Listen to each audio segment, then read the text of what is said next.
Hey y'all, happy Friday. We are going to get going because we have a lot of random stuff to discuss out here. So let's go.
Hey y'all. Hope you guys are having a good day so far. Hey Tobeans, Norma, Thor, A One Way Street, Laura, Catherine, Tammy, Nursykins, Miss Britt.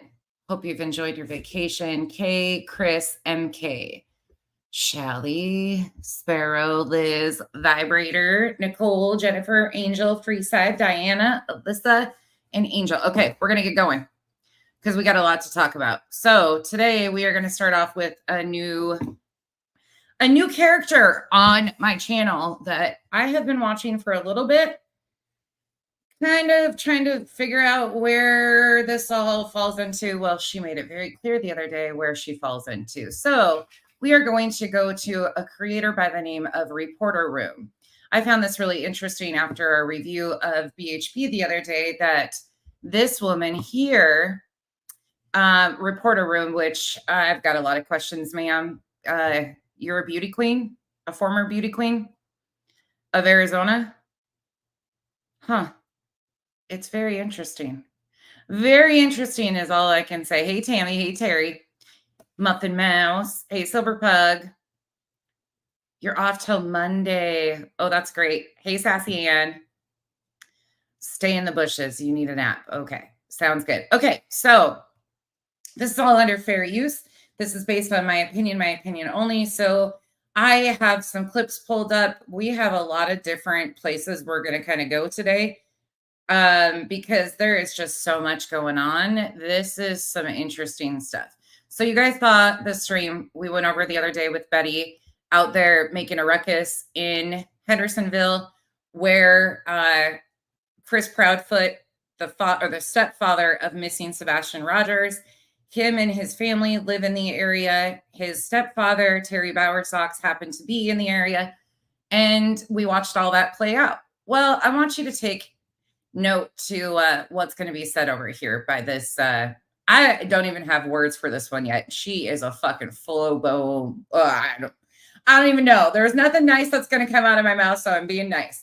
But goddamn, ladies, stop with the fucking filters and the pink shit. And what the hell is up with the purple scarves that you owe it? Like, what? The pink headphones, the pink background, like, ugh.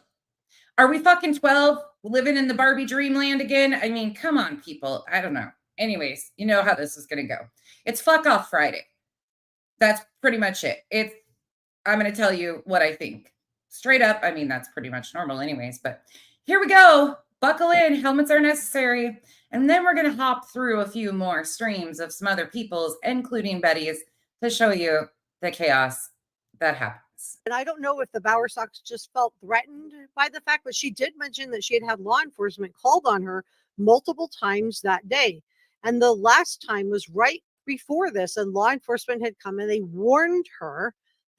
So many of you guys have come into the comment section telling me that they had connections with law enforcement. And I was like, this lady just grinds my gears. I'm going to tell you up front. This lady does something to me that I can't even explain. The fake fucking filtered. Oh, Dear Lord, baby Jesus, there's not enough holy water in the world to make this comfortable today. No, now I'm like, I don't know. Hey, Mother, it's I don't know what to think about this, because Bullhorn Betty says that law enforcement warned her to go away. I'm not going to play your whole video. I will link it for you once we're done with the live stream in the description below if you want to watch the whole thing. I'm just going to play you the little part where we see Terry Bowersox. It's almost like watching a horror movie, right? the dramatics. A horror movie. You're sitting there and you're watching on the screen, and you see the person and they're, talking to their friend or talking or vlogging or whatever. And then in the background, you can see like in Jaws, you can see like this, it's like watching a horror movie. And all of a sudden he appears in his vehicle. Out of nowhere, poof, there he appears. And then she does chase him down in her car. I don't agree with that. I think I would have just let it go, but I think she was startled, and she also wanted to get it on camera that it was indeed him following her around. And we've heard from narco divers, we've heard from JLR, we've heard from multiple people that they were getting. We've heard from JLR. Oh yeah, the one who taught Betty everything she knows. Oh yeah, keep on going, people. Keep on going and giving JLR accolades. I love to see it. You guys are foolish as fuck thinking that JLR isn't still involved in the bullshit and the fuckery that's going on. And some of you creators have linked up with him, and it's pretty ironic that you don't think we can see what you guys are doing. JLR and Betty are posturing in this case and using Sebastian to further their own personal drama. JLR's been creating nonsense in this entire situation from jump. He was personally called and asked to be on the ground there with Seth. You think he's stopped? No. Getting chased off from searching. And we've been asking the question here on Reporter Room, who is taking down all these flyers? Who does not want searchers out searching for a missing Sebastian Rogers? So I think this helps to answer that question. So we're going to be deep. She thinks that this right here with Blowhorn Betty is about to answer those questions. Meanwhile, there's no proof that anybody's been threatened searchers. Law enforcement has said that. There's nobody been ripping down flyers. We know these things. It is what it is. But here we go. Another one that's just going to continue to spread the misinformation. This is Reporter Room, a.k.a. Jessica De La needs a brain. I don't fucking know. She claims she's an ex-beauty queen of all these things and an author and all this shit. It is quite embarrassing. Deep diving into this, but let me just show you what triggered this deep dive. And horrible and evil they are. You know who is causing all the threats in this community for people searching? Who? Chris and Katie Proudfoot and their cohorts. Who? That, my friend, is who is threatening the people of this community that come in. They threatened me.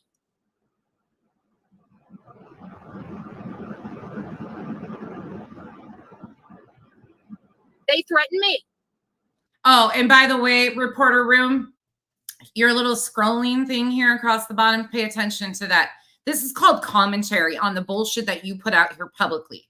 This all falls under copyright. It is fair use. This is why we do this, because of the misinformation that you put out here. So you saying that nobody has your permission, I don't need permission from you. It's built into the copyright under fair use. You put this publicly out here, I'm allowed to give my opinion and give commentary on it. And that's what I'm doing. So therefore, feel free to do as you need, and I will handle it appropriately. I have had bigger fish try to mess with me, but look at the scroll across her bottom of the screen.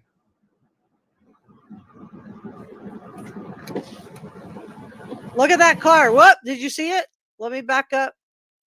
So I'm using this under various, and I just want to back this up a little bit. Oh shit. She's using somebody else's video under fair use.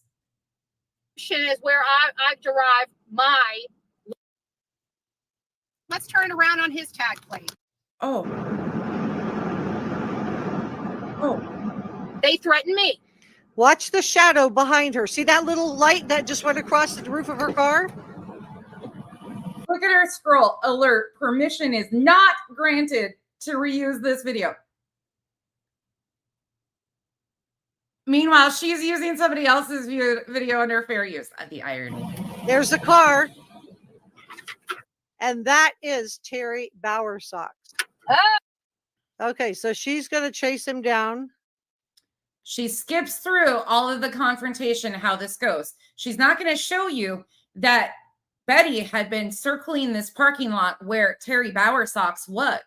She'd been circling that parking lot over and over again. It's all in her videos. You can see it. But she's not going to show you. She's not going to show you the escalation. She's not going to show you Betty approaching. She's not going to show you any of that. Confront him. So she jumps out of the car. Sure. Take a picture. Why are you taking my license plate? Why are you filming me? Because you came by for me, Mr. Bowersox. So it was not. She was originally thinking that it was other content creators who was calling law enforcement on her. It wasn't. I don't. But she's still saying that, Miss Reporter Room. She's still claiming that it was other content creators. Did you miss that memo? Think, in my opinion, the fact that he was sitting in the same parking lot where law enforcement warned her to go away tells me that he was following her. Now, he was following her. Meanwhile, he was inside Sam's Club. But he was following her. Okay.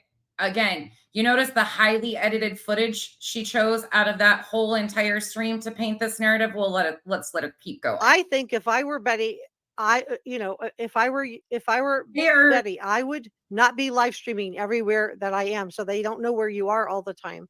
I would be a little bit safer because I just don't feel like these people have boundaries. So he has the nerve to Darvo this, right?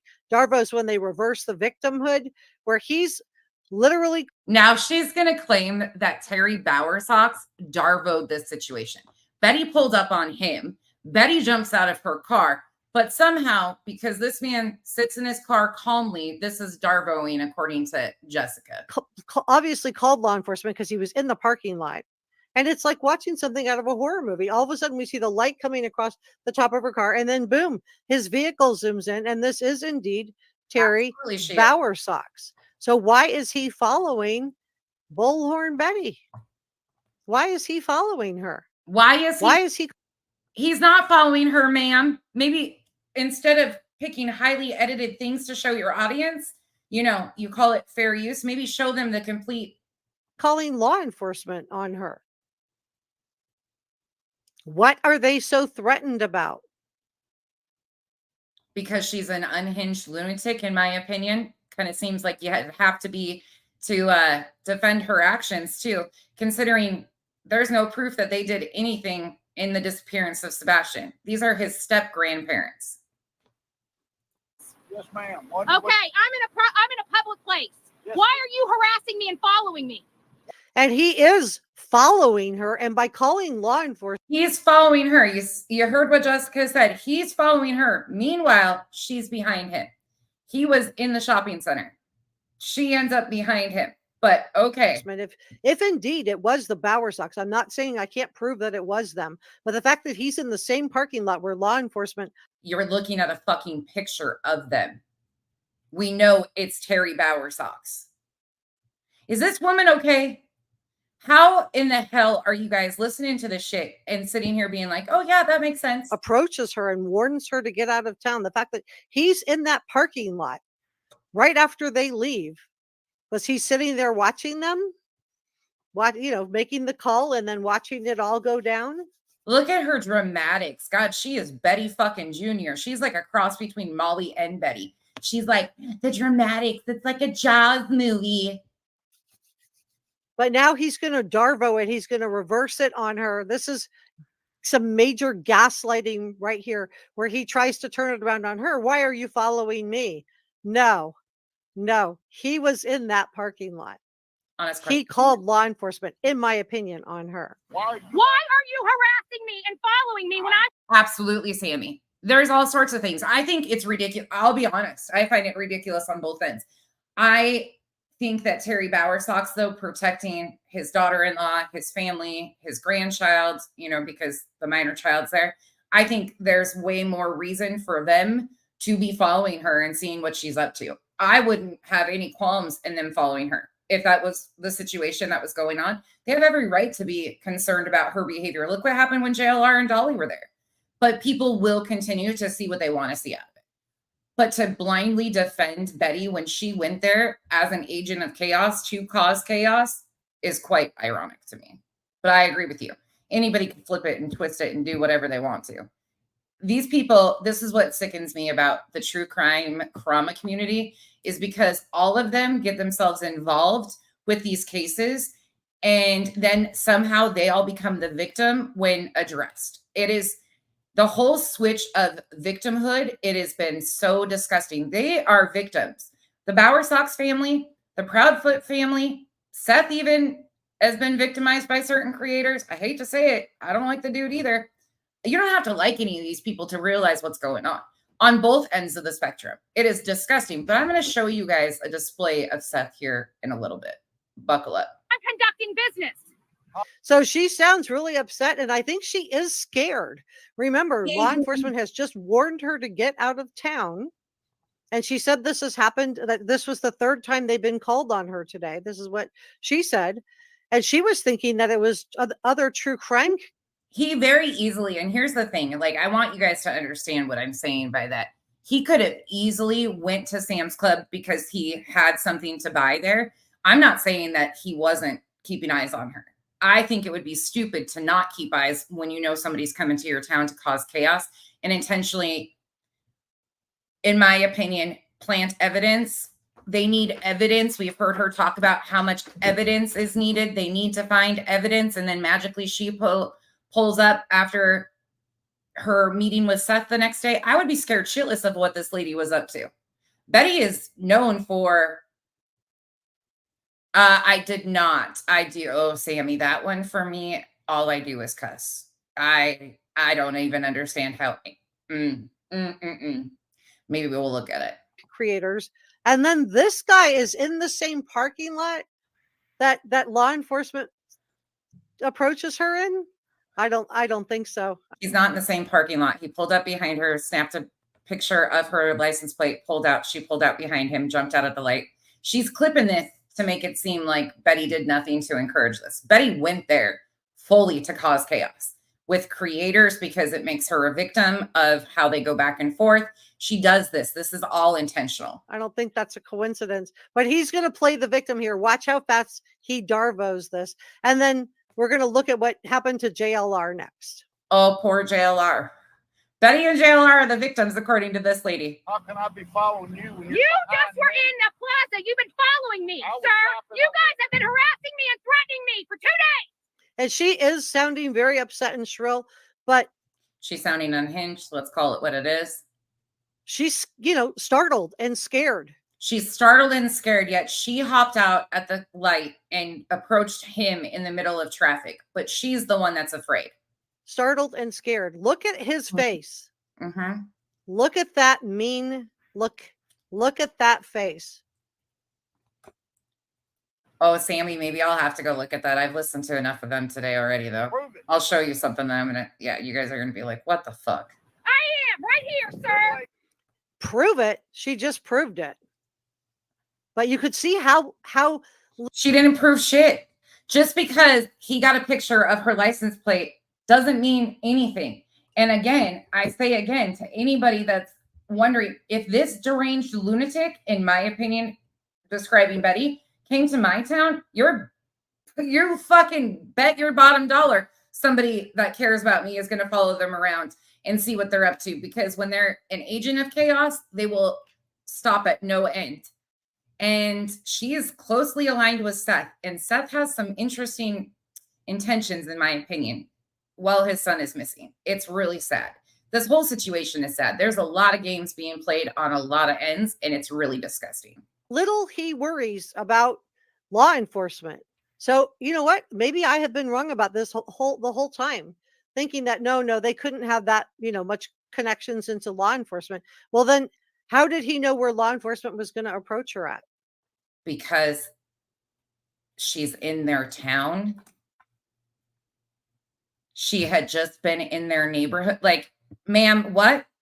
And now here we go with the narrative again about how they have law enforcement in their pockets, and that's why nothing's being done, and that's why they're not arrested, and all the bullshit starts all over again. Why was he sitting there waiting? Because look at Hey, this. Kathy. It's like watching a horror movie. Anything with Betty is a horror movie, ma'am. And you kind of fit right in there with her. I'm sorry. Sorry to say this, but Burnt Toast, this is a locale. I would love to see Burnt Toast review this one. This woman is something. It's like watching a horror movie. We could just see that light flash across her car. Hate channels. Call. Yeah, this is the reporter room. You can tell I'm not a fan. And I've been sitting back waiting to see if she was going to get it together. So she's upset because she thinks hate channels have just called the police on her. But we're about to find out that it probably wasn't any kind of hate channel. Law enforcement on Bullhorn Betty for posting flyers. I want that to sink into everybody. I want you guys to pass this around. I want you guys. We pointed this out the other day. Again, this is the wrong flyer. This is from the United Cajun Navy. This is part of the 10,000 flyers that they left for Seth. And then he said in another video that we just recently reviewed that he got another 6,000 flyers printed off by the TBI. So why is he giving her the old flyers? And as much as what we're going on 4 months now, why haven't they gotten rid of all of those 10,000 flyers? That's all he's been doing is out there searching and hanging up flyers every day, right? All day, every day. You would think the entire town would have them everywhere. According to what Seth says, he's been out there hanging up flyers every day. But everywhere Betty goes, there's no flyers. And then he hands her a stack of old flyers to hang up. Something seems a little off to me. Guys to tell them how disgusting and nasty and horrible and evil they are. You know who is causing all the threats in this community for people searching? Notice she knows he's behind her. She knows she's seen in the rearview mirror that he's behind her. She keeps the flyer pulled up. This is all victim status 101. Chris and Katie Proudfoot and their cohorts. Okay, well, she's about to be proven right. That, my friend, is who is threatening the people of this community that come in. They threatened me. Watch the roof of her car and then look out her back rear view mirror. Watch the roof of her car. You're going to see a light come across. And then watch in her back rear view mirror. It's not the rear view mirror, Jessica. It's her rear view window. It's the window, the rear window. Jesus, people. Fucking, this is supposedly an educated, multi-time Miss Arizona, Miss something fucking. Well, ma'am, I live in Arizona and I can't find you listed on any previous beauty queen shit, but just saying. I'm sorry, rear view window. She's going to take that flyer down. You're going to see that car. No, almost like a shark coming in behind her. Predatory, in my opinion. They threatened me. There's that light. Did you see the light? Watch the roof of the car. Chris and Katie Proud. He's making this so dramatic. He's back there taking a picture of her license plate. Big fucking deal. He doesn't get out of her car. He doesn't get nothing. And their cohorts. That, my friend, is who is threatening the people of this community that come in. Okay, watch the roof of the car and then watch the very rear window. They threatened me.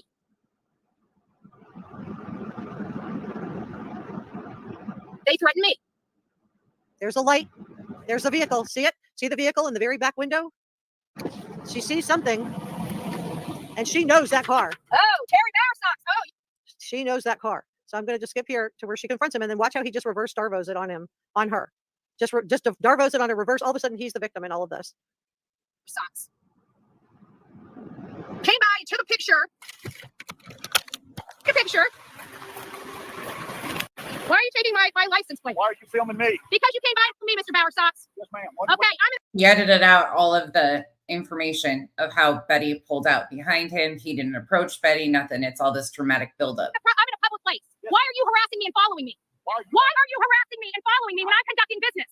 How can I be following you? You just were in the plaza. Listen to that. How can I be following you when you're behind me? He was in that parking lot, lying in wait, watching while law enforcement at his beck and call. Who is law enforcement working for? And so what if they did? So let's say for a second, let's go on their theory. Let's say for a second, he was in Sam's parking lot watching, keeping an eye on what Betty was doing. Do you blame him? Do you blame this man for keeping his eyes on Betty? Let's go with their theory. Would you blame him for keeping his eyes on Betty? Sure as hell wouldn't from me. You would get no complaints from me because this lady is unhinged. And somebody needs to be keeping their eyes on it. If law enforcement wasn't doing it, you're damn sure betting I would have been doing it. I wouldn't blame this family at all for keeping their eyes on her. As much chaos that she's been doing, and Sebastian is still missing. All of this is in Sebastian's name. You know, they care so much about Sebastian. You've been following me, sir. You guys have been harassing me and threatening me for 2 days. Prove it. Look at that mean face. You guys, I know receipts have been shown. I've been sent stuff. I know. I'm not saying that. I'm just saying let's hypothetically go with that. I wouldn't blame these people at all for keeping eyes on Betty. At all. I don't think that's how it happened. But even if it did, I wouldn't blame them. I wouldn't blame them at all for keeping an eye on. They've been stalked and harassed for months on end by JLR, Betty, Dolly, CJ, all of those pieces of shit out there thinking it's just okay to do what they've done to this family. They've got locals doing it. Mr. E's, true crime, whatever bullshittery he is. By the way, Mr. E, you are so ridiculous thinking that Chris Proudfoot and Truth Not Feelings are one and the same. Like, anyways. Look at that mean face. Yeah, right here, sir. Right here, sir. So she's, understandably upset. She's understandably upset. She's scared. I know she sounds shrill, but if this would have happened to you and you had just gotten warned by the police to leave, and this was like the third time law enforcement had approached you, and then all of a sudden, done, you see. Third time law enforcement approached her? Where'd you get that? Where did you get that this is the third time law enforcement approached her? Because Betty's own words said that there was 3 calls made to law enforcement. See this vehicle, this flash of light come over your car, and then this vehicle coming up behind you, trolling you. He's openly trolling her. This wasn't done because he was trying to be nice. This was done to intimidate her, in my opinion. All right, so let's talk about the same thing that Betty says happened to her. Well, JLR said this happened to him too. He said this in March. So he says, I tried to warn y'all that Chris Proudfoot's stepdad, Terry Bowersox, ain't right. He chased me around Hendersonville in his car. Chased him around. These out-of-staters go there to stalk and harass and paint a narrative. JLR was specifically brought in by Seth Rogers to cause chaos and confusion and do stuff to paint a narrative against Chris and Katie. But poor JLR was followed around. He was chased around. Okay, well, Andra just got footage of this proving it. She just proved it. So JLR says he chased. She didn't prove shit because she's unhinged, ma'am. Me around Hendersonville and you fit in right in the same category defending this bullshit. They have a missing child, and for you to even defend this is disgusting. Car. Tonight we hear the horror stories from Chris Proudfoot's ex Nina on what Chris and Terry did to her little ones. I'm watching my words here. And there he is. You can't say children. A fucking professional journalist, as she calls herself, an accredited journalist, can't say the word children. There's your proof. Same car. Same car. And then people were kind of like calling. That shows nothing. That shows that JLR, once again, is behind him, taking photos of him. We kind of have a theme here. Him out at the time, is he following you and you're the one behind him? Well, we just saw how that played out with Bullhorn Betty. He trolls and then he takes off, and JLR, got him. But this is not the first person that has said that he's done this. So this is a pattern for the Bowersox. So that this makes me wonder if I have been wrong about this, and you guys have been not all, most of you guys have been right, which is that who is law enforcement working on behalf of? Are they working on behalf of finding Sebastian Rogers? Sebastian. That's who law enforcement is working on behalf of, is Sebastian. Not all the crazy fuckery that all these people are doing. They're working for Sebastian. Are they working on behalf of victims, or is there some kind of a foothold from the Bowersox, from Chris Proudfoot's family, into law enforcement? Is this why they felt so comfortable calling in to the sheriff's office rather than calling in on the 911 call? And it's really not that hard to understand, once again, why they called the sheriff's department. Chris was in Memphis. It would have routed to Memphis dispatch. That's not where they wanted to call. So he skipped the steps of being rerouted and called directly to the sheriff's department. Are you fucking joking, lady? This is why I can't take these people that call themselves professionals seriously. This is a fucking train wreck of misinformation. He didn't have anything to worry about. It was going to be friendly people that were going to show up. So she's trying to push the narrative that the Bowersox family and Chris and Katie have a foothold into law enforcement. So they're controlling Sumner County. They're controlling the TBI, the FBI, Secret Service, shit. Because this is a pattern now. This is a pattern. Narco divers said they got chased away, and people were like, nah, nobody would do that. Even I thought, no, nobody would do that.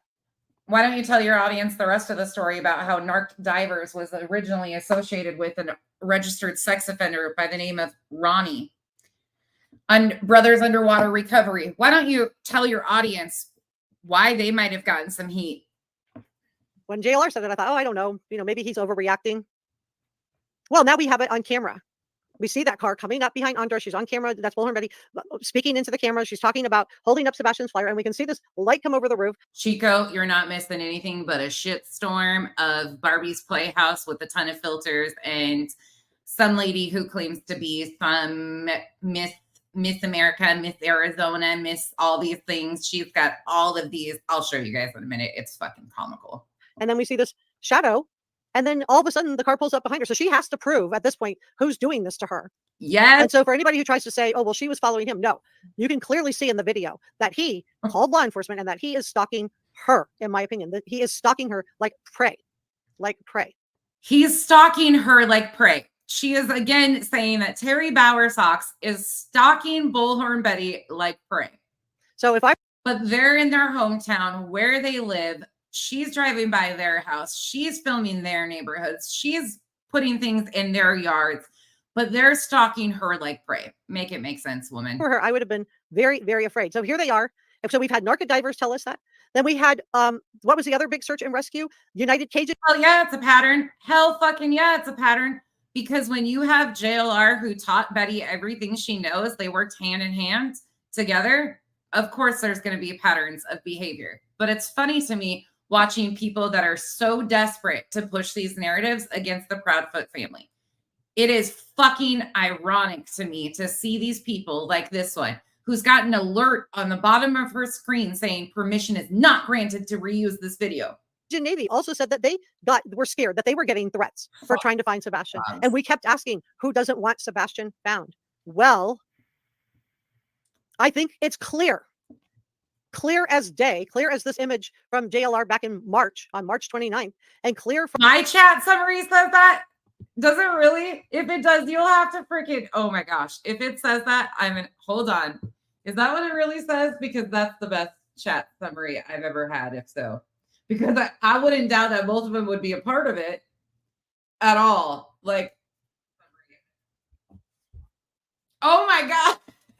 It does. I have it too, Ava. The chat summary says, this YouTube live chat conversation mostly revolves around Betty and Seth allegedly planning the next insurrection. This is great. Planning the next insurrection, with many viewers expressing disbelief and skepticism towards these claims. A few viewers also discussed the misinformation spread by a particular YouTube channel called The Reporter Room. I have to freaking post that shit later because that's the best shit ever. Kyle's gonna love that. From Betty on her channel. That's great. Of who it is. They're stalking her. They're stalking her. Ma'am, get rid of the fucking filter. Anybody in here tell me why she wears those fucking scarves?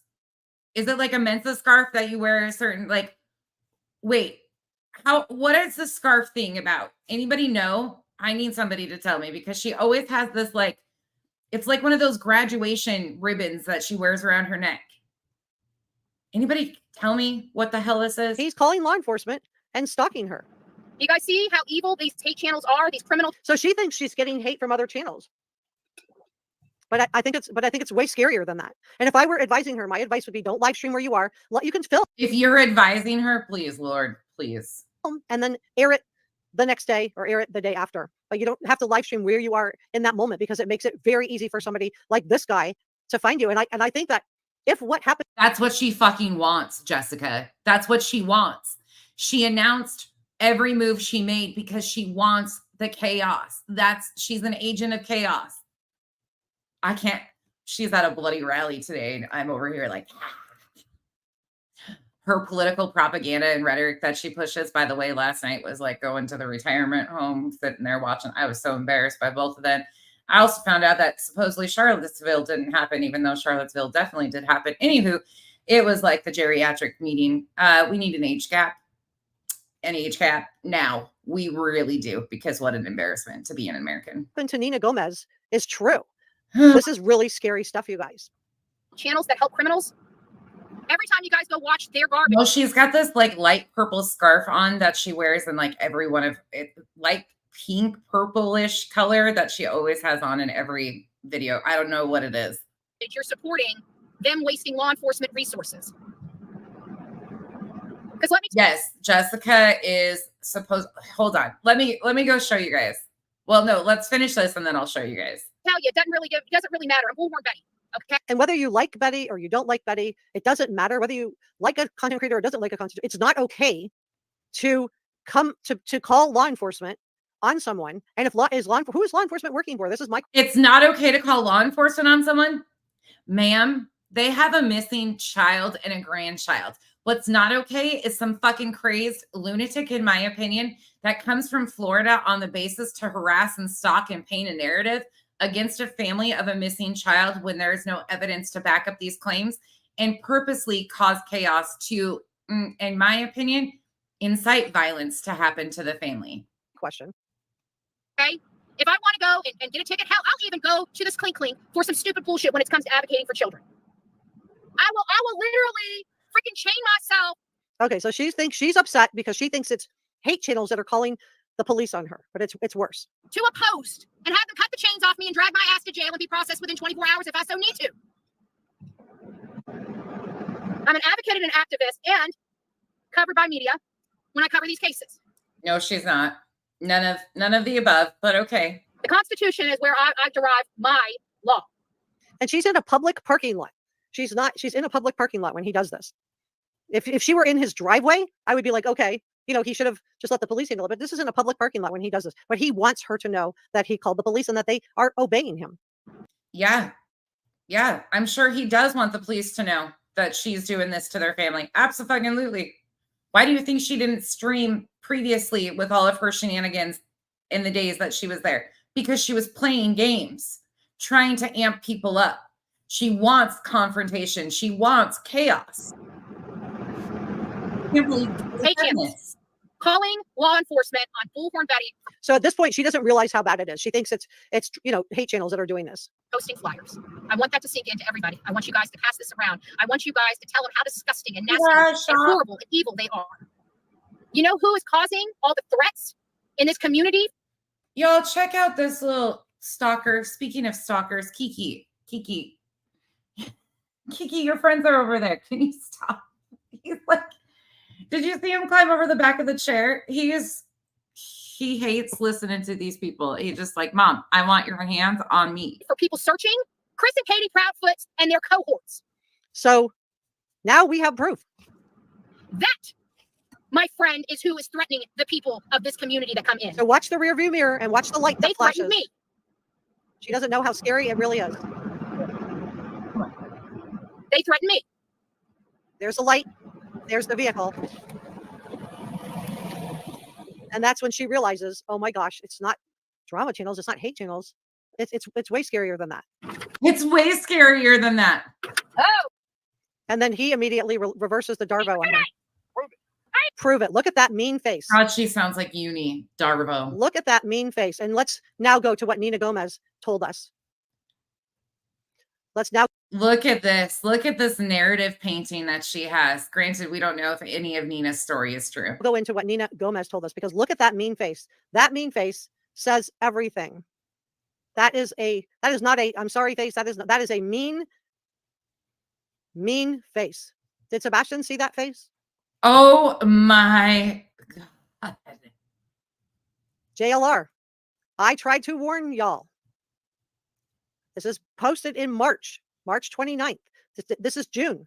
So months ago, I tried to warn y'all that Chris Proudfoot's stepdad, Terry Bowersox, ain't right. He chased. Look at her narrative painting here. This is fucking ridiculous. So hold on, let me exit out and I'm going to show you guys her about section. Okay, here you go.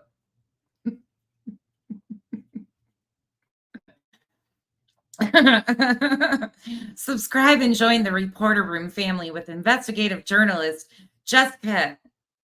Am legacy verified on Twitter, verified on Facebook, and verified on some spoutable. Reporter Room was featured in the New York Post, selected by FeedSpot panelists as one of the top true crime YouTube channels on the web, and was featured in Miwa.com. Mission: bring you an interesting video with analysis of crimes, crime scenes, and suspects. I'm covering financial scams, Ponzi schemes, mysteries, missing persons, conspiracies, and celebrity crimes. You're invited to join the Reporter Room as a valued channel member of our own kind Reporter Room family. A bit about myself. I'm a trusted member of the Society of Professional Journalism. I reside in the U.S. with my family and our cat Cuddles. I have been covering news stories for over a decade. Yeah, that's this woman. And then you can also find where she talks about supposedly being a beauty queen too. And that's pretty comical. So there's that. Okay, so next on. So you saw how she's defending BHB.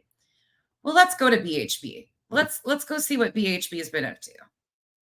Oh, let's go to her Bullhorn Betty Crime Stories channel and let's see what she had to say last night. This is a short one we're going to look at. Just got off TikTok and I'm trying to just kind of fill some time in while I'm waiting because today is Layla Santinello's 1-year milestone. We're going to Borden Park and that's going to be at 8 o'clock. We're going to be having. Yeah, there's a lot of questionable things about Jessica's claims. A lot of questionable things. I've been doing some digging into, and yeah. Having a candlelight vigil out there for Layla. Hey, Hensley. And so I took Jen out to breakfast, and then, of course, I went back to the room and had to pack up, and I laid down for, I don't know, about an hour or so, and then got packed up and did the walk down the Greenbelt. Hey guys, it's nice to see you. I see some of you guys coming in. Don't forget to hit that like button. I decided to come on this channel because I didn't want to jam up my other channel since we might be going live from the vigil. I'm not sure how that's going to work out just quite yet, but I'm working on that. I don't know how it's all going to go. I was with Jen most of the day, but I. So she's talking about she had just left the area of Sebastian Rogers, and now she is with Layla Santinello's mom, Jennifer. And it was the 1-year anniversary of Layla being missing. So that's what she is switching gears, but she'll intermix here in a second. Didn't even talk to her really about the vigil. All I've ever asked was just if she needed some help, let me know. And so Angel, there is no way. That woman drives me fucking batty. Like, you guys think I dislike some people on, oh, no. Like, that one would make me come full out of pocket. Y'all would not want to see because she drives me nuts with the misinformation and so blatantly just callously throws it out there. Reporter Room is something else. And she milks multiple cases over and over and over again with the same pink background, the same bullshit. I don't even fucking know, but she drives me nuts. So you're welcome. I couldn't handle it for my own mental health, as you can tell. This one is bad enough, but to know that there's a bunch that do the same shit just like her and think that it's acceptable is disgusting. She needed me help with today is scooping Opie. And so I'm kind of here just sitting out here waiting. He's got to walk the dog and other stuff. So I figured while I'm here waiting, I might as well go live and chat with you guys. So I'm not, I got a mess of emails that I got to go through. Some of you guys were getting emails responded to at like 2 o'clock this morning because I woke up and I couldn't sleep. I hear a beached whale is threatening me, telling me if I go to Gallatin that I'm a beached whale.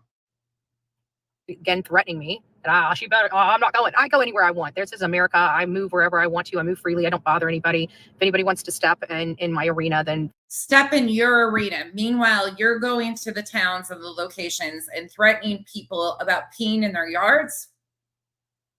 but you're calling them beached whales, and that if they step to you in your arena, ma'am, you're in their arena. That's their hometown. That's where they, well, not hometown. That's where they currently reside.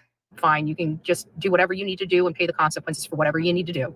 It's not going to stop my work. It's not going to stop me. It's not the first time I've been threatened. It's not the first time I've been hurt. It's just sad that these people want to act like they're thugs in true Thugs. crime. Like we fight against thugs in true crime. I mean, literally, that's what we deal with on a daily basis. You don't fight against anything, because in my opinion, what you classify as thugs, which isn't even technically the use of the term, but the way you put it, ma'am, you would fall right into that category, because your behavior towards families and the misinformation and the bullshit that you do to these families is horrifying, to say the least. This is thugs taking out people. We have victims, right? And so they're trying to victimize me, and I want to get away. They're trying to victimize me. Me.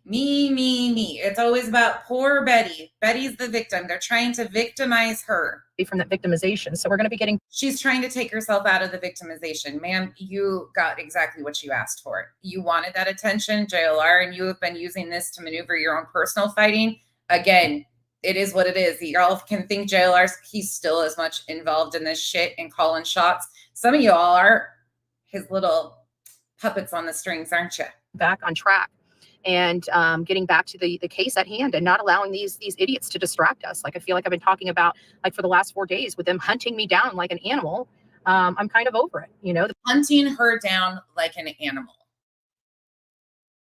Hunting her down like an animal. Bottom line is that I'll deal with this in the court system. And that's exactly what I plan to do.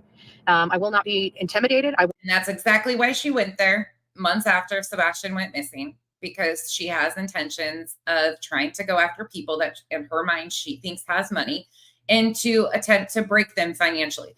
It's not enough that these families have missing loved ones or horrific life things going on at the time. She is trying to find her next payday. Will not be threatened, and nobody's going to threaten my life or tell me I can't go somewhere. You're not going to restrict my movement in the United States of America. It's highly unlawful unless you're wanting to get a kidnapping charge. You're not. A kidnapping charge, ma'am, nobody wants you locked in a fucking closet in any of our homes. Trust and believe that. Going to stop my movement. So we will be back over in the Gallatin area of Tennessee. We might not stop your movement, but one of these days you're going to mess with the wrong family and they're going to have enough and put you in your place. And I hope to God law enforcement protects these families that are being re-victimized by people like this who call it their career to exploit victims and their families at their worst times. Doing some investigative work in just another day or two. I'll be here tonight, and then I'm going to be, I'll be here until about 9, and then I've got to get on the road. My drive is about 5-6 hours. And then I'll be in Virginia until the 29th, the morning or the afternoon of the 29th, and then I'll be making my way back to Tennessee. So I'll be in Tennessee on the 30th. Daddy Trump's going to Virginia, so of course she's got to go there too. Through the 2nd to finish up the work that I couldn't do today. Or do this, while I was there before I had to go to Virginia. Virginia was not supposed to be in here. This was a situation that popped up that I needed to go to. And Virginia wasn't supposed to be in there, even though this rally had been planned quite a ways before. But just listen. And so I'm always prepared. I always bring my my uniform with me. Her uniform, her front row ho uniform. Her front row ho uniform she always takes with her. This wasn't planned, but she always brings her uniform. She just carries that front row ho shit around, her daddy Trump, all of that stuff. She just carries it around with her because you never know when there's going to be an opportunity for her to put her activism hat on and go support some more salacious bullshit. I wonder how much she'll be talking about the new Hannibal shit. Me whenever I'm traveling, just in case something like this happens. So I've got my uniform with me and can easily just pop over there, spend a few hours over there, and then I'll because of the fact that I'm going to have lack of sleep tonight, and I decided to get a hotel not in Norfolk. It's like I don't know, we're like on the way back. So it's at least I'll have a place to sleep within an hour after the event ends. So that'll be nice, and then I'll get a good night's rest there. And then I'll be back on the road. I'm staying at a nicer, it's kind of hard not to stay at a nicer hotel in that area, even within a half hour or 45 minutes from that area, it's still, I guess it's a touristy area. I don't know. I'm not familiar with Virginia. So I'm getting acquainted with a lot. Let me get my glasses on. Hey, my beautiful people. It's nice to see you. It's nice to see you. I got like one wing, like half gone. The other one's still kicking. The heat today was horrific. I was so hot and so sweaty from that walk. It was starting to get hot by the time I finished. Oh, it's so nice to see you guys. Yeah. I see Karen in here. I see the real Me Too. Oh, Rusty, it's nice to see you. Sarah, Me Too. Oh, me and you. I'm Natalie. It's nice to see you. We got a few people up in here. I decided, for those that are new, I decided to come on this channel just to chit chat. All I'm doing right now is just killing time. I'm giving Opie, some time to. He just got off work, so I'm just giving Opie some time to unwind. And I don't know. I don't know if he took the dog. He said he had to take the dog for a walk too. I don't know if he did that or not, because I was on a TikTok live before I came over here to YouTube. But I didn't want to go on the main channel because we are probably going to go live on the main channel from Layla Santinello's vigil. And so it was just a bad day. I can tell you, Jen put on a brave face today, but you could tell she was frazzled. I mean, I can't imagine, And Look at the shit she's about to throw. She's about to throw shit at SF. her having to deal with freaking little man problems from that public PI that wants to, and he's really given her. That wasn't me that cut anything out. Her video glitched, but she's talking shit about SF investigates. Who, if you guys know me, you know that I'm hesitant to make an opinion on that. I, again, find it to be kind of, there's some things that he does that I don't personally agree with. I think what he does for families at times is a little, but again, that just is my personal beliefs and how I don't like the exploitation of a lot of these cases. He's just saying a whole bunch of stuff to try to injure her. It's not even true. Half the stuff's not even true. Some of it is just enough factual information to build a narrative. And it's awful that somebody like that, but you know what? He's ruining his own name. He's got a small little echo chamber himself that just thinks he's the best yet. He brought 15 people home. Well, if he brought 15 people home in 1 year, I'm pretty sure he would be on every freaking magazine and in every single newspaper. He would be the must-have of finding victims if he really brought that many people home. Let me tell you something. I looked into it. Did SF ever say that he found 15 people in 1 year? Did he ever claim that he found 15 people in 1 year? She's got a personal hatred for SF like no other. Again, I just have personal conflicts with some of the things he does in some of these cases. It's just you guys are free to like him. I don't have disdain, nothing like that. I just question some of the ethical things, and I wish more people would question that across the board on people. And I cannot find, me, I investigate all of this shit, right? And I have looked through high and low articles all over this country for the last 2 years. And I can't find anything that's screaming out that he found a damn person. So she's been really digging into SF because SF has been grinding her gears. Long 15. I'm just saying. I mean, if you can find him, find him. But I think he's located maybe 1 or 2 a few years ago. They gave him a little window. Every other job he's been on, he's pretty much been fired. So he was fired off of right. Angel, what's interesting, are you talking about, I'm hesitant to ask whose name that is. If you're talking about the guy from Michigan, he showed an attorney card the other day. I don't know where he got that, but I have pictures of him showing his bar card. The one is an officer from Texas too, Shane. If you're talking about the TikTok crew, Shane is an officer from Texas. I don't know about all the ins and outs, but Kylie Rodney's case, he was fired off of Dylan Round's case. He was never accepted by Jen Santinello. And oh, by the way, all 3 of those, he attacked the family. I'm not so sure he was fired off Kylie Rodney's case. I don't think that's accurate. You think he said that? Thank you. Generally, I don't follow much of his stuff, so I couldn't tell you the ins and outs. But she is dragging SF, and the reason why she's dragging SF is SF was retained by the father of Layla Santinello, and it's all this positioning. Anybody that she's got personal hatred for, she aligns herself on the opposite end, and then has all these problems with everybody. She filed complaints against SF, and he actually was able to get the complaints and went through it. Burnt Toast detailed all of that. If you want to see that, I can find the video and link it for you too. Burnt Toast knows way more about the workings with SF and all of that stuff than I will ever know. publicly attack the family. So I don't know. It's just sad, but she's frazzled. She's dealing with his antics.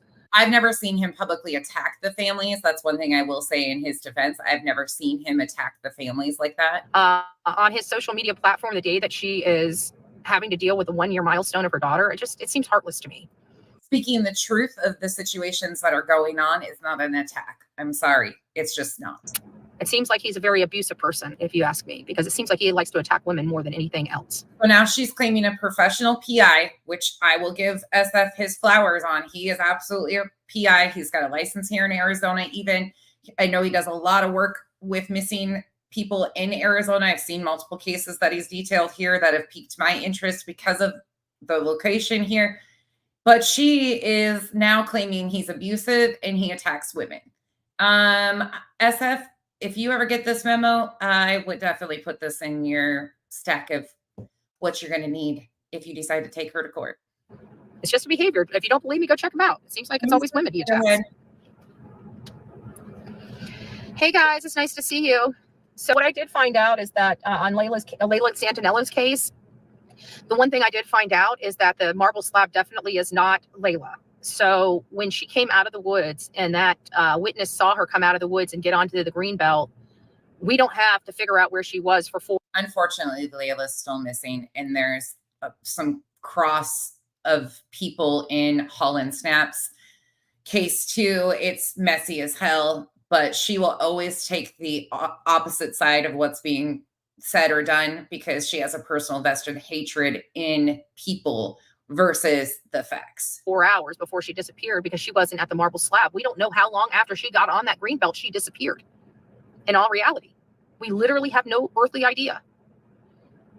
We don't even know which way she went. I don't think law enforcement really has a whole lot. People aren't coming forward. There are people that know stuff. I absolutely 100% believe that people know stuff about. Can I just say one thing that really bothers me? And this is going to be Petty Becky. Petty Becky's coming out, so bear with it.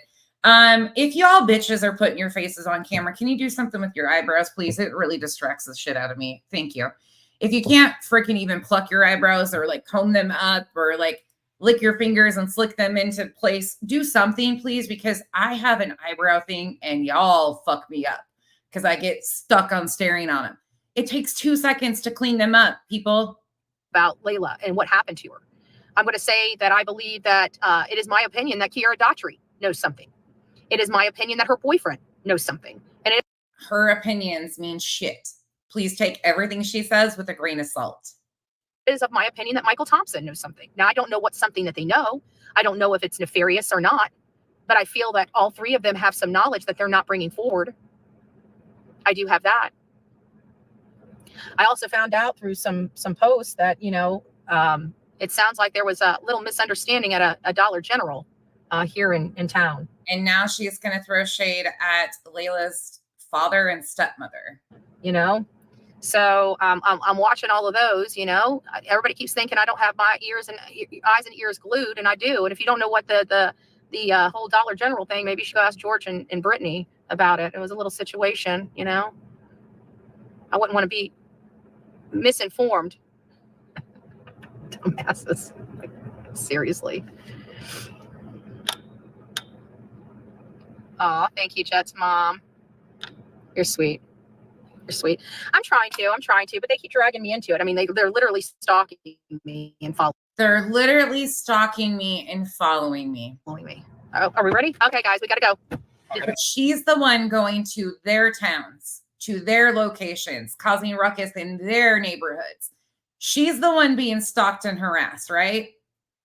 Y'all, you guys, I don't have a problem with anybody supporting SF. Please don't take what I'm saying incorrectly about SF. I have no personal dislike of him or one way or the other. I have issues with PIs who are in the missing person arena. Let me say this very clearly, because it's the same thing with Chloe and all these guys. I know social media can be a useful tool, but I think sometimes they bring more heat to these families than necessary. And I think it's not always a professional thing. Granted, I know it's not supposed to be like they're not private on their information, but I wish more people would be a little bit more mindful of the harm that they bring to the victims and their families. That is my only complaint with that. But some of these, there's nothing that could be done. All right. So now we're going to switch gears one more time over here. Hold on. I am going to show you guys what happened last night. And to do that, unfortunately, we have to go to this Twits channel. And what I specifically am going to be showing you is the chat. And the reason for it, you're going to see. So give me a moment here. So they're going through, we're going to skip through some of this one. And of course, we are going to allegedly with no brain cells. So here we go. Wrong one. This one. Okay, I'm leaving the chat up.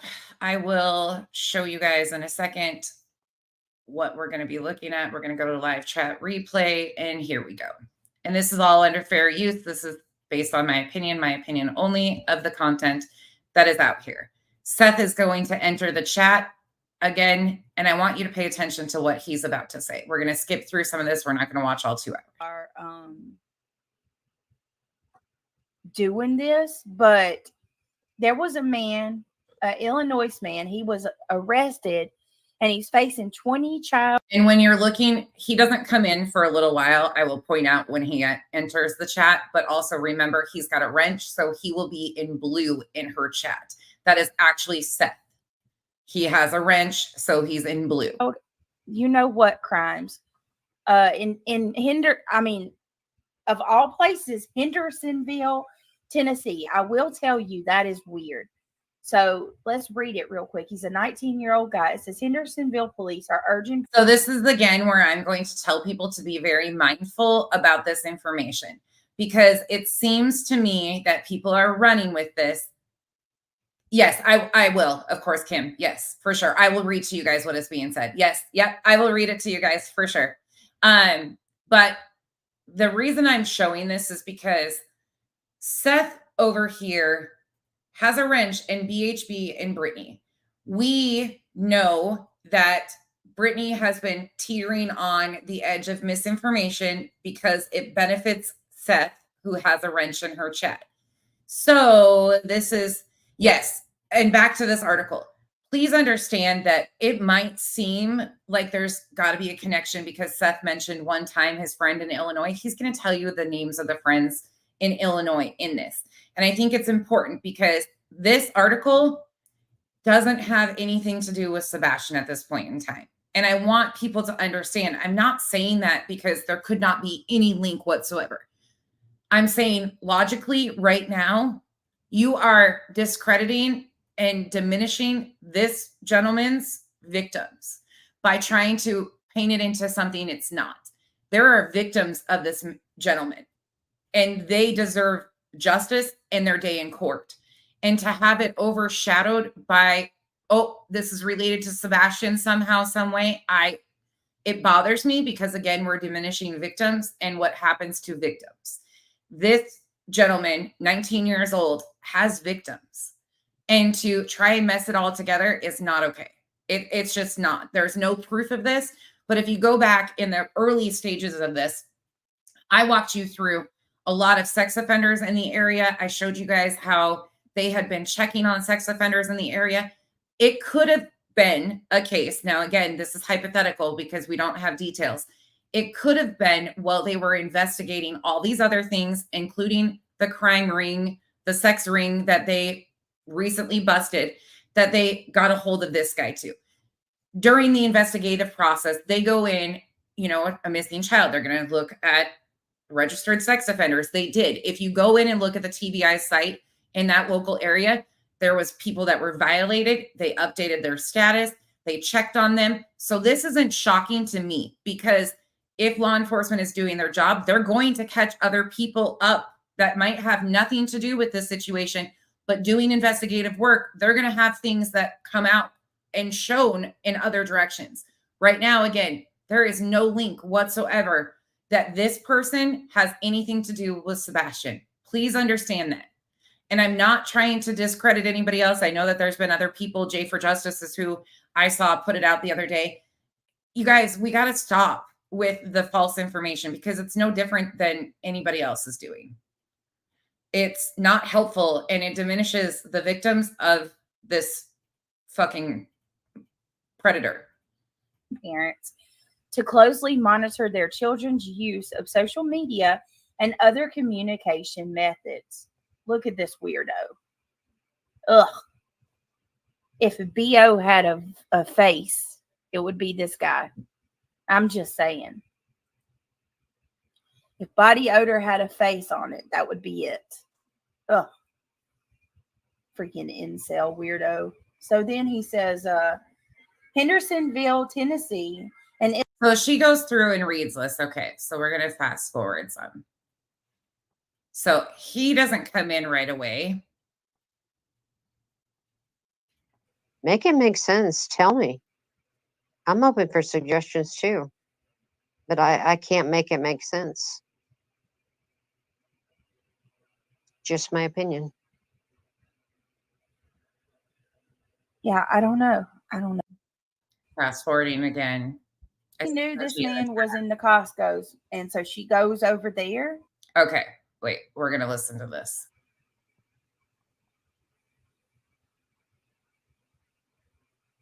See, look at this, guys. There's a big point of contention about Betty. I want to ask you guys, do y'all believe that Betty was following Bower Socks around or vice versa? This guy was talking to a girl. Thank you, Tory Banks. Brittany, not just a pose pic of a single child. Okay, Ava, thank you. This guy was talking to a girl. Okay. He could have been talking to multiple people. Again, we don't know enough information to even be putting this together. People jump to the gun and anything they see has got to be related. It's gross. It's what it is. But this is just a continual thing that nonstop happens with people that call themselves true crime creators. You know, there's got to be a link or a conspiracy behind everything. No, there doesn't. I don't think that Betty was following them around. But I think that Betty went there with, can I say the word badass? Yeah. Intentions of intimidating them. That's my opinion. I mean, I'm not saying that's a bad thing or a good thing, but I just think that she was not going to be intimidated by them, and she went there to let them not intimidate her, if I can say it that way. Let them not intimidate her. Okay. Right. So I want to make a point here. So we're supposed to believe Betty knew. Betty knew this man was in the Costco's, and so she goes over there. And then, like this person said, wow, she had been sitting there for at least 20 minutes when Terry Bower Socks rolled up. He definitely knew where she was. Right before this, she was pulled over by someone who called the cops saying she was walking through yards. She was posting missing signs of Sebastian on poles. Pretty funny how he just rolls up in a random area and knows that that's her vehicle and all. Exactly. So him shopping doesn't prove that he was there just with the intentions of shopping. You know what I mean? Like, and how did he know what Betty's car was? And for him to pull up behind her and take her. Because she's talked about, oh my God, really? How can you not know what her car is? She talks about it all the time and how much it was in the shop. Pictures of her license tag. Yeah. But for her to know that it was him pulling up behind her and taking the license tag is kind of weird too, to me. Yeah. I mean, I just have to say it both ways. Again, they're completely disregarding the fact that Betty went to this area. Betty sought this area out to cause chaos intentionally. Be a fan of Seth's and played online with Sebastian. Uncle Taco? What? All right. So now they're going to get into this Uncle Taco bullshit. Name of Uncle Taco, I guess, called into T-Reb's chat. Let's listen to it real quick. And then I want to go back through the audio. Uncle Taco has also been Name on of Uncle Taco, the vault as of today. I guess, called into T-Reb's chat. Let's listen to it real quick. And then I want to go back through the audio of Chris Proudfoot when he called into Clues channel. The guy you're on the phone about? The guy you having a show about Sebastian Rogers' father? Yeah, you could. I mean, I could call him easily right now. I mean, I'm not going to call him. He's not even supposed to be on social media, according to Tony. Oh, he's not on social media. I'm just trying to figure out what's up, man. Yeah, you know what I mean? I mean, according to Tony, he didn't want him on social media last time I heard. So she's playing T-Rev's video when this gentleman by the name of Uncle Taco calls in. Seth will enter the chat here shortly. I don't know. No, I was just trying to. You know what I mean? Reach out to call the website or something. Can you not get a hold of him, or? No, I can get a hold of him right now. Okay, cool. If I wanted to. Man.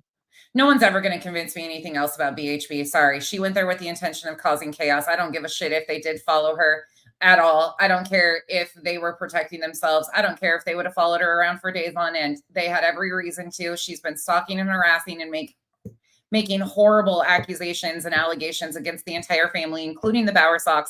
They have a right to protect themselves in their own place where they live. She went to them. Again, we all saw it play out. You'll never convince me otherwise. But even if we want to play a hypothetical and give them a little bit, it doesn't matter. Even if they did follow her around, good for them, because their safety has been put in jeopardy by people like BHB, JLR, and the likes of them. Dolly, CJ, enough's enough. If law enforcement isn't going to keep their eyes on the bullshit that's continuing to happen to this family, I'm glad that they're doing it. Yeah. Hell yeah. Yeah, I understand that, man. So how's everything going downrange, bro? Hanging in there. Hanging in there, man. Settling in. Yeah, that's Settling good. in, man. Good stuff. Well, I'm hoping everything's well. Settling Just in. trying to make sure your communications are open and all that good stuff. Yeah. Kind of quiet downrange, huh? Yeah, that's that one. website's real. Yeah, I think the website might be real, man. It might be a real deal. We were told that Seth set it up. Yeah, I don't know about it. I don't know. I haven't heard of that. Oh, okay. I've just seen it though. I tried to call it live, but they said it was for tips. I don't know. I didn't even know about it. Somebody just told me. So Uncle Taco says that they have heard, Uncle Taco and the woman in the background have said that they heard that Seth set up that website for tip lines. About it. Yeah. It's crazy, brother. So so hold up. You're from are you from out there or Tennessee? I'm not from Tennessee, man. I'm an old friend of Seth and Katie's from years back. Oh, wow. Years. He's an old friend of Katie and Seth. Excuse me, not Chris. Katie and Seth from years ago. Back. Wow. And I didn't know that. I've been following this since I caught wind of it. And it's been kind of I've been having to jab from the side because I live in Oklahoma. My name is officially Uncle Taco. I'm the guy that used to play with Sebastian online. Oh. His name is Uncle Taco. He is in Oklahoma. He used to play online gaming with Sebastian, according to him. Seth confirms. Oh, wow. He used to play with Sebastian online. That's interesting. Yeah. On Call of Duty when he was with his father. You know, he did play on his own when he was with his father. Bro, I literally thought you were trolling for a second. That's why I was like, huh? Who? What? Not a troll, man. Yes, this is an old call that she's playing with Uncle Taco. Uncle Taco, like I said earlier too, has been on the Vault XL as of today. But this is an older interview that she pulled out when Uncle Taco called into T-Rev's show. So this is actually a genuine person really concerned about Sebastian Rogers and all the cat fight needs and stuff. Uncle Taco is in Oklahoma. This is why I'm setting this straight. Because Seth will come in and tell us, and I'll read you guys everything he says here in a moment. So, I mean, I got to ask you this. From somebody who knows Sebastian and things like that, like, what is your take on everything that you see? Mom and Daddy's guilty. Mom and Daddy's guilty as shit. Give me 1 second. Wow. Yeah, take your time. So you heard them say that supposedly, again, I'm just repeating what they're saying. I'm not telling you anything else at this point in time. They're saying that Chris and Katie are guilty as shit of what we don't know. And they're saying that they knew Seth and Katie years ago. And he online gamed. Okay. Another Seth team. Wow. Uncle Taco. Man said, give him 1 second. Is he good? Is he good? Yeah, everything's good, man. All right. So for anybody who's asking, this person has called in to T-Rev's panel. I guess that's his wife in the background. I've never heard this. But he's claiming that he played with Seth online, I guess. It's not ironic to me that Uncle Taco's making the rounds again. Okay. Brett, last time Seth was here, he said that, yes, this was his tip line for anything to do with Sebastian. Uncle Taco does sound like a gamer tag. So when Seth comes in, if he comes in, he may not come in tonight. It's extra late tonight. But Seth, if you listen to the replay or you just let me know, is this dude legit? And yeah, Mama Bear, Uncle Taco's wife has made some foolish comments about aliens having Sebastian. Yeah, and not only that, like, you're just gonna sit there and be like, mom and stepdad's guilty. Like, you can't just, no, that ain't Oh, really? He did, Cassie. Did he? Okay, so he did say that this dude that talked to T-Rev is Uncle Taco. I know he said, and I know he verified in Uncle Taco, but did he verify this guy as Uncle Taco?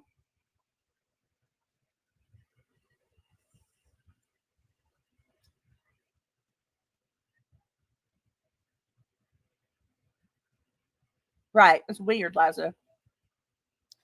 It gets weirder here. Let's just skip ahead. We're going to go to about the 54-minute mark. Pay attention. Back. He knew what camaraderie was. How's that? She'll replay it again. Don't worry.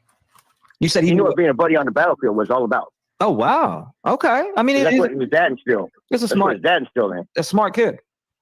Yeah, this smart kid. He was a very smart child. Right. And don't let autism fool you. Yeah, don't. Yeah, no. My best friend actually has autism. He's autistic. I have some friends that are autistic and they're sharp as a whistle, man. I can't even stop it. You know what I'm saying? I feel like I'm autistic with a little shade of I've been hitting the head a couple times. You know what I mean? Speaking of that, he's in here right now. My buddy. Speaking of the devil, that guy Smoke. That's my best friend. He's autistic. You know, he's autistic. Oh yeah. And Seth enters the chat. Seth says, "Yeah, that is Ken. His daughter did babysit Sebastian." And again, I don't. It doesn't really change. I've met autistic people that are smarter than me.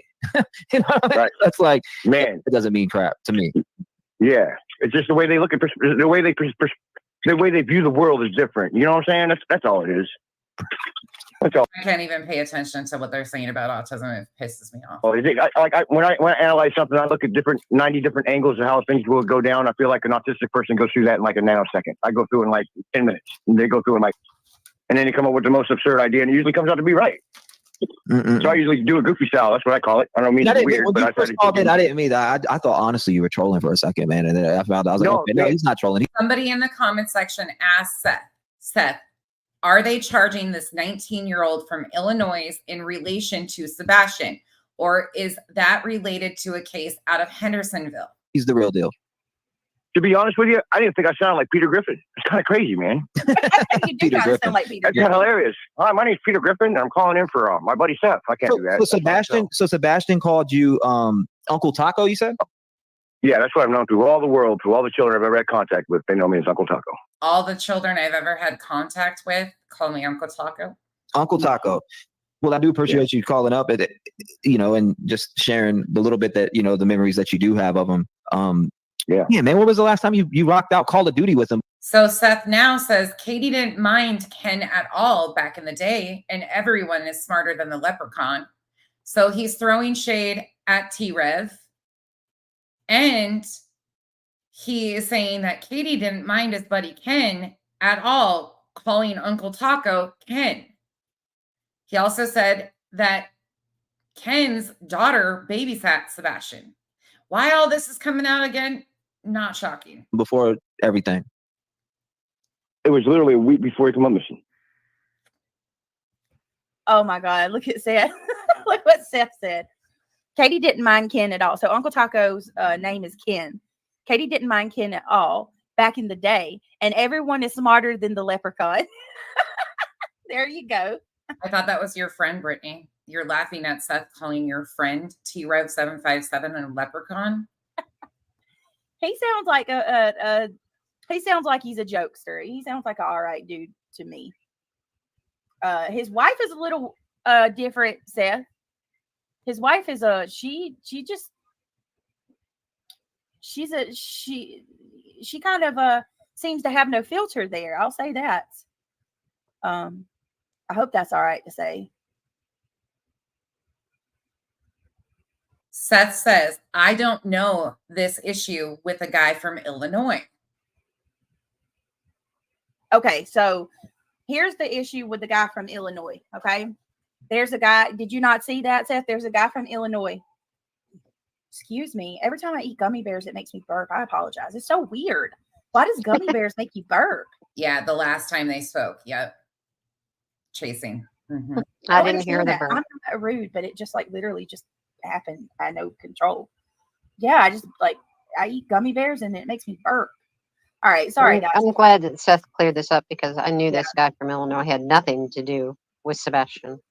Well, no, Nothing. he said he is part the guy from. Okay, let me see. That's not what he's saying, though. Seth says, I don't know this issue with a guy from Illinois. Do you know the details? When you get to that age, who cares about a filter? I mean, yeah, you got a point there. Yeah, I mean, I guess that's a. He's highlighting pretty much all of Seth's comments too, and I'll catch the ones that she doesn't. Absolutely. I guess you earned that right at that point. You know what I mean? But anyway, so seems kind of boring and not really anything yet. Just wait. The guy from Illinois, it's kind of aggravating me, Seth, is it's a 19-year-old guy from Illinois. He was arrested on like 20 counts of child exploitation. And he was like talking to minors online and trying to lure them, if you will, exploit them. And he was arrested and he's being extradited to Hendersonville, Tennessee. I guess the children that he preyed on are from Hendersonville. So I'm actually, if you haven't heard of that, I'm actually a little shocked about that. But the part that pisses me off is and yes, I know you, he says, I don't know about the Illinois person. Right. And none of us question that. You know, the same old people that try to point out, they try to say you're wrong for everything. We're being a-holes and saying, is Seth connected to the guy in Illinois who was arrested on charges of, exploitation to minors? I don't know. Like, I guess they're insinuating that you played games online. But from my understanding, the children are girls. Yeah, Mohawk Mom. That's what I'm hearing too. Yeah, but I 100%, and this is my opinion, I 100% agree that They did Katie and Seth, and I'm going to say the parents, I'm not going to say the other person, monitored Sebastian to make sure that he wasn't online talking to people. How is that possible when Seth's at work for over 12 hours? How is that possible that they monitored? We know that Chris and Katie monitored Sebastian online. They openly talked about that. Like, they really monitored what he did online. Seth, on the other hand, we've heard super conflicting stories about what he was monitored over. Really early on, he was talking about how he had access to gaming and things of that nature. Go back to the labs videos. But Seth in the comment section says, they were trying to say that he was my friend John from Illinois. So his buddy from Illinois, according to Seth, his name is John. Uncle Taco's name is Ken, according to Seth's comments. I totally, I'm going to say that. And if people disagree with me, I'm going to say that. I don't think that anybody online lured this kid away. I just don't believe it. Alicia, Sebastian lives in Sumner County in Hendersonville. That guy is being extradited to Hendersonville, Sumner County. And? But I'm not saying that guy's connected to Sebastian. Seth said they were trying to say that he was my friend, John from Illinois. See, that's so wrong. Jeez. Mm-hmm. Thank you, Ben George, so much. Ben says people love to call anyone different autistic or on the spectrum. They are no different, just different than calling them different. Look inward before projecting outward. Thank you. Oh my God, Ben, I love you. Well, and I have been saying this forever. Yes. All children are unique and they all have different aspects in life. Seth comes into the chat and says, who is Pat? Who is Pat? Who is Pat? Fuck if I know. Doesn't mean that one is better than the other or one is less than the other. They are all very unique and special in every way they are. I'm so tired of people saying that. And thank you, Ben George. Thank you, thank you, thank you. I can't stand it because I get personally offended. My kid's on the spectrum and you're sitting there saying, oh, well, they're not like us. They're just not, no, you don't, that's not, no. You get personally offended, but then say the most ridiculous shit. Okay. No, I'm so tired of saying that. I'm so tired of people saying, well, my child is normal. Your child is not normal. There is no normal. You What's know? normal? What the No, hell there is no normal. So they bitch and moan about disparaging Sebastian, and they claim that Chris and Katie have disparaged Sebastian, but they're sitting here just throwing all sorts of shade at all kids. Every child is very different, and you've got to love them for what they are. Some have higher IQ, some have lower IQ, some have disabilities, some have reading disabilities. You know, I mean, it doesn't mean that they are any less than the other. Revival from the bottom of my black heart. I love you. They're children. Yeah. They're just children. And they grow up to be adults, and we love them just the way they are. Oh my. I'm sorry, Britt, but I have a big issue about that. A big issue. No, you're fine. No need to Holy apologize. Thank you so much, Ben George. I'm Yes. right there with you. Ben I'm George, of the that was same the opinion. greatest way to put it. Thank you. What? I didn't know that, Mama Bear. Seth Rogers, did you know that Chris had an aunt who works with special needs kids in a behavioral facility? Y'all just reminded me of something. 1111 true crime. Remember when we went over that bullshit that she tried to say that Katie's family member and all of the bullshit she did there? That Mama Bear is running with 1111 true crimes BS that she put out here. Just wait though. Then remind me before I end. I'm sick of how she speaks about Sebastian. It is insulting to him and every other child with ASD.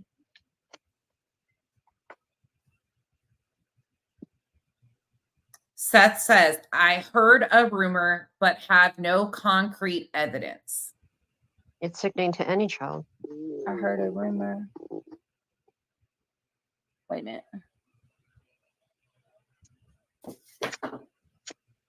I heard a rumor, but have no concrete evidence.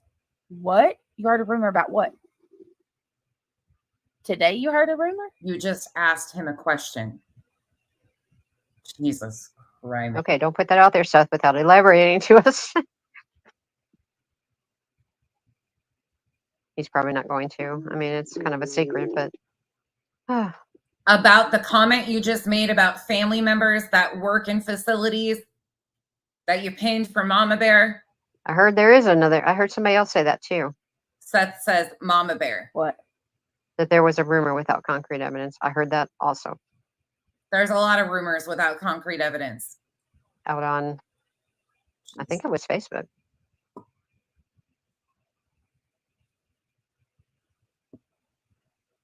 All right, I don't think he's gonna say. Well, Seth, when you have the concrete evidence, let us know.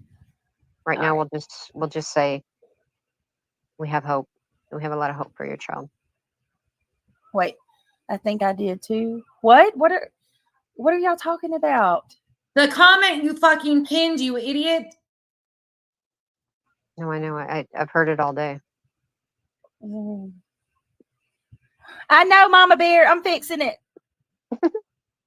I need Mama Bear to email me, and I need Seth Rogers to email me, Mr. Seth Rogers. Like today, if you can, email me. Noel says it finally. You just asked Seth a question. He answered it. What the fuck? I just asked Seth a question. He answered it. I'm losing my mind. What question did I ask? No Seth? shit. He said, I heard a rumor. I have no concrete evidence. 3 hours later. The ant. I forgot the question I asked. It's just ironic that I heard that I'm same losing thing it. today. And then I hear Seth saying that. You didn't hear the same thing today. You guys are running with misinformation that 1111 True Crime put out months ago with the whole theory. And she was running around. Everybody called the police. Tracy and I both covered it. Oh, Mama said Seth's comment was for her. Okay, Mama Bear. Lord bless us all. Oh, okay. All right, hold on. Now I got to be nosy by Mama Bear's comments.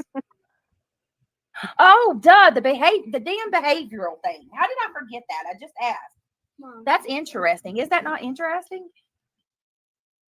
Seth comes in and says, I heard a rumor that Chris had an aunt, So that was but I have no concrete evidence. whose sister? Oh my God. This is like, Chris Proudfoot. Okay. All right. Hold on. I'm going to play the rest of Uncle Taco. Well, do y'all want to listen to the rest of Uncle Taco? After that, I'm going to play the, stop sharing that. I want to play that Chris Proudfoot phone call again because I cannot believe he acted like a different person. Oh, wow. So I lost contact. I started working for 3 weeks and I got back online and I found out through Seth this happened and I was like, it's like the world got turned upside down. And literally, it's not a day I go to work not thinking about my nephew because I work nights, so there's a lot to think about. Interesting. But, you know, I want to donate tattoos for the cause, you know, ribbons or whatnot. I do tattoos also here in Oklahoma. I'm not licensed, but I do work. I do pretty good work. he's an unlicensed tattoo artist. There you go. They don't even need to raise money. He's one of Seth's buddies. Seth can just go get his tattoo from him, right? But you know, I want to raise money for Sebastian any which way I can. And I want to help her any which way to find him and to get him home or to get him someplace safe. Because if I was being abused by anybody in the house, I don't know if I'd even want to go back there. Mm-hmm. So they don't know Chasing. They lost the plot a long time ago. I hope he's just off wandering in the woods looking for his dad's house. You know what I'm saying? Maybe he just got lost. Who knows? Who knows? So that's good. Who knows? God protects his children no matter what. Right. Bring them home.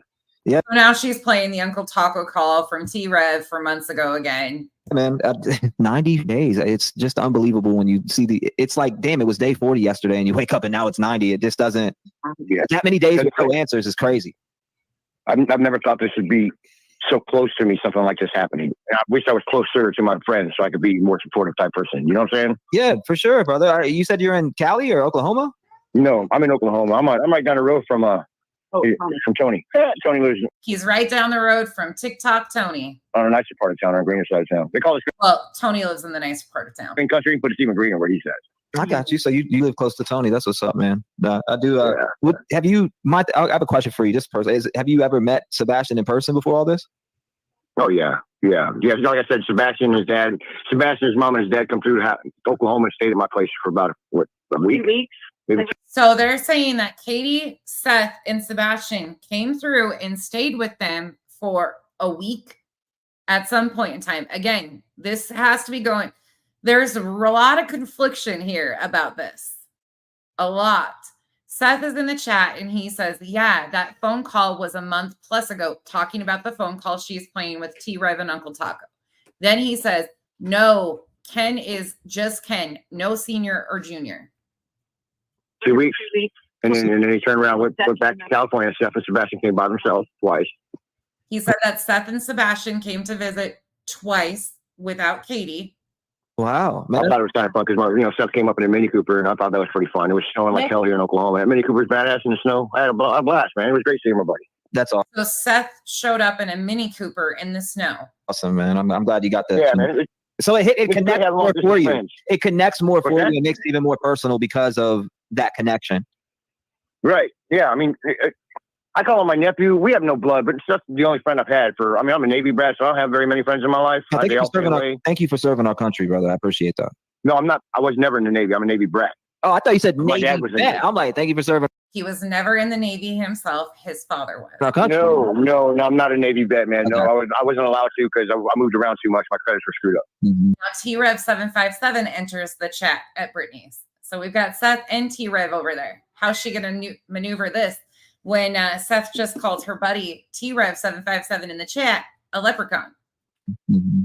So yeah, I never got to serve, but my dad was in the Navy for 29 glorious years. But Yeah, yeah, man, it's all. Seth says, yeah, he called, meaning he called into T-Rev's show, was pissed at the little man. Again, his words, not mine. This is what Seth is in her chat saying. It's all about keeping the faith and keeping head. For those of you confused, the call that she's playing was from over a month ago. This is her stream from last night with Seth in the chat. Along in the wind. I just want all the drama to stop.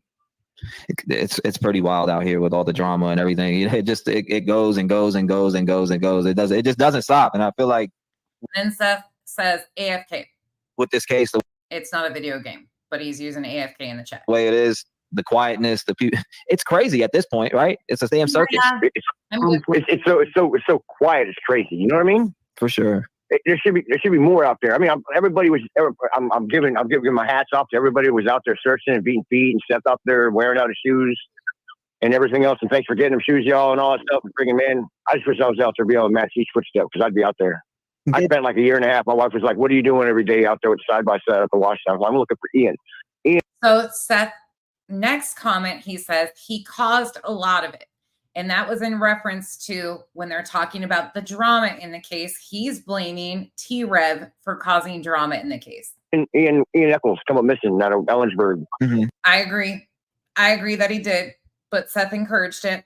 Up there, Central Washington. And I was up there in the That is my opinion based on what we've seen. mountains looking for him every day. I wish I could give the same effort to my nephew, but we gave everything we can to come down here and fight for my grandkids, and that's been my life. It's been what I've been doing. And then God has his trials and tribulations, right? He ain't putting nothing there you can't conquer. So I believe that we ain't ended this, so we ain't over. So this is far from being conquered. I just haven't been able to step in yet. You know what I mean? Right. Yeah, Lord, when I show up, it's gonna be crazy. I mean, we all sit around and have dinner. Me, you, Seth, and everybody.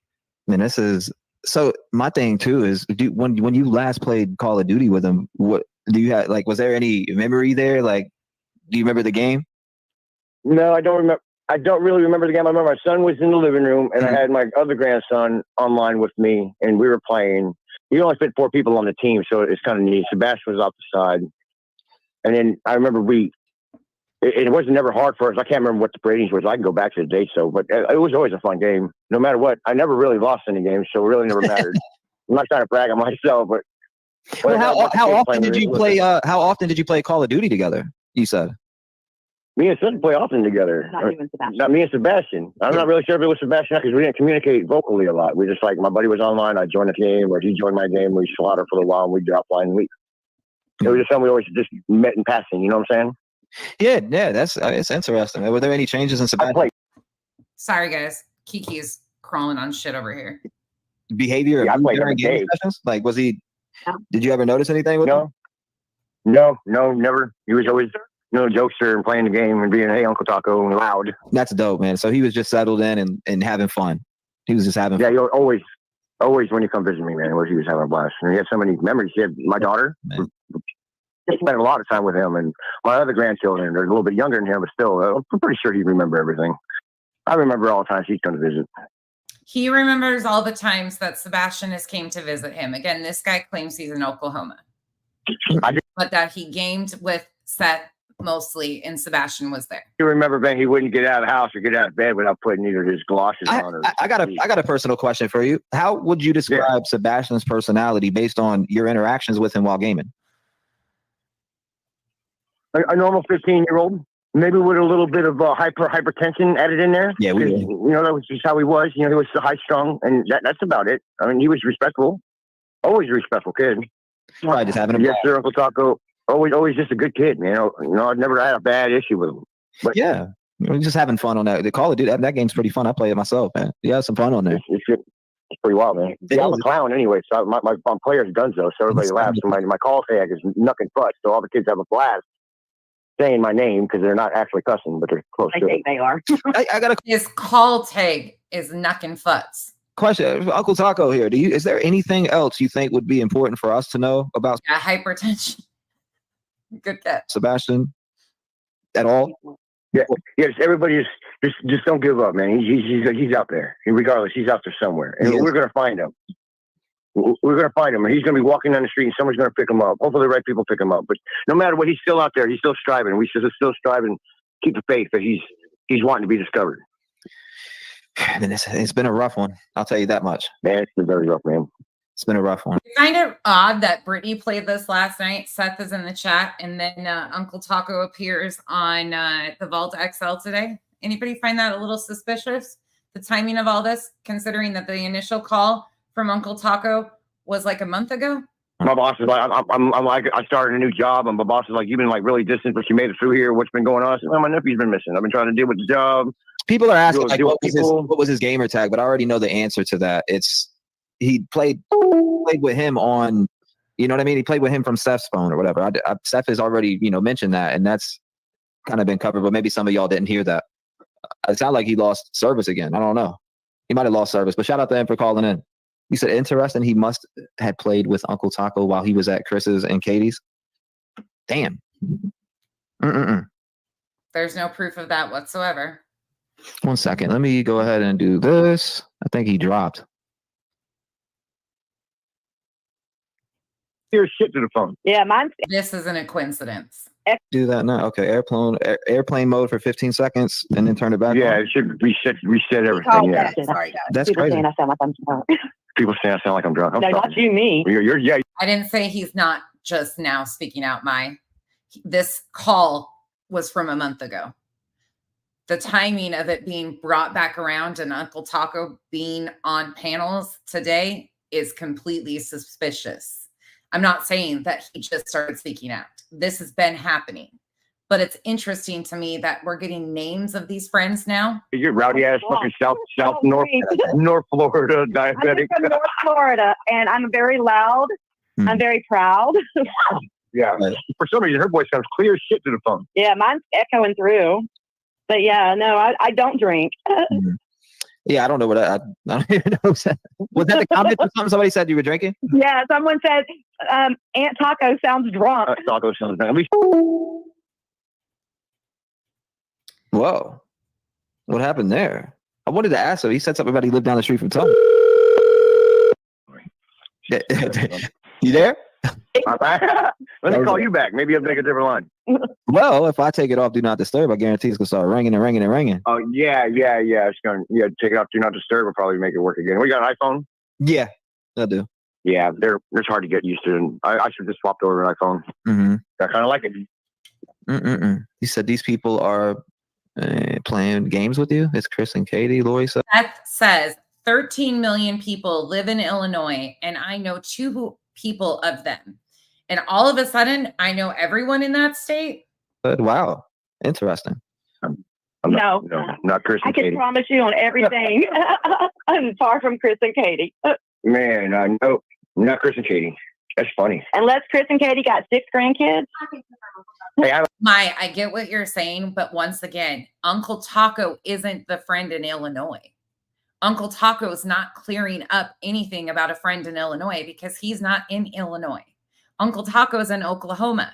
So why is this friend coming out? Where's John? Oh, wait, Seth is about to tell us. John's in the basement. Surgery is on the 2nd, by the way, for the shoulder, according to Seth. That's his next comment in the chat. I haven't lost any of my kids. You Maybe said- some down the drain. I mean, my book. You can confirm that that's Uncle Taco talking? Okay. Yeah, no, some people were saying that was Chris and Katie, but That's funny. she said, I can confirm that that's Uncle Taco. Okay. I mean, I didn't say it wasn't. Ooh. Oh, to everybody else in chat. Okay. I got you. So it is Uncle Taco. Shout out to Uncle Taco. Hey. Shout out to Uncle Taco. I appreciate you calling in and just sharing the little bit of what you know about Sebastian. Wait. You know, I do appreciate you doing that, brother. Yeah, man, I appreciate what you're doing. Trying to help in any way I can. It just seems like everything just leads to drama in here. We're trying to get it focused back on, locked in on Sebastian. That's what we're trying to do. And I feel like law enforcement needs to get some answers. Yeah, I told Seth the other day, man, you sound so distraught on the phone. I talked to him on a daily, man. I was like, Uncle Taco talks to Seth on the daily. man, you just need to pull back, everybody. Pull back. A week out a week, man. Let it all smoke clear and just go full-fledged on Sebastian. Fuck all the drama, who fucking who. Yes. Sorry for cussing. You're good. Who's doing what, or who's done what in the past, and who stuck their hand in the candy jar. Who gives a shit? Sebastian's missing. This is what I keep stressing on the friggin' Facebook crap. Oh, surgery on his neck. Not even the shoulder, he says, is on the 2nd. I'm not here for anything else. I'm going to draw drama. I'm going to cause static. I'm going to make all the freaking scene I can. If Sebastian is the one missing. And when I get there, I'll be a biggest cheerleader. Somebody who knew Sebastian, it's just me. I have to ask you this question. Can you think of any reason why Sebastian, would have left unexpectedly to go somewhere? What if you had, what I mean? Like, what's your thoughts on that when I ask you that question? Because it's something I'm just curious what would be the reason why he would just pick up and leave if he did indeed leave that house? We all know I'm going to be blunt. We all have seen CP's Chris Proudfoot's demeanor and how he sits there and looks at Katie like, if you say the wrong thing, I'm going to beat your ass in the first interview. Remember, this is Seth's friend, supposedly Seth and Katie's friend from way back. Remember? And this was all an intent to try and clarify that the guy from Illinois isn't the friend that gamed. Well, this guy is none of those people. A little odd here of all of this. You know what I'm saying? And then he starts talking and starts being vocal. And he starts being like disrespectful to the females and other things, just trying to draw drama away from the situation that Sebastian Rogers either come up missing or end up left your house. Either A, because you kept spraying him with a pressure washer or making him sleep in the fucking garage. Spraying him with the pressure washer and making him sleep in a garage. Chris and Katie don't own a pressure washer. Again, that neighbor was completely fictional. Supposedly, remember, this guy, Seth and Sebastian and Katie stayed with him. All of this shit. Why this guy? When I get a hold of your ass, I'm not even going to say it. You just know it because y'all stand so far away, Chris Proudfoot. With a pressure washer. I'm clean with it. He sprayed him with a pressure washer, called him retard from the neighbor's video. I mean, I've seen the same. The neighbor's video. This is Seth's gamer friend, Ken from Oklahoma. You've seen it and heard. I definitely, but wow, it's just when you. But listen to that. Chris Proudfoot wants to talk all kind of loud shit at everybody. You can't even say, "Man, I'm sorry, let's all just look for Sebastian." He wants to get his own little. His JJ hurt because people want to talk shit. People's gonna talk shit. I'm talking shit. People are, and that's the thing. I've been saying that. I don't know if you heard me or not, but people are gonna talk smack about people. It's best for everybody to just stay focused on Sebastian. Why even turn and entertain anybody? People are gonna have their. Right, you can't stop it, so don't look at it. Right, you focus on me, and let's just let everybody else look for Sebastian. How's that? Right. Someone said, exactly. So you ever lived in Illinois? You sound like my cousin. I did live in Illinois. No, I can't. I did live in Illinois. I live in Roxtown, Illinois, but I might not be your cousin. And again, might not be your cousin. Hold on. His JJ hurt because people want to talk shit. People's gonna talk shit. I'm talking shit. People are, and that's the thing. I've been saying that. I don't know if you heard me or not, but people are gonna talk smack about people. It's best for everybody to just stay focused on Sebastian. Why even turn and entertain anybody? People are gonna have their. Right, you focus on that. You can't stop it, so don't look at it. I slowed it down so you can hear it in full context, but this is really ironic. Yes, Chronicles.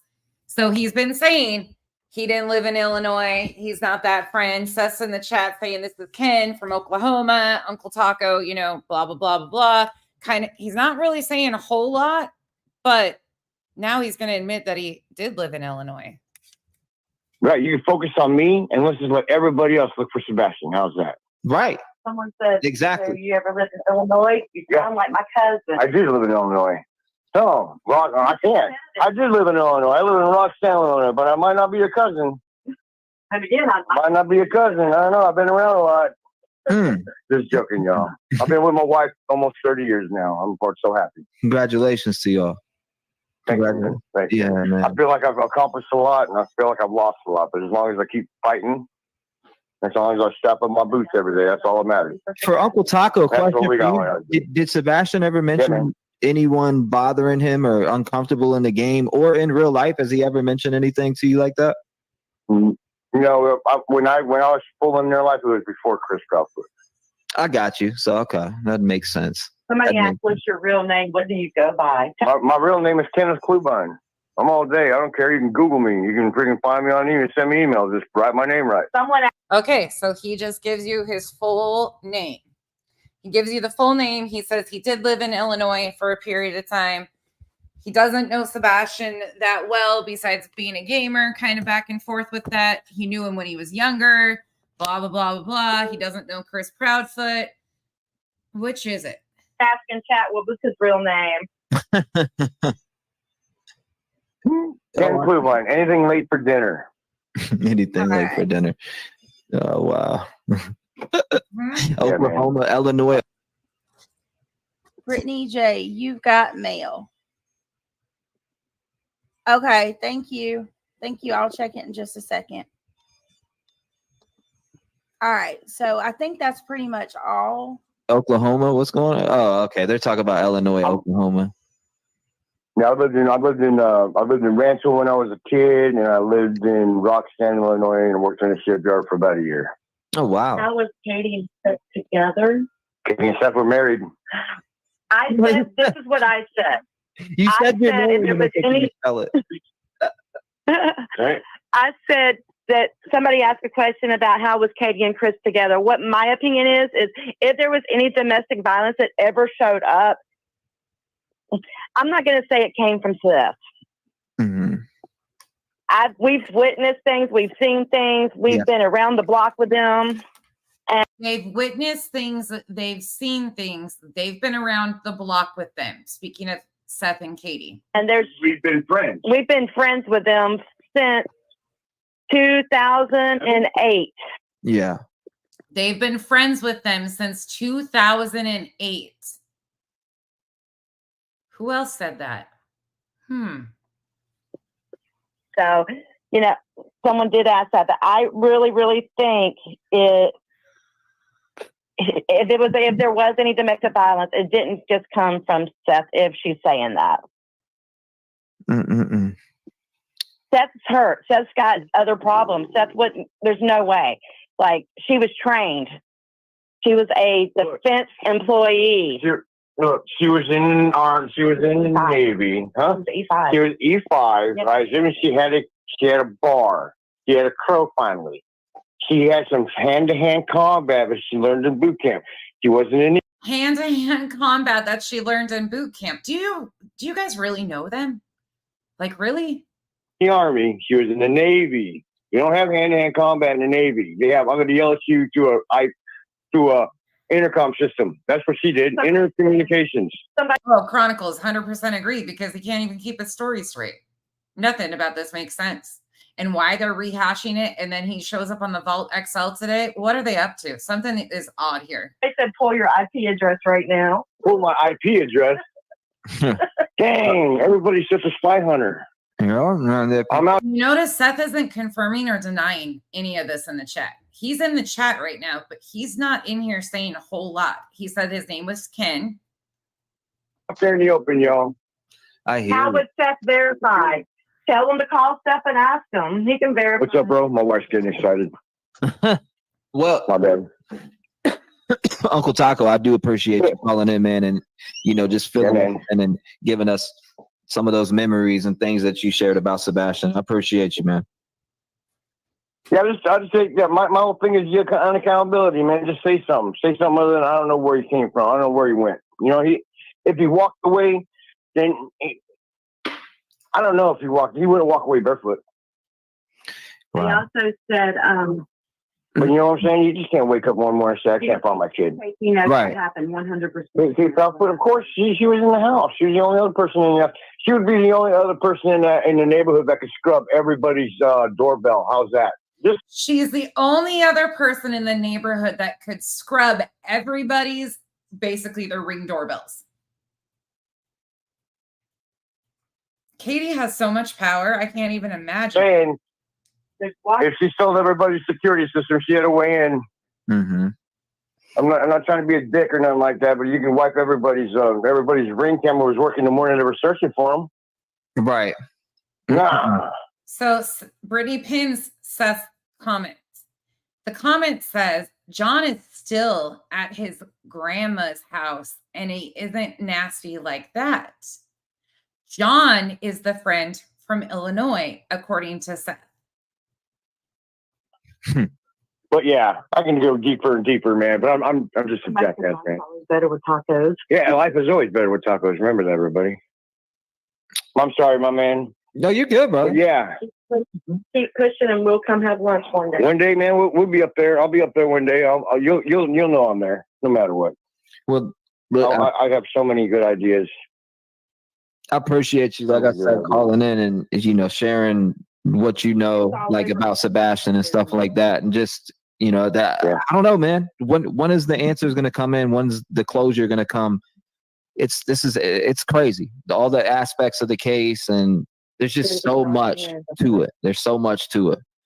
I don't know. It's All we can do, wild. all we do is put it in God's hands, man. Exactly. Well, Uncle Taco, I do appreciate you calling in, brother. Keep in touch. God bless you. I hope you have a great night. Lock your doors. Stay vigilant. Shout out to you and your wife. I Just a minute. We're going to change gears here. Hold on. appreciate you guys. Shout out to Uncle Taco for calling in. Okay. All right. That was interesting. Okay, so Seth Interesting. It was all over the place. said John is still at his grandma's house and he isn't nasty like that. So Seth's friend John exposed. Seth is in chat. Because exposed said, so there's a different friend that plays online with him because Seth said in an interview that he had a friend from Illinois that played with them. I'm not saying it's the guy in the article, right? So Seth says that the guy from Illinois that he's friends with is John, and he's no way in connection with the weirdo that was arrested in Illinois, and that his friend John isn't like that. So I don't know.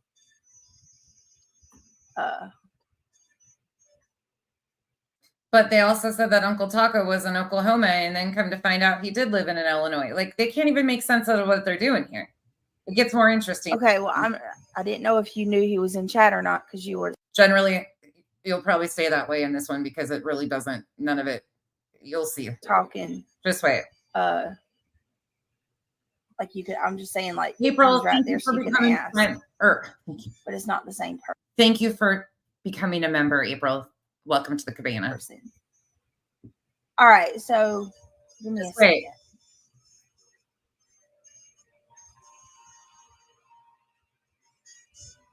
This isn't going to be interesting. Hold on. Mrs. Fletcher, ding, ding, ding.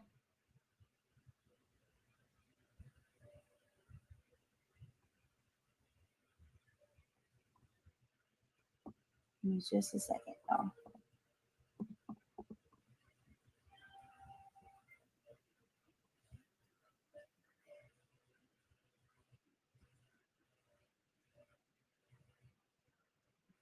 Oh, we're not there yet, but hold on. I think I got the wrong video. She's pulling a video. Hold on. We're going to wait. Seth has more. Yeah, I got the moments Hold here. on.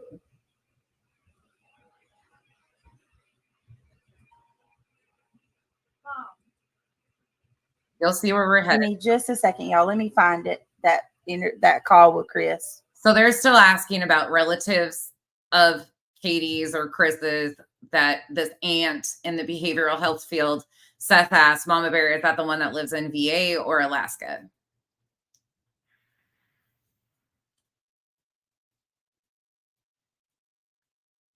We're speeding back up now that Uncle Taco's off there. We could probably go 1.75 if this is so slow going.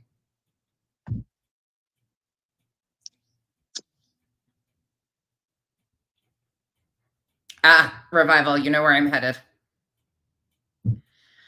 Then he comes back and says, because neither of them are actual relatives of Chris.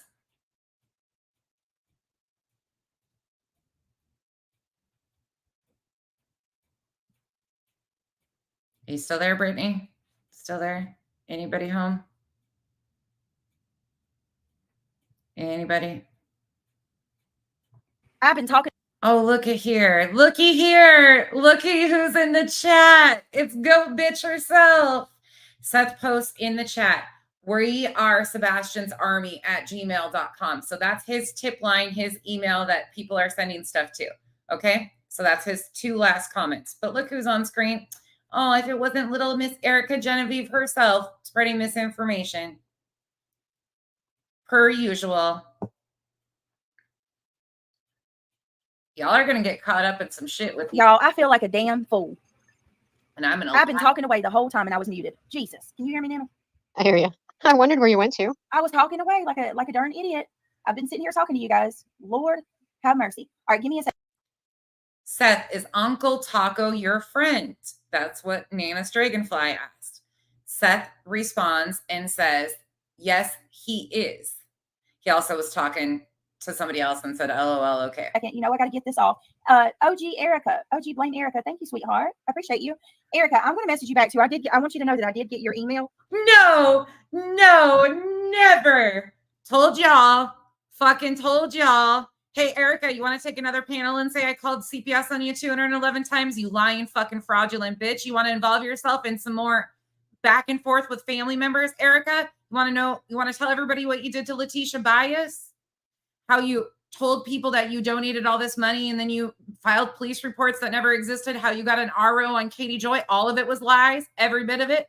Brittany, keep messing there. Have a blast. Email her back. I can't wait to see the bullshit that you come out with. Erica has been mirroring me for years, and she is a creepy fucking weirdo who interjects herself with all of the family members and tells stories on all sides. Recently, for those of you that want to know, she was in Kathy P's chat trying to say that Sonia and Seth are dating. Yeah, that's who this one is. She goes from chat to chat to chat, makes up lies all over. Be very careful. And I'm not ghosting you or avoiding you. I actually had to tell Mama Bear.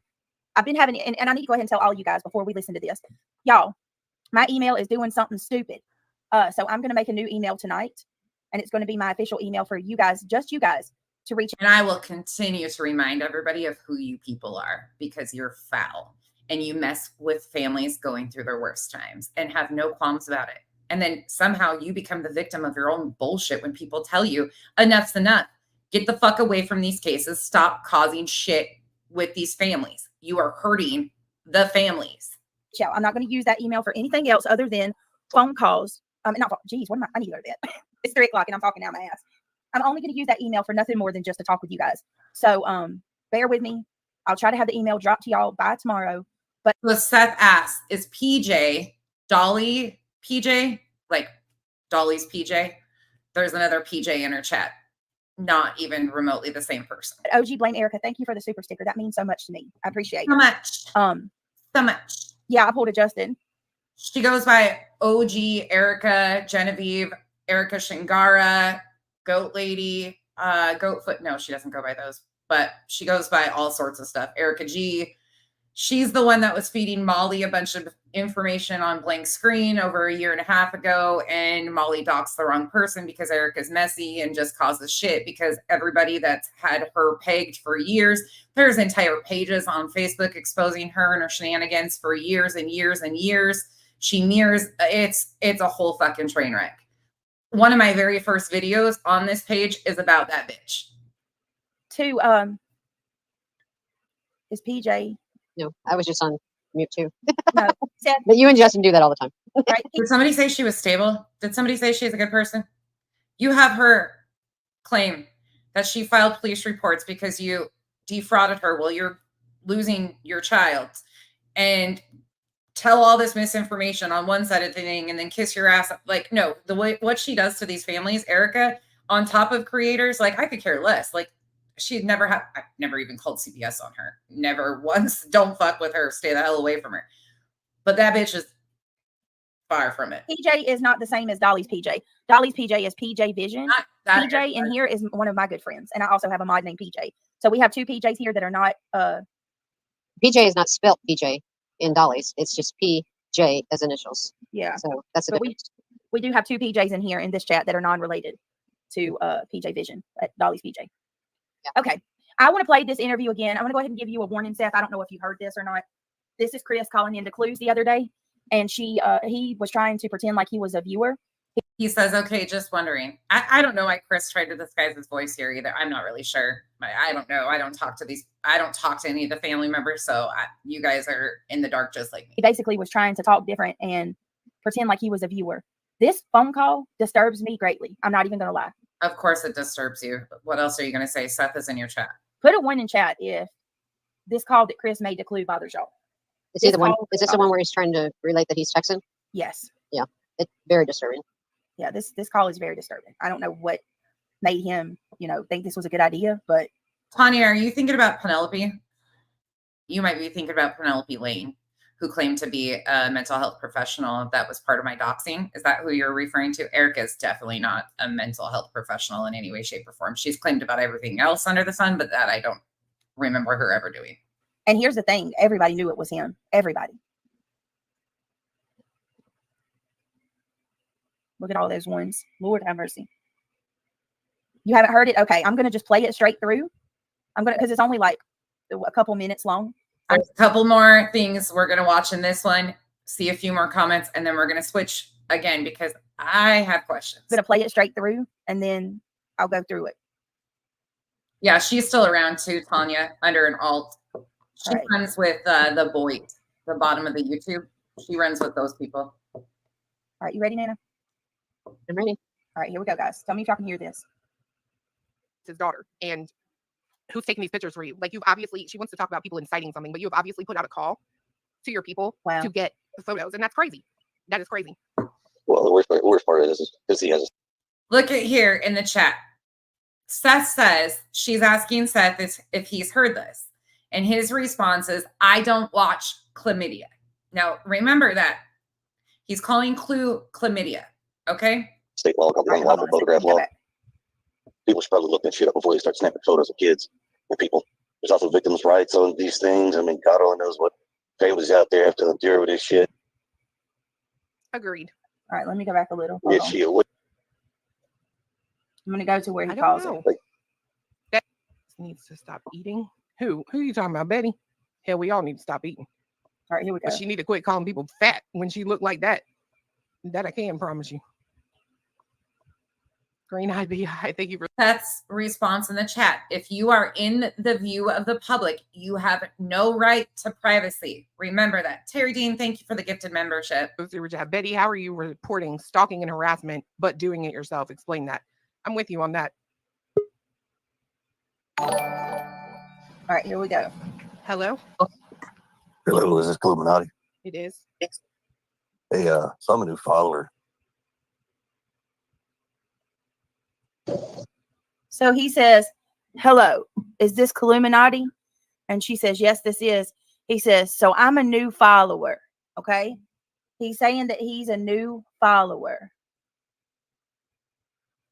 Ben says, "I may have missed the question. I was deliberately asking if there were any BJs in chat after the BJ discussion." Hey. Yeah, the question was, were you disturbed by this interview that we're going through? Does this interview disturb you? Miss Mississippi 1964. Are we being trolled by airplanes now?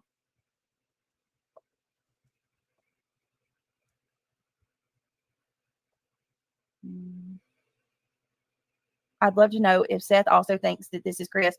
We all do. I want to know what he has to say about it. Seth, paging Seth Rogers.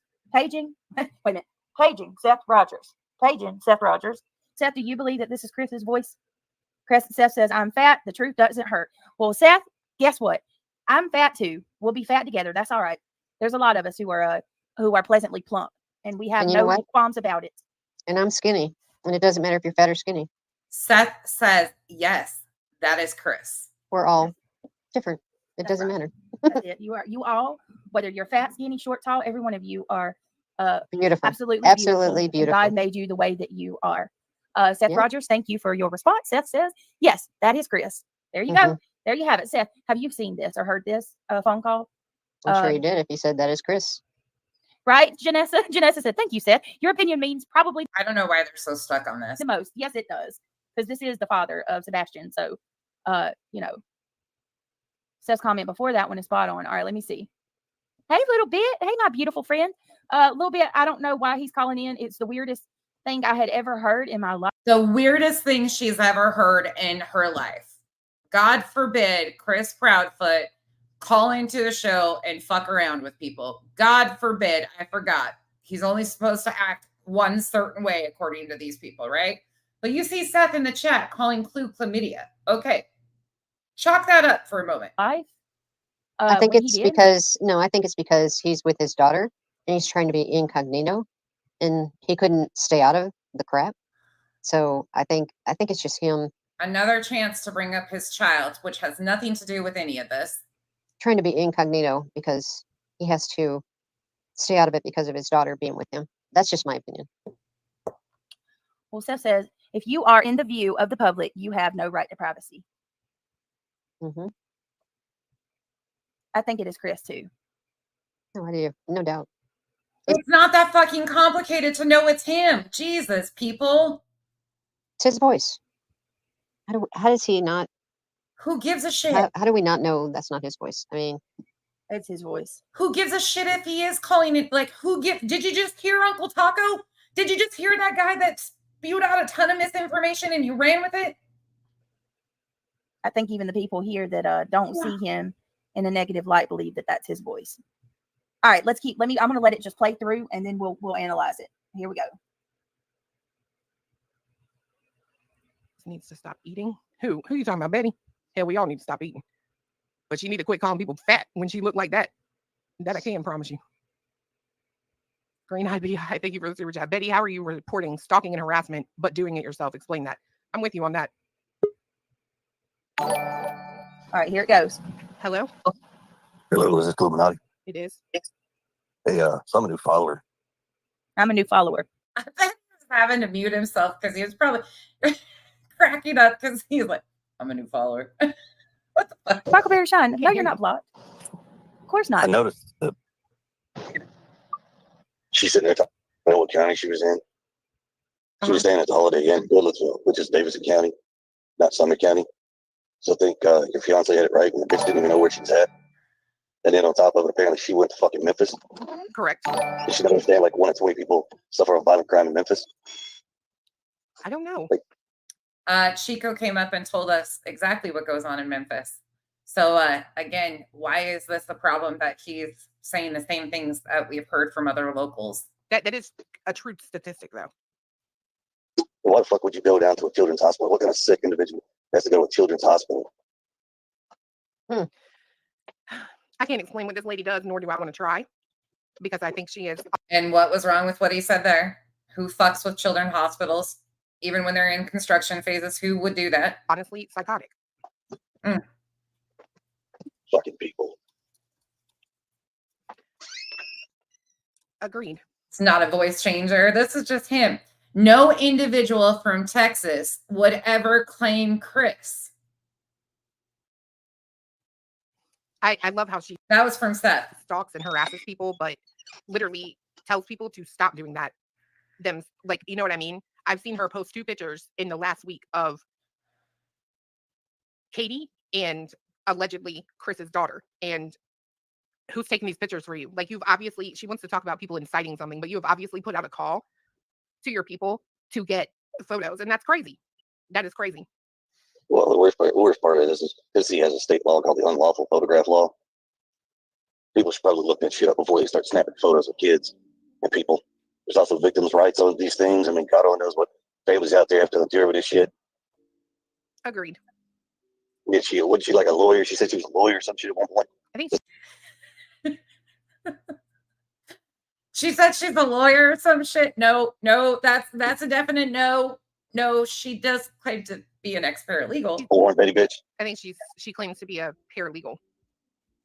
Oh, paralegal, that's even worse. All right. I'm putting this full screen.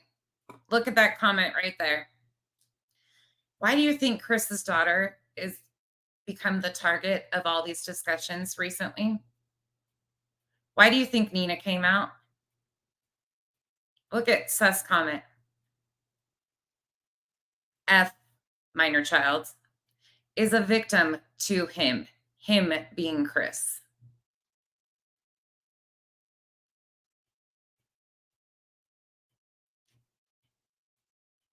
Huh. Where's the proof of that?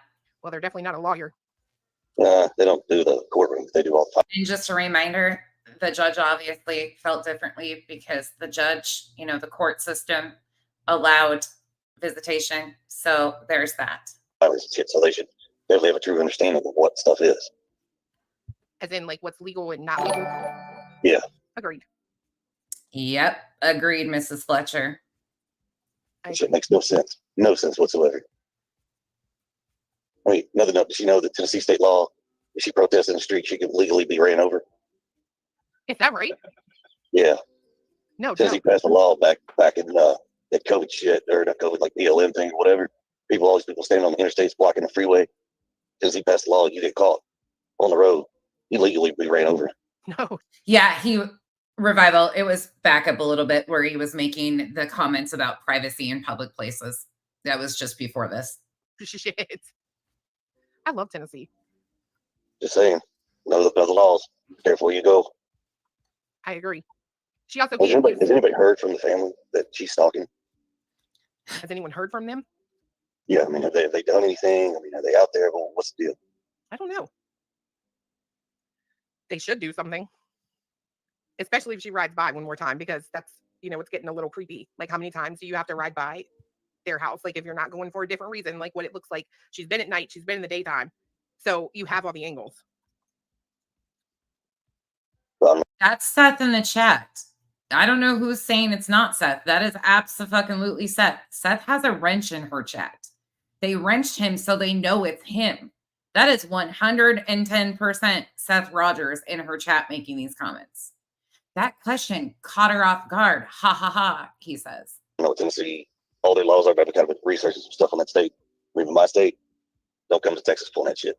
Don't come down here to Texas. Oh, I do agree with that.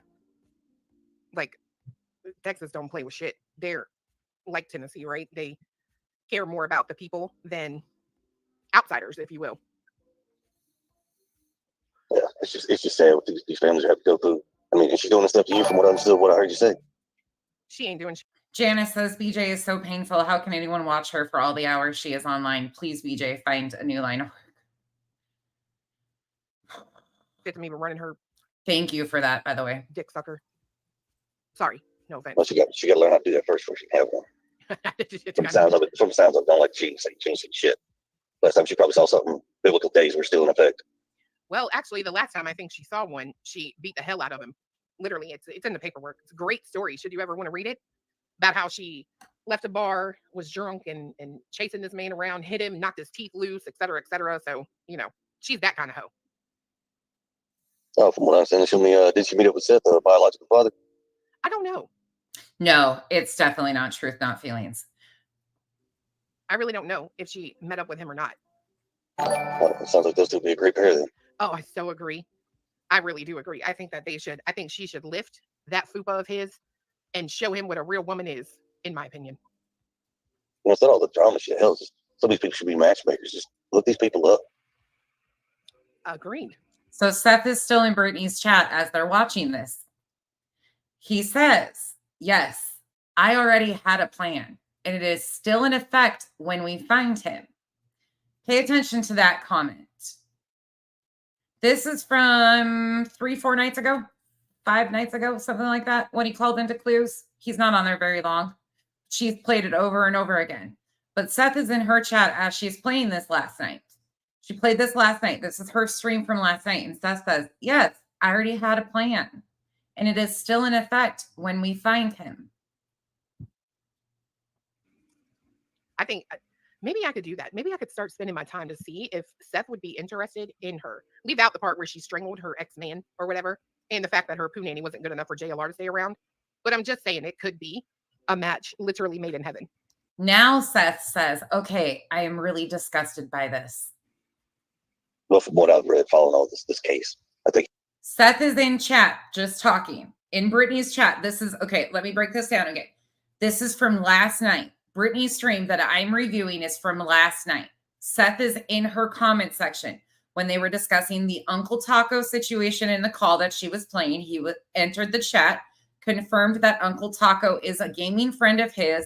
Originally, they said he was in Oklahoma. Then he confirms that he once upon a time lived in Illinois. He claims that he was friends with Katie and Seth, that they've been to his house in a Mini Cooper in the snow. Then we go from that call that was a month ago that Brittany played with Seth in the chat to now this call with Clue from 5-6 nights ago. I'm not sure exactly the date. I'd have to go look at the calendar. Just a few nights ago, this happened and they're reviewing it. And Seth is still in the chat. He's just talking about what he's hearing on the stream. He doesn't really respond to anybody else. He's just talking about what he's hearing in this call that she's playing. he's got some shit in his past too that, I mean, hell, they could probably mesh together. Oh, you might be right about that. They would look cute together, like two little, balls, if you will. Be like a walking nutsack.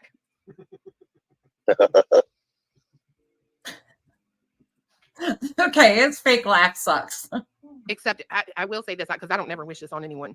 I would say that some advice needed to be had where we should. So Seth says he's disgusted by this. Later, all warn Sethy Poo there to not mess with her should her lips not be free of any like lesions or anything like that, right?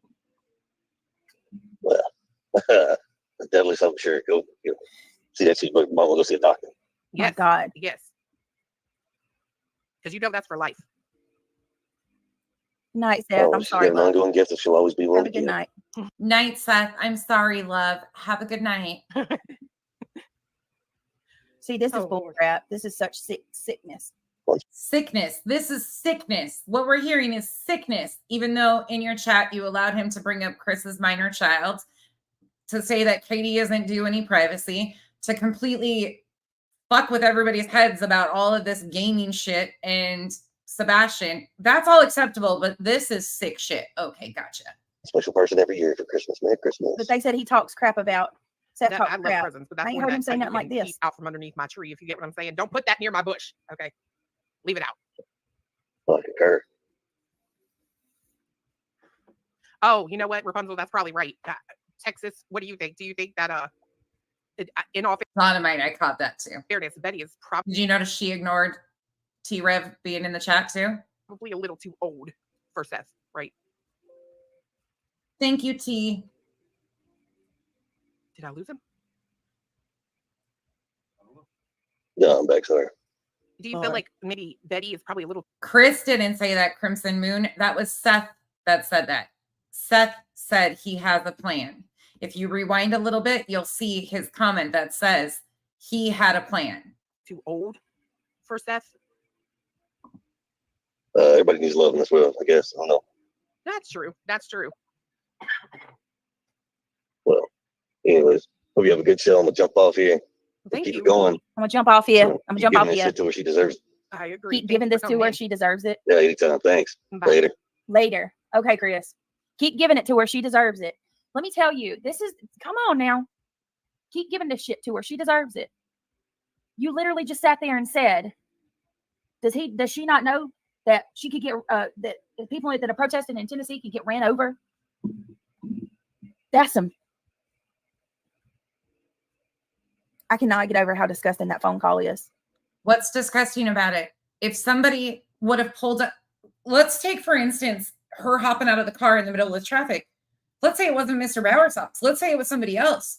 There could have been a whole situation that unfolded there, and it could have been easily seen as self-defense. When you're jumping out in the middle of traffic, approaching somebody like that, I'm sorry, but it is what it is. But this is so disgusting. Carry on and tell us more. Keep giving it to her. She deserves it.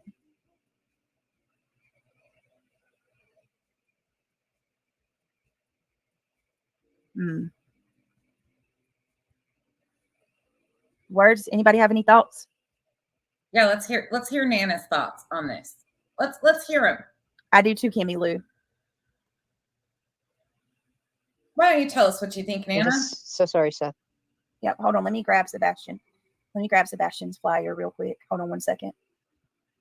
Give me just a minute, y'all. Pay attention to what it's about to How be. it is shitty, but he needs to hear it. He needs to know, these are the people that are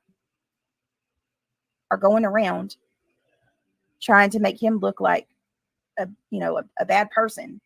And while they're sitting there, I don't know how anybody can't say that wasn't a low-key threat about traffic. This is just like a Candace thing when she faked that call. Yeah, it is. How could he do this? How could he do this? And why did Candace do that? Candace, I don't know why they do this whole cross-referencing thing into these cases. I don't know what she's talking about with a faked call by Candace. I'm not sure. But they always constantly bring up the Wells. Why would you fake a call? What in the world is in your mind? You're sick. You are totally sick. When there is a missing child out there that needs your help. Shame on you, Chris. Shame on you. Shame on you, Chris. Shame on you, Chris. But we saw what Seth was in the chat doing. Sorry. I'm just coming on myself. Yeah, it's crazy. It just reminds me so much of summer. How can you play these games when you have a missing child? How? Shoot, he doesn't care. I know, but we do. And we don't even know Sebastian. We've never met him in person. Oh, just wait. Morning Rays, you're about to get real disgusted here in a second. Sorry, y'all. Trigger warning. We love him more than they do. We love him more than they do. You want to hear that again? Yeah, I think you probably should. Pay attention. Shoot, he doesn't care. I know, but we do. And we don't even know Sebastian. We've never met him in person, but we love him more than they do. Oh. I know Seth loves him. I have no doubt. No doubt. These two, I'm not getting it. And so she knows that Seth loves him. She's got no doubt. They love Sebastian more than his parents do, Katie and Chris.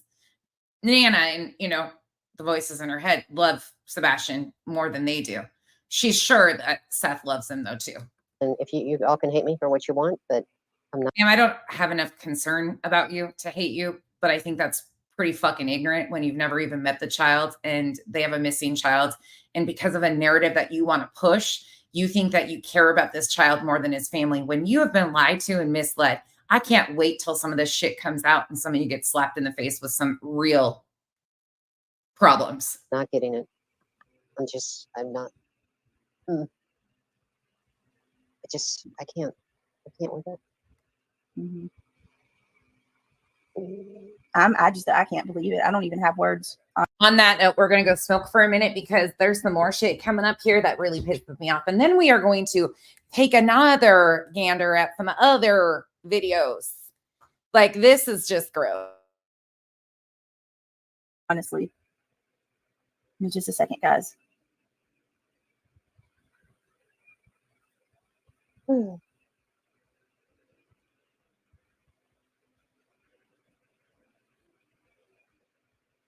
no.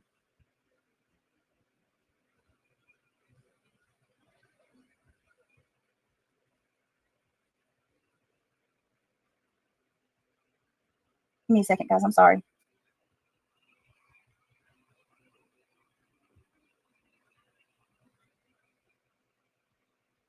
No, it's okay. Ziggy, I 100% agree. We need to get this child back to Seth. This is so disturbing to me. We need to get this child back to Seth.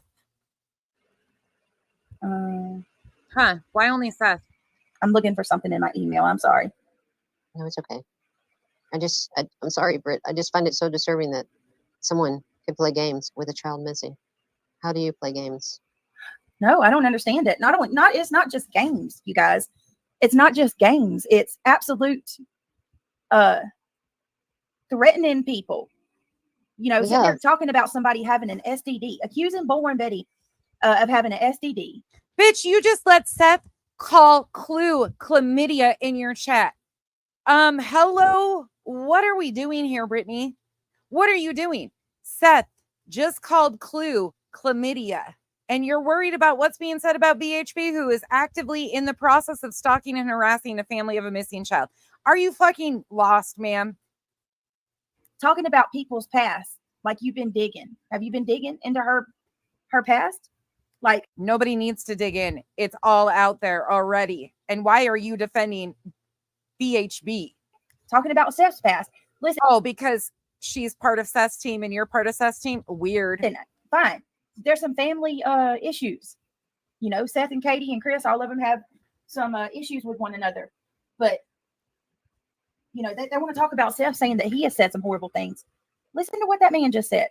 Like, he said horrible things about his child. I don't give a shit what they say about creators. I could care less. These creators deserve the shit that they're getting. Sorry. On all ends. Even some of the ones Seth has called out, I agree with Seth on.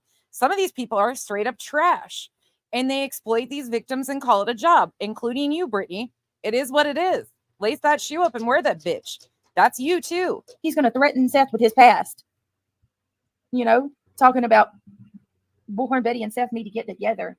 You allowed Seth to talk shit about Chris's minor child in your chat. Save it.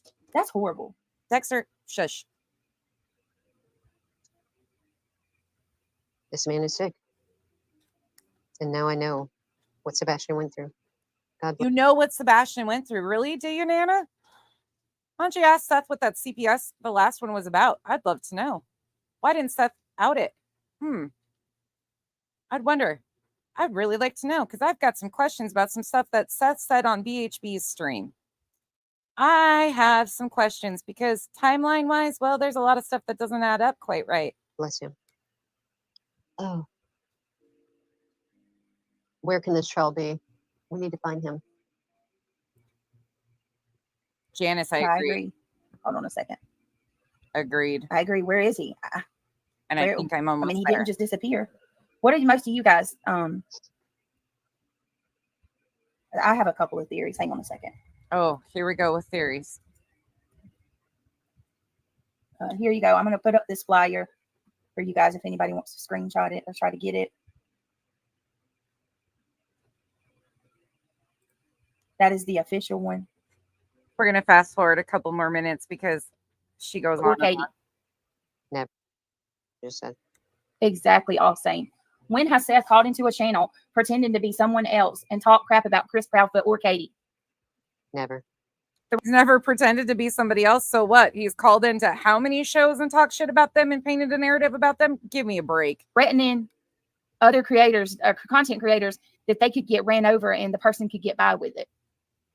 He wasn't threatening her. He was stating the statutes and the laws. That they could be run over and the person not have any consequences. So what does that prove? They're the ones that are intimidating all these people.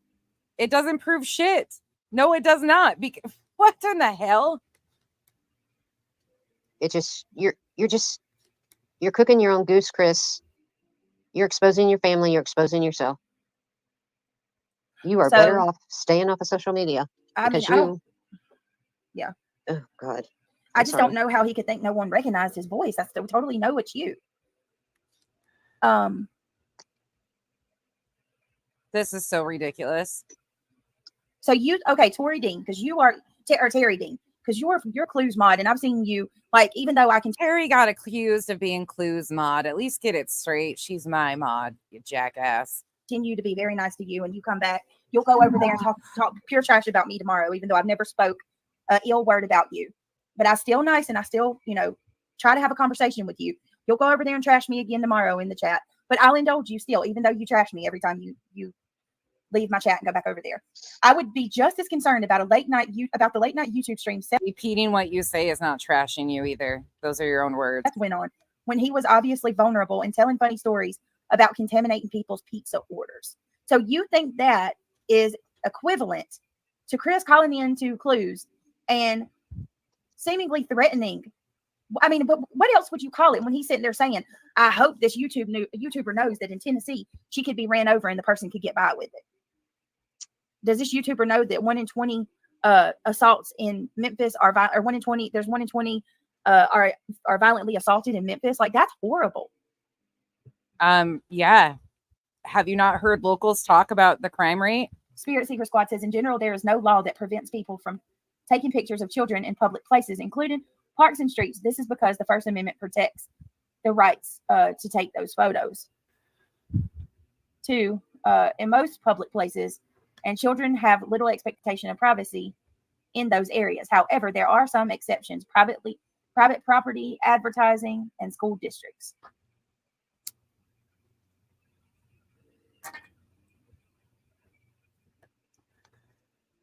I don't know. It doesn't mean that it doesn't mean that I think people should go snapping photos of kids. Mandy doesn't think, I don't think is there anybody here that agrees with that? I don't think anybody here agrees that photos should be taken of kids. I've said from day one, Chris's daughter needs to be off limits. No one should have taken But you just let Seth talk about her in your chat. pictures of her. This child has been through enough in her life. Yeah. And no one should have taken pictures And you're taking up for BHB, who's been posting that picture all over. of her. Whoever did that, shame on you. Yeah. I don't know who did it. A lot of people are saying Bullhorn Betty did, but I don't think she did. I think somebody else did it and sent it to her. But I just... No shit, Sherlock. I don't agree with it. And I love you and Justin both, that you did not show those pictures out on social media. I wouldn't do that. No, I know you wouldn't. And neither would Justin. Nope. It's not right. That child is going through enough. She's innocent to this whole situation. They can't pick a fucking lane. They're defending Betty, but Betty's behavior is wrong, but they won't admit that it's Betty's behavior. It's somebody else's behavior. Yeah. So Mandy, I know you're not Mandy. That's why I said Mandy's not saying it's okay, but she's reading out the law.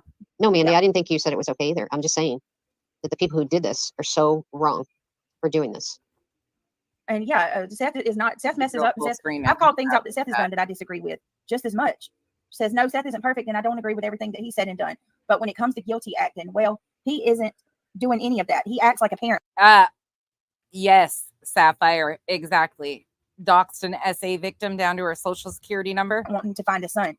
I haven't heard anything about Seth's family chasing other creators around either. When people go, oh, wait a moment here, BJ. This is the part I want to remind you of. What about your buddy CJ? You know, the buddy that you had that supposedly Robin went up and confronted in the woods, and you know, she claims that she didn't know CJ was recording. Y'all stood up for CJ that she knew he was recording, and then she threw shade at him at the vigil. Remember that? Oh, that was Seth's family. go out there to search. It's the Bower socks that keep showing up. Chris in here telling other creators to keep trashing each other. Like, I'm not seeing Seth telling creators to go at each other. You're not seeing Seth tell creators to go at each other. Really? Really? Huh. But Seth called Clue chlamydia in your chat. The irony of it all. This is just so sad.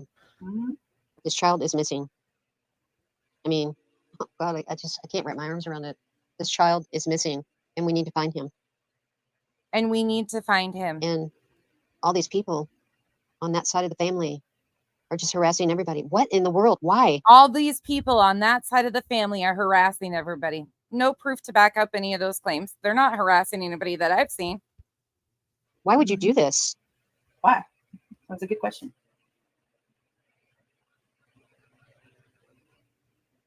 I can't.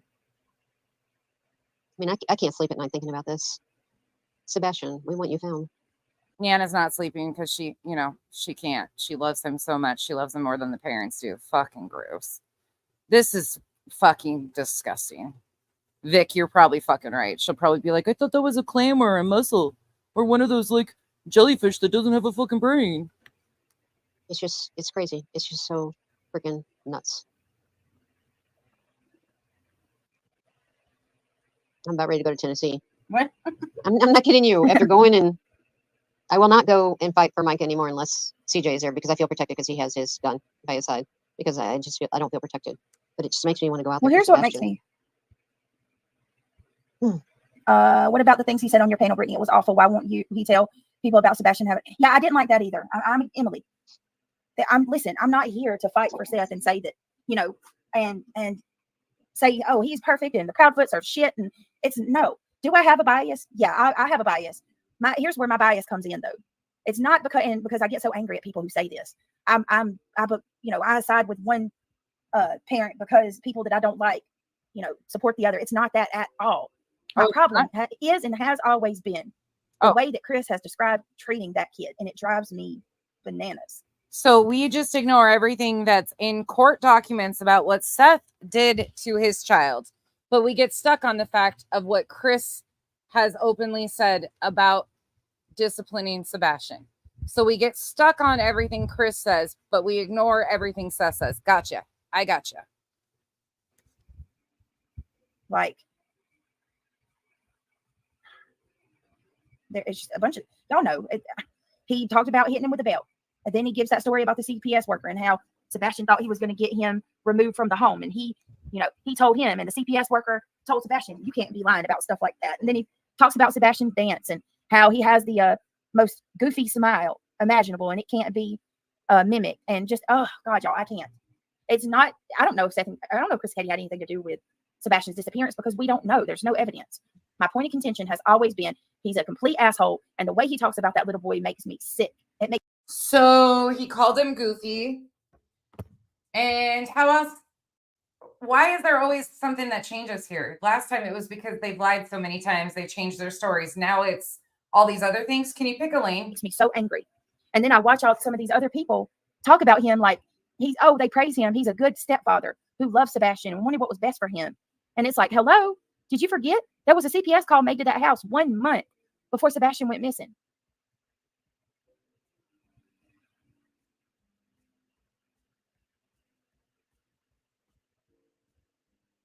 Oh, I was on mute. Sorry. No, you're This fine. call right here made me change a lot of things.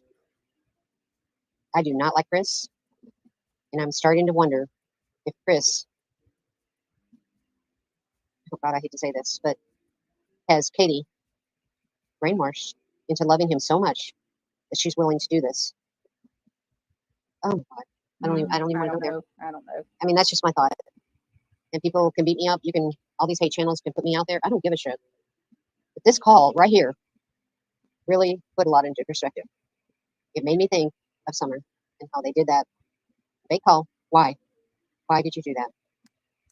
What was the reason for you doing this fake? I can't comment on this fake call with Candace because I don't have a fucking clue what she's talking about in the slightest here. But the comparison of the wells in this case is unnecessary, and they just continue to paint these narratives constantly. Fake call. I don't understand that. Is it to protect yourself? Probably 100%. I don't know, y'all. I'm almost so done with this case. I really am. Yeah, I don't know. People, I wish that we could get along. This is what I'm going to say. I'm stumbling over my words because I can't even think of how I want to say this. I wish there was a way that we could get along. And there isn't any fighting with us. And over a case too, we are a lot stronger together than we are apart from one another. So much stronger together. That is the reason why I continue to leave my chat open. And you know, I'm not booting people. I'm sorry. You're more than welcome to come here and have your own opinion, and your opinion will be respected. But I just wish that we could all talk about it without getting upset. I'm sorry, Britt. Tonight has upset me. And when you're blatantly ignoring certain things, let's talk about that CPS call. Seth, where'd you go? I wish you were in there. Listen to what's about to be said. watching him say the things he's saying has really upset me. Maybe I need to step back a little. Maybe I need to stay off for a while. Yeah. I don't know. I don't know. I think he been gets watching all of us. because I'm just, this child means so much to me. This child means so much to Nana. And so does Summer. Mohawk Mama said, here is one from left field. Open CPS case, better to push run away when you are in a court battle to get custody of your daughter. Yeah, absolutely. Better to push that your child's a runaway because of a court battle. What? I don't know. All right, Ben George, thank you. Ben George says, what would you do different? Not saying he did it, just looking at behavior, being responsible for Sebastian missing. What would you do differently?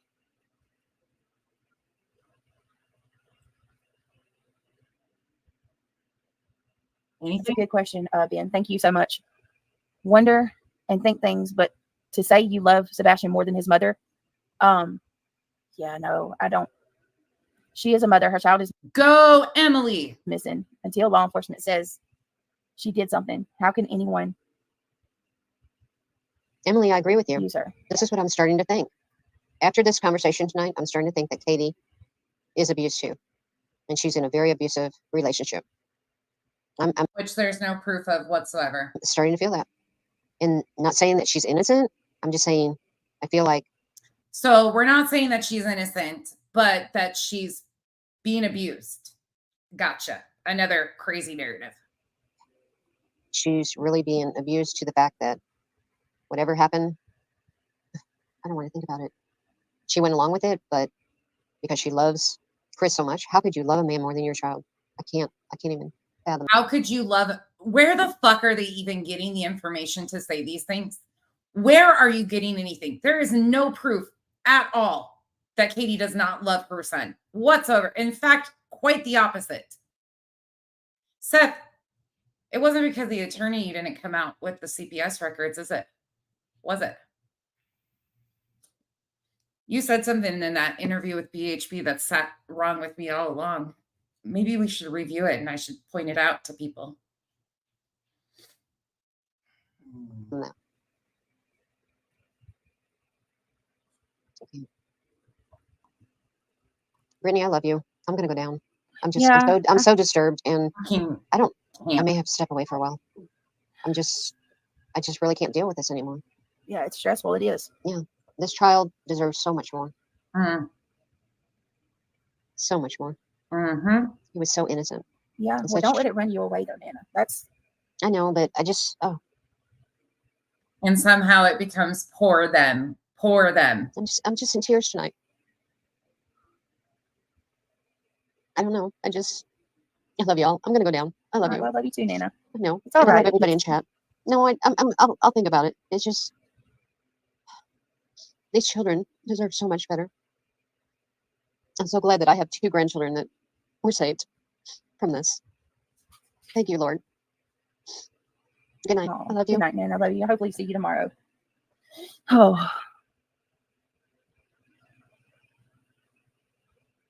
What the fuck is that weird shit?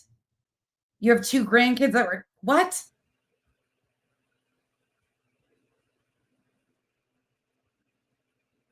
yeah. We're not gonna let it go, Sam. We're not gonna let it go. We all have our moments. Nana's just having her moment. I think they all have made mistakes. Both men are assholes. Both men are assholes. Period. Both did say Sebastian. Wait a minute. Both did things to Sebastian that I'm not okay with. Yes.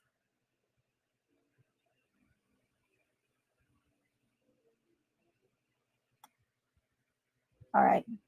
Or anything else? I'm trying to keep up with chat, y'all. Here's the thing.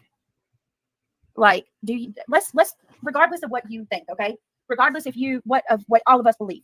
Let me ask everybody something as a group, okay? Do y'all think that we're going to find him? Do you think that whether it's tomorrow, next week, or 5 years down the road, do you think that we'll find Sebastian? That we'll no. Law enforcement, yes. have answers one day? Law enforcement, yes. Everybody's got an opinion, Ben. This is fucking ridiculous. Oh, wow. Wow, that makes me sad. No, I think there's more no's than there are yes. Oh my goodness. That breaks my heart. That absolutely breaks my heart.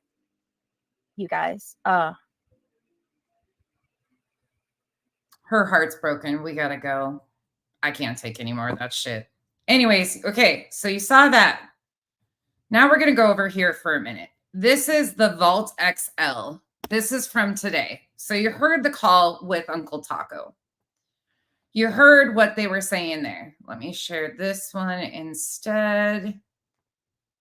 Share this tab. Again, this is from the Vault XL from earlier today. This is when Uncle Taco comes on. The guy you heard in the comment section. Okay, so he comes on here. Now pay attention to what's about to go down. I don't know what's going on. Again, this all falls under fair use.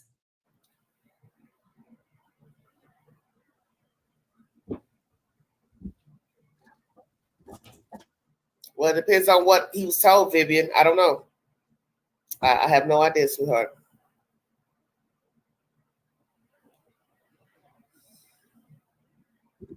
Gio's been on point with a lot of stuff. Say what? I said Gio's been on point with a lot of stuff they've been saying. Yeah. They've been chatting. Well, but who is Gio? I don't know. Yeah, okay, that's my point. I don't know who anybody is. See, that's what people don't understand about people in the chat just talking. You all have profiles with different pictures and things. This is the Vault XL. But nobody understands this. That doesn't mean anything. Right. No, I don't. That doesn't mean anything. Because you got the name Bob Jones. Well, what does that mean? Come on now. I don't know how to make people understand that. You're just a name. You're just a name in the chat. All right. With a profile. It means absolutely nothing until somebody can see you. There he goes. Here we go. Go, Uncle Taco. Hello. Well, shut your mouth. I'm trying not to speak a lot, man. My bad. Well, you try not to speak a lot for what reason, baby? I don't know. Sometimes I get tongue tied. I don't get to talk a lot. I'm an old. Okay, that's okay. Hey, I understand a lot of men don't like talking. All right, Mr. Taco. Okay, Mr. Taco, you're going to have to explain yourself thoroughly. How you know these people, how long you've known them. Somebody wants to know, do you know Katie? How long you've known Katie, the boy child? And she don't mess around. She goes right in, asking the questions. What I wanted to know is, I'm not here to grill you because I don't really like getting into all this, he said, she said type stuff, because in the end, some going to believe you, some ain't. I'm not here to argue about nothing. All I want to know is, what was your motive for going to T-Rev? That's what I want to know. One thing, I have a fan who wants to say hello. Okay. Well, okay. The dog don't look like he want to talk. We have no clue who these people are. Really, truly, we don't. But look at that. Look at that pause. That's Uncle Taco, supposedly, whoever he is. That's all she does is sit there and lays and stares at me. That's funny. She's hungry all the time. It's a girl. Yes, ma'am. Yeah. Well, hello. That's my baby girl, Proxima. Okay, hi. Don't get up, Goofy. All right. Yeah. So the reason why I called T-Rev that night, because my friend Seth. He was upset because the girl he was trying to.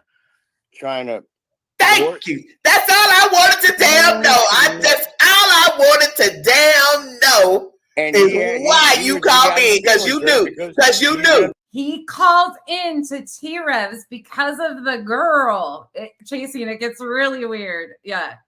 I don't know the vault at all. I've been in her chat one time when they were talking about, sorry about your guys' ears. She gets loud and he's really low. So she gets right to it though. She don't bat no bones. She's like, let me know the deets. I jumped in there. Yeah, because you knew, didn't you? You knew, didn't you, Taco? Bingo card. Why people were being punks. That's all. Thank you. Break it down. He thought those white people were being punks. That's all. You got the floor. I ain't got nothing else to say. I just don't understand why, if someone's trying to court somebody and you creep in on it, or if the courting wasn't even needed because you were already involved. Okay, so he's out in all of Seth's business here.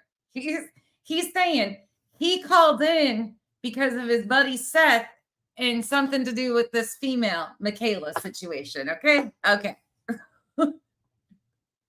Why play with people's hearts? Because right now he don't need people playing with his heart. He needs companionship and friendship. I got a mob on. So Michaela was playing with Seth's heart, according to Uncle Taco, the friend. Oh, chat. You know what I mean? Yeah, I know what you're saying. So can you tell us what Seth told you about Michaela and his relationship with her, or you cannot speak on that? I'll be honest with you. Seth thought he had something going there. Okay, thank you. That's what was told. So Seth thought he had something going on with Michaela. To me, they went to South Carolina together, right? Okay. He confirms that Michaela and Seth went to South Carolina together to Grandfather Mountain when that picture. Okay. But that's what was told to me by someone, that he did like her and that he did think he was dating her. So now Chasing, this makes me furious because all of this insanity happening, and here comes this guy, Seth is maneuvering around, like all of it is being done, and Sebastian's missing. Like all of this is being done in his name, and none of this, like he called in because his buddy got set up basically by a girl he thought he was wanting to whatever. What about Sebastian here? I have confirmation by a second person, which is you, that he thought he was dating her. So that's enough for me. So confirmation on me, Seth, Katie, and Sebastian. Georgia. Kingsland, Georgia. Down there in St. Mary's, Georgia. Right next door to Kingsland, Georgia. We live in a trailer park. Can you speak up? Can you turn your volume up just a little bit? I think my volume is a little bit low. Sorry. My bad. Am I just mumbling too much? Is that better? No. I just want to make sure the volume's up. I put closed captioning on. You guys want me to take it off? I put it on so you guys could understand everything that's being said. If you want it back on, let me know. I've got mine turned up pretty loud on the computer. That's why I make sure everybody can hear you. Okay. So the deal is I was a maintenance guy in a trailer park, and Seth was a tenant. And so he was the maintenance guy in a trailer park, and Seth was the tenant in Georgia. Now we're going back to Georgia.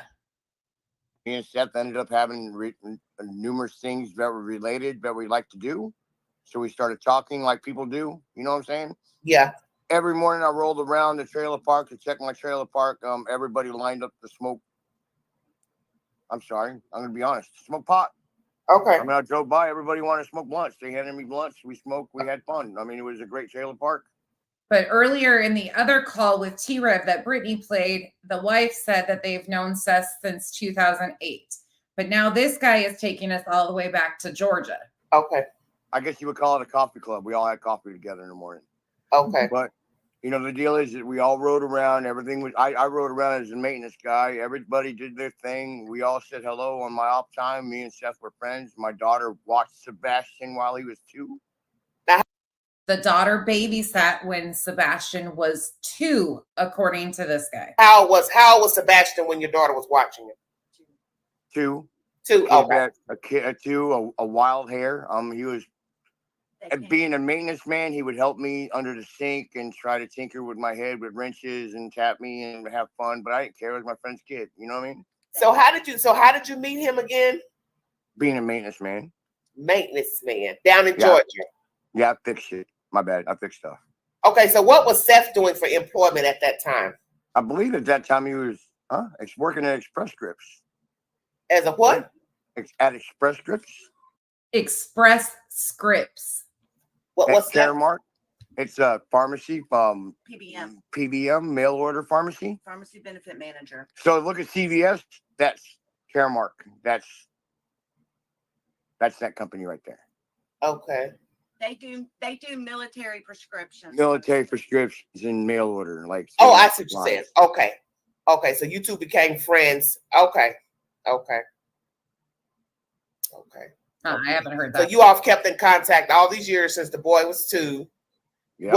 What do you know about his relationship with Katie? Can you speak on that, or you can't speak? Man, no. Pay attention to what you just heard. There was a reason I was pointing out shit about Seth and Brittany's chat, what Brittany was playing, how she just played that last night, and now how Uncle Taco reappears after a month on this channel. And now the stories are conflicting from what Brittany played last night of the T-Rev 757 when Uncle Taco called in to now. We're getting 2 different versions here. Remember, multiple trips in the snow, all of this shit that you heard. I'm not understanding what this is all about, but supposedly Kenneth, is not the friend in Illinois either, even though he lived in Illinois, but now he's in Oklahoma. It's all fucking. That whole situation, from the sidelines is being a friend. I don't have nothing to hide, you know? Okay. Again, Seth and Katie moved to California, right? Okay. Things happen. I guess this is when Chris Proudfoot showed up in the scene and swindled her off her feet. Okay. And then they. Remember too, it was said that they've known Seth since 2008. How old would Sebastian have been in 2008? Anybody think about that for a moment? And then he said his daughter, maybe they lived there for a long time. I'm not really sure, but they had their little relationship. Seth and Katie ended up separating. Yeah. Seth was homeless. Okay, yeah, he told us that. And, you know, he worked his way up. You know, I'm proud of that guy. He worked his way up, got him a place, got his relationship back. Because some comments have been very negative about him, that he's lazy, he didn't want to work. What do you have to say about that commentary? He's a motivator. If the states didn't feel like he had the right to have the rights to his child, they wouldn't have given it to him. Okay. That's not me. I'm letting you talk. I believe he's a driver, and I believe he has to drive. You know, so a lot of people don't have that. So did you know of him to keep a job continuously or not while being a father? I've known of him when he did have a job to hold that job. And to be very reliable to that job. Okay. His relationship with his son, was he a good father? Did he take care of his child? Did he seem to care for his child? And when they came to see us, he was the happiest kid in the world. That's not just because he's out in the world, because he loves it. Yeah, him and his dad has a relationship that a lot of families don't have. Okay.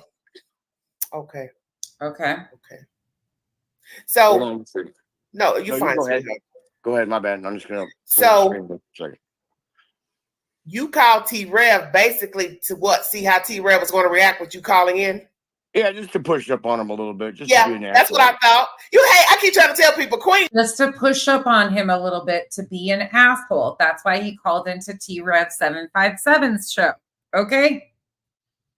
Uncle Taco. Ken. 53. I've been in the world. I ain't no dodo bird. Hey, I'm 53. April, Aries. Aries, April 3rd. Well, I'm Aquarius. Woo, that's my wife. February 6th. That's crazy. I tell people, Queen have been in the world. Okay, voices, sorry. Let me give you a rundown for anybody coming in. So Uncle Taco is supposedly Seth's gamer friend. He supposedly not only knows Seth through video gaming, but he knows him in real life. He called into T-Rev 757's about a month ago and told a story about how he knows Seth, Katie, and Sebastian. The wife said that they've known him since 2008. So Brittany replays that last night. I was just reviewing her stream. Seth was in the chat, confirms that he knows this guy. His name's Ken. Originally, he's from Oklahoma. That's what they tell us, that he's from Oklahoma. Well, then we find out that he also lived in Illinois at a point in time, because all of this is being played over and over, like all of this shit. So today, Uncle Taco shows up on the Vault XLs. Same guy, but now he's saying he's known Seth since Georgia. Seth lived in a trailer park. Uncle Taco was the maintenance guy. That's how they met. They used to smoke pot together. He's also made you'd have to watch all of it, but he said that Seth and Sebastian came and stayed with him, and that his daughter babysat Sebastian when Sebastian was 2. Which in 2008, Sebastian wasn't even been born yet. But anywho. I said, Queen recognized game. I said, if this man is legit, he called to see how T-Rev was going to react to him calling in, because T-Rev danced around everything you said. That's what made me think that you were real. Because and Uncle Taco told us that he called into T-Revs to push back on T-Rev a little bit because of Michaela, and basically Michaela leading Seth on in roundabout way. Like, none of it makes sense, truly. He never responded to anything, such as you asked about going to dinner. He never responded. He talked about the drama. He's a part of the drama, but he refuses to accept responsibility that he's part of this bullshit that's playing out on YouTube. So we were just trying to light it up and try to. And you lit it up, and I'm glad you called in, because he's a part of this shit and he don't want to own it. No, not at all. He wants to start a fire and back out. Exactly. But isn't that what a fire starter do? They want to watch their handiwork. They want to sit back and admire their work. Exactly. Watch the flames. Watch the flames go up, and hee ha ha. Like, look at me, I'm over here. I started the fire. Right? Look at me, I planted people to make people filter. You know what I'm saying? Make people fall off, forcing their focus and shit like that. You know? Exactly. Let me ask you this. The last time you talked to Seth was when? Yesterday.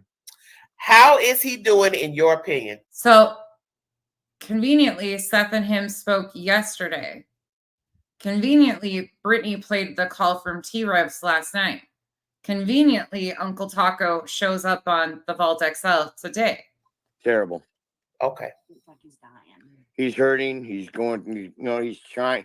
Right now, he's got downtime because he's not working, right? They're not allowing him to work because of the short term and everything else that's going on with his neck and everything else. Oh, I see. Okay. So his health is declining?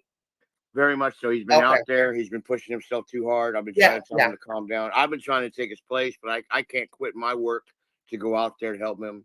I'm saying, Lord, people will want me out there right now. I swear to God. Bills to pay. You got bills to pay. So I got my family. I got daily chasing. Daily. You saw my dog and my wife. I got things to take care of.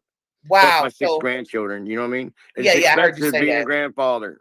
Yeah, I understand what you're saying. So Seth is not doing well mentally and physically. Wait. Mentally, I think he's sharpened to the T. That's the problem I have right now. No, I mean like distraught because the child's missing is what I mean. But putting him on focus. Do you get what I'm saying? Okay. You gave me this distraught to put him on point. It takes pressure to make me get focused, to make me. I don't know, Britt. Somebody in the chat is asking, did T-Rev get the lady to scam him out of money or scam money? I don't know. Personally, I want to know more about John and Grandma's house. I want to know about John at Grandma's house in Illinois. That's more important to me than this guy here. This all seems like deflection, and I'm not really understanding why this is happening right now or what the purpose is, but we're going to go with it. I don't know. I'm not there. Yeah, he wouldn't know that. There was a statement that was made by T-Rev that he got back with his girl. So I'm wondering if him and her had already dated in the past. And she was just trying to get info. Wait, slow down. Wait. My wife is thinking that the girl was planting a self-life to try to get deep information. Out of who? Seth. That's what I think. Oh, so your wife thinks that T-Rev and her knew each other before the child went missing. Right. Well, we've thought about that. So they're trying to push the narrative that Michaela and T-Rev knew each other before Sebastian went missing, and that Michaela basically was playing Seth to get information for T-Rev. That's what they're trying to insinuate here. I don't know. That they knew each other. Some people in the chat were telling me maybe she was a mod before, and that when the child went missing, he got involved in the case covering it. He reached out to Seth, or Seth reached out to him. He befriended Seth, however it went. And then this Kayla girl was already on board, and he used her to get close to Seth. Right, a wedge. A wedge. Okay, I got you. Wow. Dirty shit. Because she was in the background talking like, yeah, that's Uncle Taco. I've seen him talk to Seth. Yeah. And it was just like, come on, for real? You're over there watching me after you just got done watching me and Seth, and you're going to be there with T-Rev watching me. Wait a minute. Where did she do that at? She was in the background when I called T-Rev. Oh, so he's still down here in Tennessee. So I live here in Tennessee too. Yeah, I know. Yeah, when I called into his show, he was in the room. Wow. So he's still here. Well, yeah, I don't know if he's still there. That was 3 weeks That was 3 weeks ago. Oh, 3 weeks ago when this happened. Okay. See, I was wondering what happened with this. When did you all speak? Because allegedly that guy smoking him and falling out. So that's what I was asking the chat. When was this conversation? This is so wild. And I love the fact that she's just asking all of the questions. She's going in and asking all of them. Recorded. And when did he fall out with the smoke guy? Right after the conversation. And then they got right back together. So him and Smoke are back friends? No, they're not. They're not friends? No. Oh, I don't know. I have no idea. My wife is the one who watches and monitors it. My wife is the one who watches and monitors it all. But I thought you're really good friends and talk to Seth daily. Well, look, if I was you, I'd keep up with something else, because this is a hot butter mess, baby. Man, it is a mess. This is a hot butter mess. I do get it. Yeah, it's all disingenuous. I don't think a lot of these people who have who have immersed themselves in the case, they don't care anything about Seth, the children, it's all about money. Sebastian. They don't care. It's all about the money. Yes, all about the money. See, I was watching Boots and Rivers or Boots and Boats. Remember that episode? So there were boots and boats. They were going down a river. And they come up on a gigantic, like 10-foot culvert, a big tunnel under, I guess it used to be a road. A culvert, but it was dark. And they walked up to it. And then they got silent. They got quiet, like they never want to say nothing about it. JLR and all them. Oh, yeah. I don't care for any of them. I don't watch it. How the fucking hell does this guy know who JLR is? Tell me. Anybody? Of all names, this guy throws out JLR.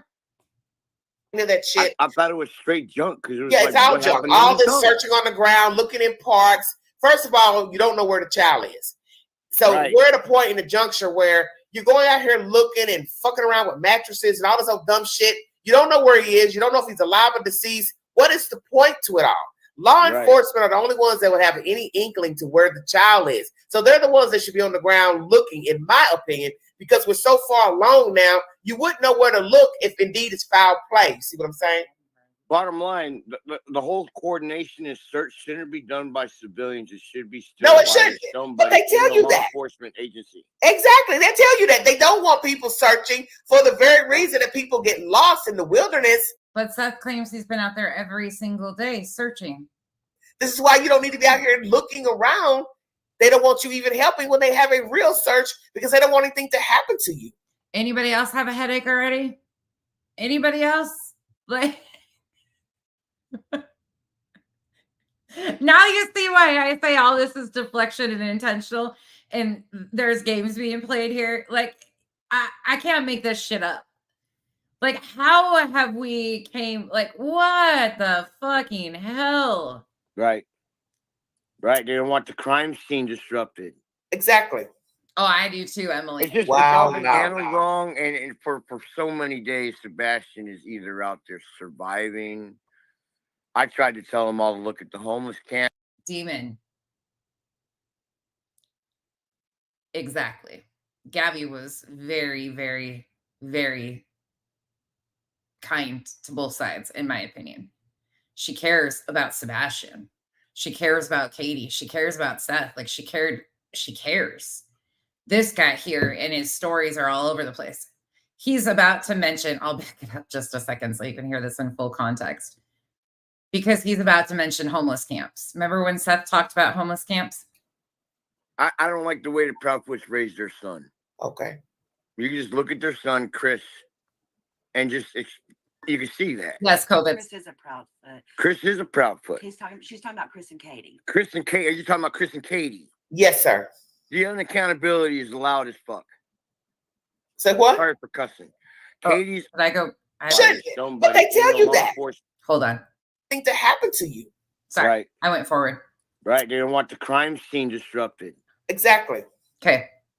It's just it's all been handled wrong, and for so many days, Sebastian is either out there surviving. I tried to tell them all to look at the homeless camps. They're like, we did. I was like, if the homeless camp saw an abused child, they're not going to tell you he's there, y'all. Oh, okay. Really? Okay. And the only way you're going to see him is if you move the fucking camp. Okay. You know what I mean? Yeah. If he's in the neighborhood in a homeless encampment, he's thriving. And he's silent. Get me? Because they can't communicate. And they're going to keep him quiet because they saw him hurt. And if Chris Proudfoot hurt him. Well, let me ask you something. Or Katie hurt him. And let me ask you something. Which there's no evidence of any foul play at this point in time. It's an open investigation, not a criminal investigation. You think of what you've heard on YouTube, if you've paid attention. What do you think of the Proudfoots and the relationship with Sebastian Rogers? I don't like the way the Proudfoots raised their son. Okay. You can just look at their son, Chris. But I thought he knew Katie. I thought he's known Katie since 2008. I thought Katie, Seth, and Sebastian stayed with him. I swear that's what he said when he called into T-Rebs. And just, you can see that. Yeah, Chris is a Proudfoot. Chris is a Proudfoot. She's talking about Chris and Katie. Chris and Katie. Are you talking about Chris and Katie? Yes, sir. The unaccountability. Give your wife the phone. She knows the script better. She knows what you're supposed to be saying better than this guy does. This guy's all over the fucking hell. Okay, give her the phone. Let us talk to her. He's loud as fuck. Say what? Sorry for cussing. Katie's unaccountability. Okay. Okay. You can't wake up the next morning and say, "Where's my kid?" Oh, he's missing. He might have went for a walk. Come on, man. Okay. Without his He's missing. He might have went for a walk. Where the fuck was that set? shoes, I know he don't go outside without shoes. Oh, you know, right? Okay. Okay. I was there when you got attacked with the ants. Okay. Oh, he was there when Sebastian got attacked by ants in Georgia. Literally on the porch with his dad. No, I was on my golf cart, and I told him, Sebastian, that might not be smart, and he went over there and did it. Okay. A 2-year-old. You told him it wasn't going to be smart for him to go over there and do it. But he went over. He was 2, sir. So it's just, Sebastian wouldn't have left without his cell phone. What kid's going to leave a house without a cell phone? Yeah. That doesn't want to be detected? I talked to a kid on the spectrum yesterday at the mall, and he's like, I can't see him going out without the phone for whatever That's reason. impossible, man. That's his lifeline. Yeah. He went out all right. He went out all right. I think he went out on somebody's shoulder in a trunk of a car. Bone Collector, are you trying to get my attention for something? If you are, I'll try to pay attention. Sorry, I'm on the other screen. You think what, baby? I think he went out on someone's shoulder or in a trunk of a car. A trunk of a car. Like, how about he never made it home? Well, I think he made it home, but I think he was never able to leave the garage. Oh, this narrative again, huh? This narrative again from people that supposedly know these people, huh? Oh, no, you're okay, Bone Collector. I didn't know if I was missing something or not. Uh-huh. And he argued with his mama, and his mama probably put him in a fucking unknowing chokehold and choked him out too hard. So what? Wow. Remember, COVIDs. Thank you so much for the gifted memberships. Welcome to the cabana. Thank you, COVIDs. Remember what we just heard when he called into T-Rev? Anybody remember what he said? What? So let me ask you something. You've heard these. He said that Katie was trained in hand-to-hand combat and boot camp. And where do you think these stories are coming from? Conversations from a neighbor that the child slept on a mattress, pressure washed. Do you believe any of those allegations? I've heard really fucking close family members upset about the same situation, but couldn't prove it. So couldn't prove it because the Proudfoot family doesn't even own a pressure washer, and the mattress was given to them after Sebastian went missing. What? Other family members discussing that they've heard it but couldn't prove it. Other family members such as who? The only other family member, Seth. I'm sorry. Seth Rogers was worried and concerned about that fact. He couldn't wait for his son to come to him. Okay. Oh, Seth is the one telling people these narratives. You don't say. See, this is where a lot of us are troubled. If Seth told the public that his son told him he did not want to go back. So what we're puzzled is, why would he let him go back to Katie and Chris's house if he thought they were abusing his child? But according to Seth in the first interviews, he didn't know anything. Sebastian didn't tell him anything about what was happening in that home. Did he even talk to them about why the child wouldn't want to go back? When did the child tell him that? See, I don't have all that. Jason, tell me I'm not losing my mind. Somebody in here revive. You guys, this is so fucking wild to me to see this happening in real time, and the narratives that are being painted by Seth's team and the people who align with Seth. Like, it's not a coincidence that all this is happening. This is something else. I don't know what the hell it is, but it's weird. A lot of information, and I'm curious. I think it was just windows of opportunity. Like, Seth did have a job, and he's a hard worker. Okay. He's not just he can't just leave his job for some. I believe he would just up and leave his job for no reason, but it doesn't seem like his. He had a job. Wait. Did he just say he had a job? I think he did. Let's listen to that again. Are trouble. If Seth told the public that his son told him he did not want to go back. So what we're puzzled is, why would he let him go back to Katie and Chris's house if he thought they were abusing his child? Did he even talk to them about why the child wouldn't want to go back? When did the child tell him that? See, I don't have all that information, and I'm curious. I think it was just windows of opportunity. Like, Seth did have a job, and he's a hard worker. Okay. Seth did have a job, and he's a hard worker. Seth does have a job, you mean? And he's just on short term? Is that what you're supposed to be saying? Or does he no longer have a job? Not just he can just leave his job for some. I believe he would just up and leave his job for no reason, but it doesn't seem like his demeanor. It seems like he's really into his job. Yeah, that's he should be. He's a family man. He's a family man. He's got to support things, right? Yeah.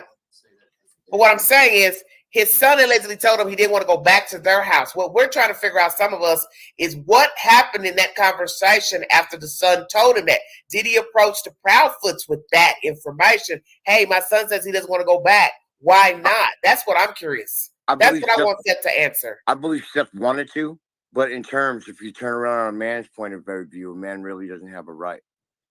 Regardless. What you mean he don't have a right? Yes, he does. A man has to fight for his rights here. If a wife says you're going to have to wait for this time to get him, Seth is going to have to wait. No. What? Wait, what? I'm confused. Wait. As in Katie, if Katie says you can have Sebastian this date, Seth ain't going to argue and fight because of the way their demeanor is. You get me? Oh, well, I'm not going to let him go now. 3 throw glitter on it. Says, y'all take this Temu version of Ron Jeremy and go home. Throw glitter on it. Thank you. What the fuck? I don't even know what this is. And Listen. Seth is knowing his son is being abused. Okay, what I'm saying is, my child tells me they don't want to go back. I'm going to ask my child what happened, how long they've been feeling this way, and before I send my child back over there, I'm going to go call the parents and say, hey, my child told me this. Do you see where I'm going? Yeah, I'm not really sure. I'm not. What? Wait. What Seth said was She's in the background. Seth says, what Seth says was, told Sebastian that he was, as soon as school was out, he was coming to his house and that they would deal with whatever he felt was happening at that time. Yeah, I'm kind of happy because Seth has no, like, he's very hardworking and he's very focused, but I believe Seth is very driven, and if he gets mad enough. Yeah, but look where we are now. Listen to what your wife just said. It's too late. It's too late, but it's too late. I coulda, woulda, shoulda. The boy is gone. He's gone. So imagine, that's not, so let me ask the wife. Do you know when he had that conversation with Sebastian? the vault says, fuck you, dude. Let me talk to your wife. We were told it was a Thursday. It was like Thursday prior. Thursday before he went missing is what we were told. Thursday before he went missing. Do you believe that? But do you believe that? Wait, what? I'm not sure. To be honest with you, Hold the phone. We're going back a second here because what did disappearance 2 weeks after his missing? I'm asking the wife. Do you believe that he told the father that the Thursday beforehand? I'm not sure, because when I spoke to Seth about it, Seth's been so distraught that I pick bits and pieces out that I understand what he means. And then I wait till later when I talk to Seth to clarify something. So I can always clarify things with Seth. Yeah, well, my thing is this. I don't like assuming stuff. And this ain't the type of case where this is normal speed, guys. You want to assume who did what and said what. I think it's best to ask a person directly. When the child told you this, when did he tell you? And, I want to know the proximity to when the child went missing. So let's think about that for just a second. A child tells the father, I don't want to go back home on a Thursday. He goes missing at least by Sunday or Monday. You don't find that strange? 100%. 100% strange. Where did this Sebastian told Seth on Thursday, the last time he talked to him? I've never heard that. Okay. We have a bunch of business with our grandchildren. We have one particularly that doesn't want to go to any house he has to go to. He wants to stay at Nana's house because this is the Freedom House. You know what I mean? Yeah. So I have that same scenario, but he hasn't come up missing because of this. But I could feel what Seth's animosity could be being a dad, because a dad has to fight to get his kids. Literally. Yeah, I understand that, but let me tell you something. That's my child too. And I'm not sending my child back if I think that my child is in danger. That's all I'm saying. I don't know what his mindset was at that point. I would have probably been in a whole lot of hell. Because, if I come up and my grandsons were here and one of my grandsons come up missing, and I was just to sit there and say, I don't know, would be totally out of line. I'd probably be dead. My daughter would probably skin me alive. Both my children would probably, it wouldn't be easy. It wouldn't be. This is a complete shit show. Complete and utter shit show. I'll be able to get on and or listen to Oh, I know. So you believe the child made it home? There was a disagreement between he and Katie, and she unalived the child? What if he bumped his head and she forced him to go to sleep? You're not supposed to go to sleep with a concussion, right? Oh my God, no. No, what is this dude doing? Uncle fucking Burrito, your fucking tomato slid right off. What if he went to sleep and didn't wake up? What about you supposed to call 911 or take your child to the hospital? How about that? Hello, hey, what's up? But you don't want to fucking admit you're abusing your child, so why? Possibly, possibly. Because let me ask you something. Can you and your wife reconcile the fact that this was deliberate? That this could be possibly a deliberate homicide? I hate to say it. I call myself one of Seth's best friends, but I've been calling. I call myself one of Seth's best friends. Deliberate since day one. since the day I've heard it, I've been saying this is dirty as shit. What you said about Mississippi River and the See, I was always on it because here we're going to go deeper into this whole situation. Okay. Oh shit! Get the waiters out. We're going deeper. Fucking chest waiters. I need a full bodysuit. This shit's gotten so deep. Let's look at the day it happened on the recap. My recappment of what happened. All right, so Sebastian is not in his room or wherever he's supposed to be at 6 o'clock in the morning, right?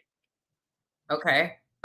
Following you so far, Uncle Taco. We've gotten to he wasn't in his room at 6 o'clock where he was supposed to. Okay.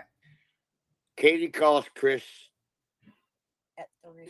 And, they get a hold of stuff and they're moving around. What The wife said in the background at 3. Where did that come in? happened with at 9 o'clock at night when they put him to bed?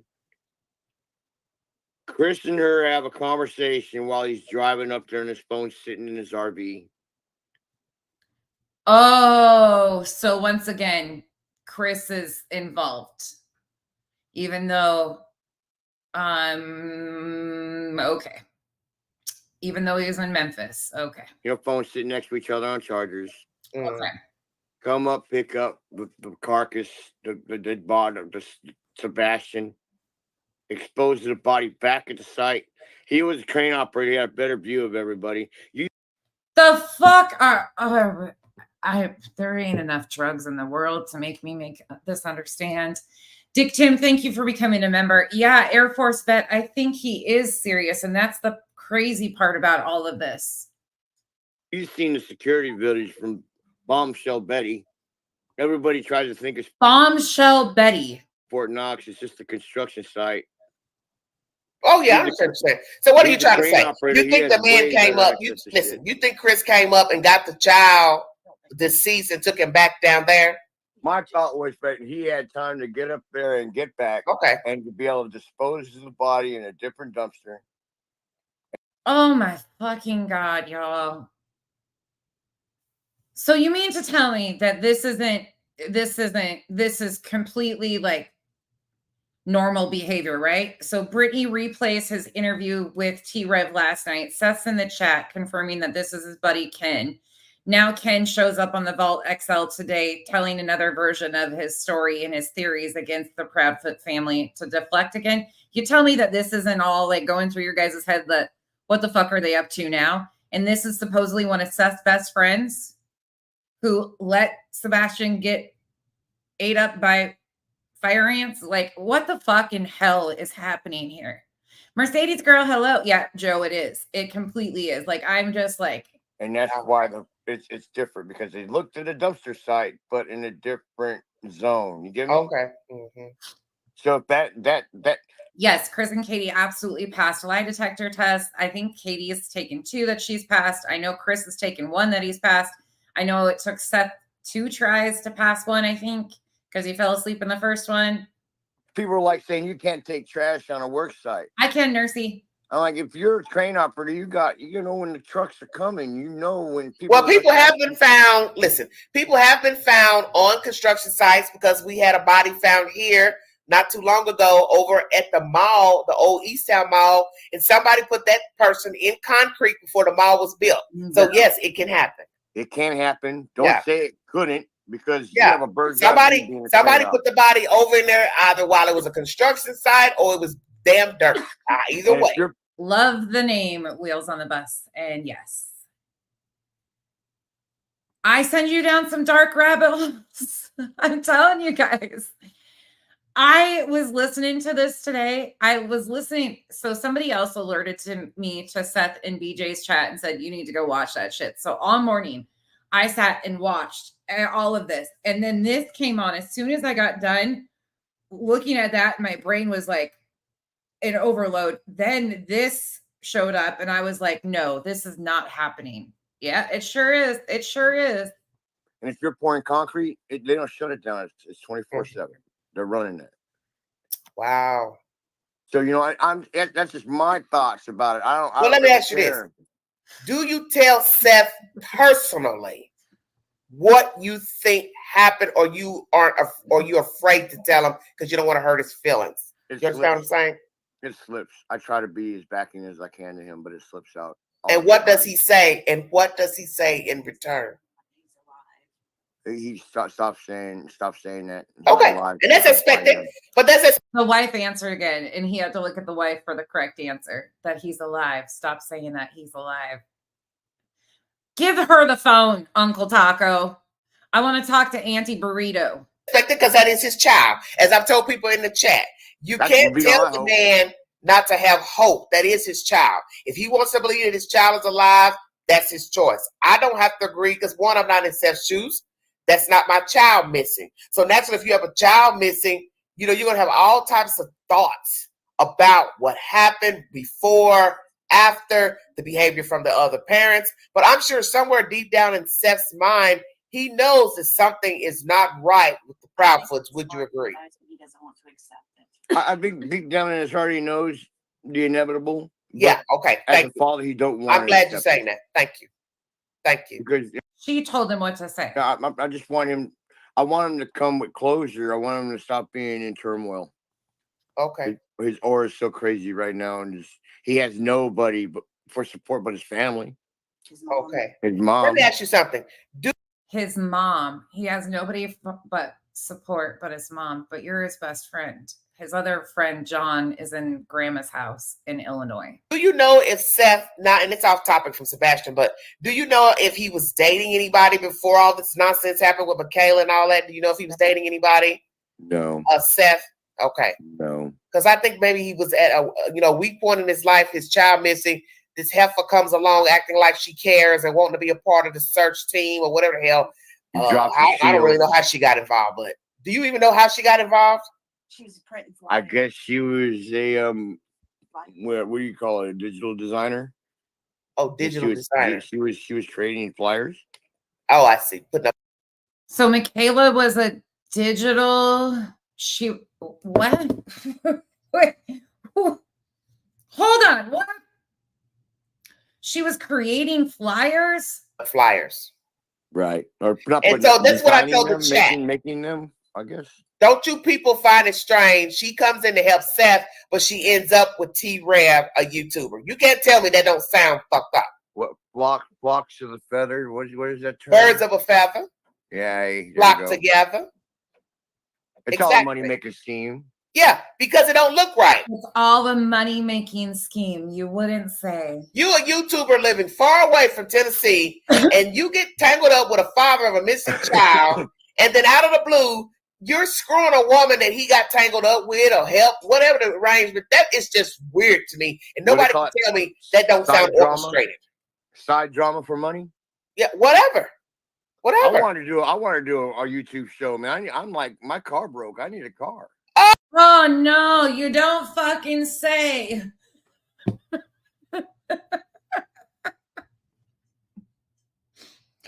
Y'all, I'm laughing so I don't fucking throw something. But again, another person that wants to start a YouTube channel because his car's broken, not because Sebastian needs awareness or found, because his car's broken. And yeah, here we are. Convenient, I think. Oh my God. Don't say that on this live because people will think you're making up stuff. No, I'm just saying. I understand what you're saying. Every day. Well, hey. The Vault, we knew he was making up stuff when we listened to him on T-Revs. I'm sorry. Your YouTube channel, listen, your YouTube channel is your name right there, Uncle Taco. So you can just start uploading content, talking about whatever, because everybody does it. Everybody does it. So you know you're going to catch hell for saying that, don't you know, Uncle Taco? I know I'm going to catch hell. Yeah, you're going to catch hell for that. I'm just telling you. You're going to catch pure hell. Well, let me speak to your wife. Let me see what I want to hear what she has to say about this situation. You want to be on video, but I'm going to hand her phone. You don't have to show her. No, she don't have to show her. Yeah, let's talk to the wife. So that's fine. Thank you. Hi. Well, hello, dear. How are you? Doing good. Yes, all right. What's your name? Michelle. Michelle. Oh my God, that's my sister's name. Get the hell out of here. I'm also the Aquarius, so. Okay. Aquarius. I feel like it's fucked up Friday because I don't even know where the hell we got here. Aquarius. All right. Weigh in, Michelle. I'll let you have the floor. Oh, it's a lot. I told Ken from day one Katie did something to him. Okay. And I was like, I hate to say that as a mother.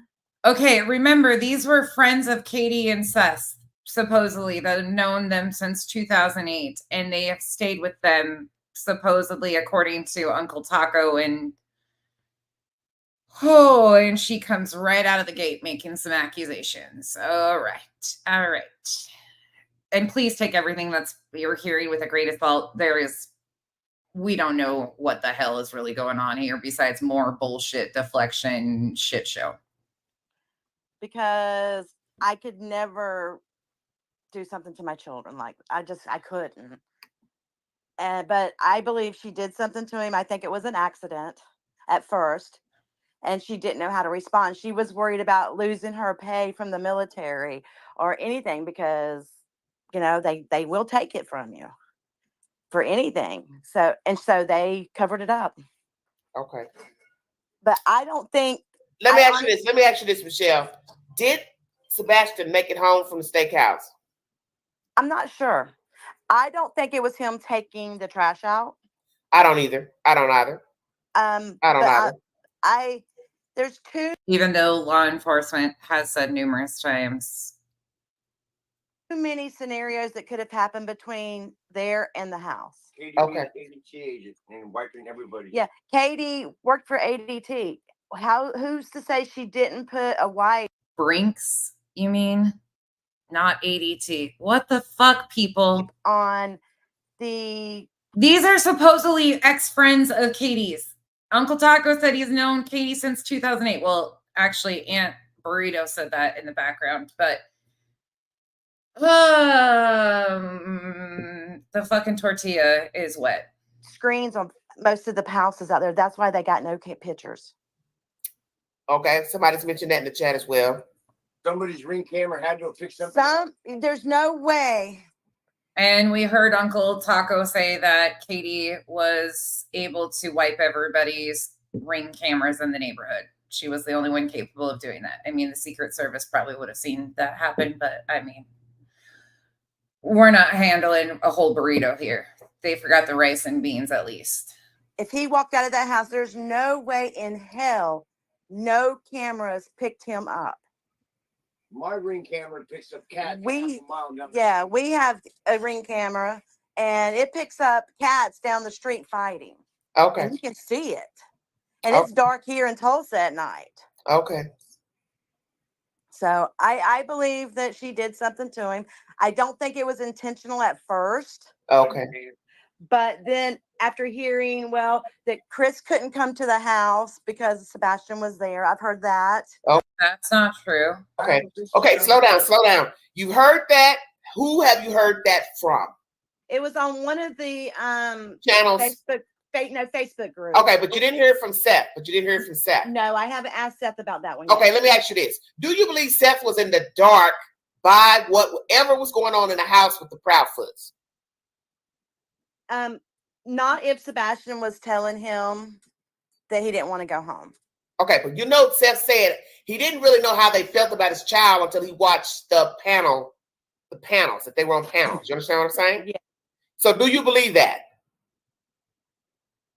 If Sebastian seemed happy when he was coming to Seth, not distraught, then I could understand why Seth would feel that way. Okay. And then I think when Sebastian came to him and said, "Hey, Dad, I don't want to go back." Okay. Me as a mother, he wouldn't have went back. Well, that's what I was trying to explain to Taco and these people in the chat. Don't tell me I can send my child back. If I think something's going on with my child, I have every right not to send my child back. You can't say the parent is supposed to send the child back. You have every right to call those people and say, "Hey, what's going on? My child." I'm sorry. This is some fucking bullshit. I know, Janice.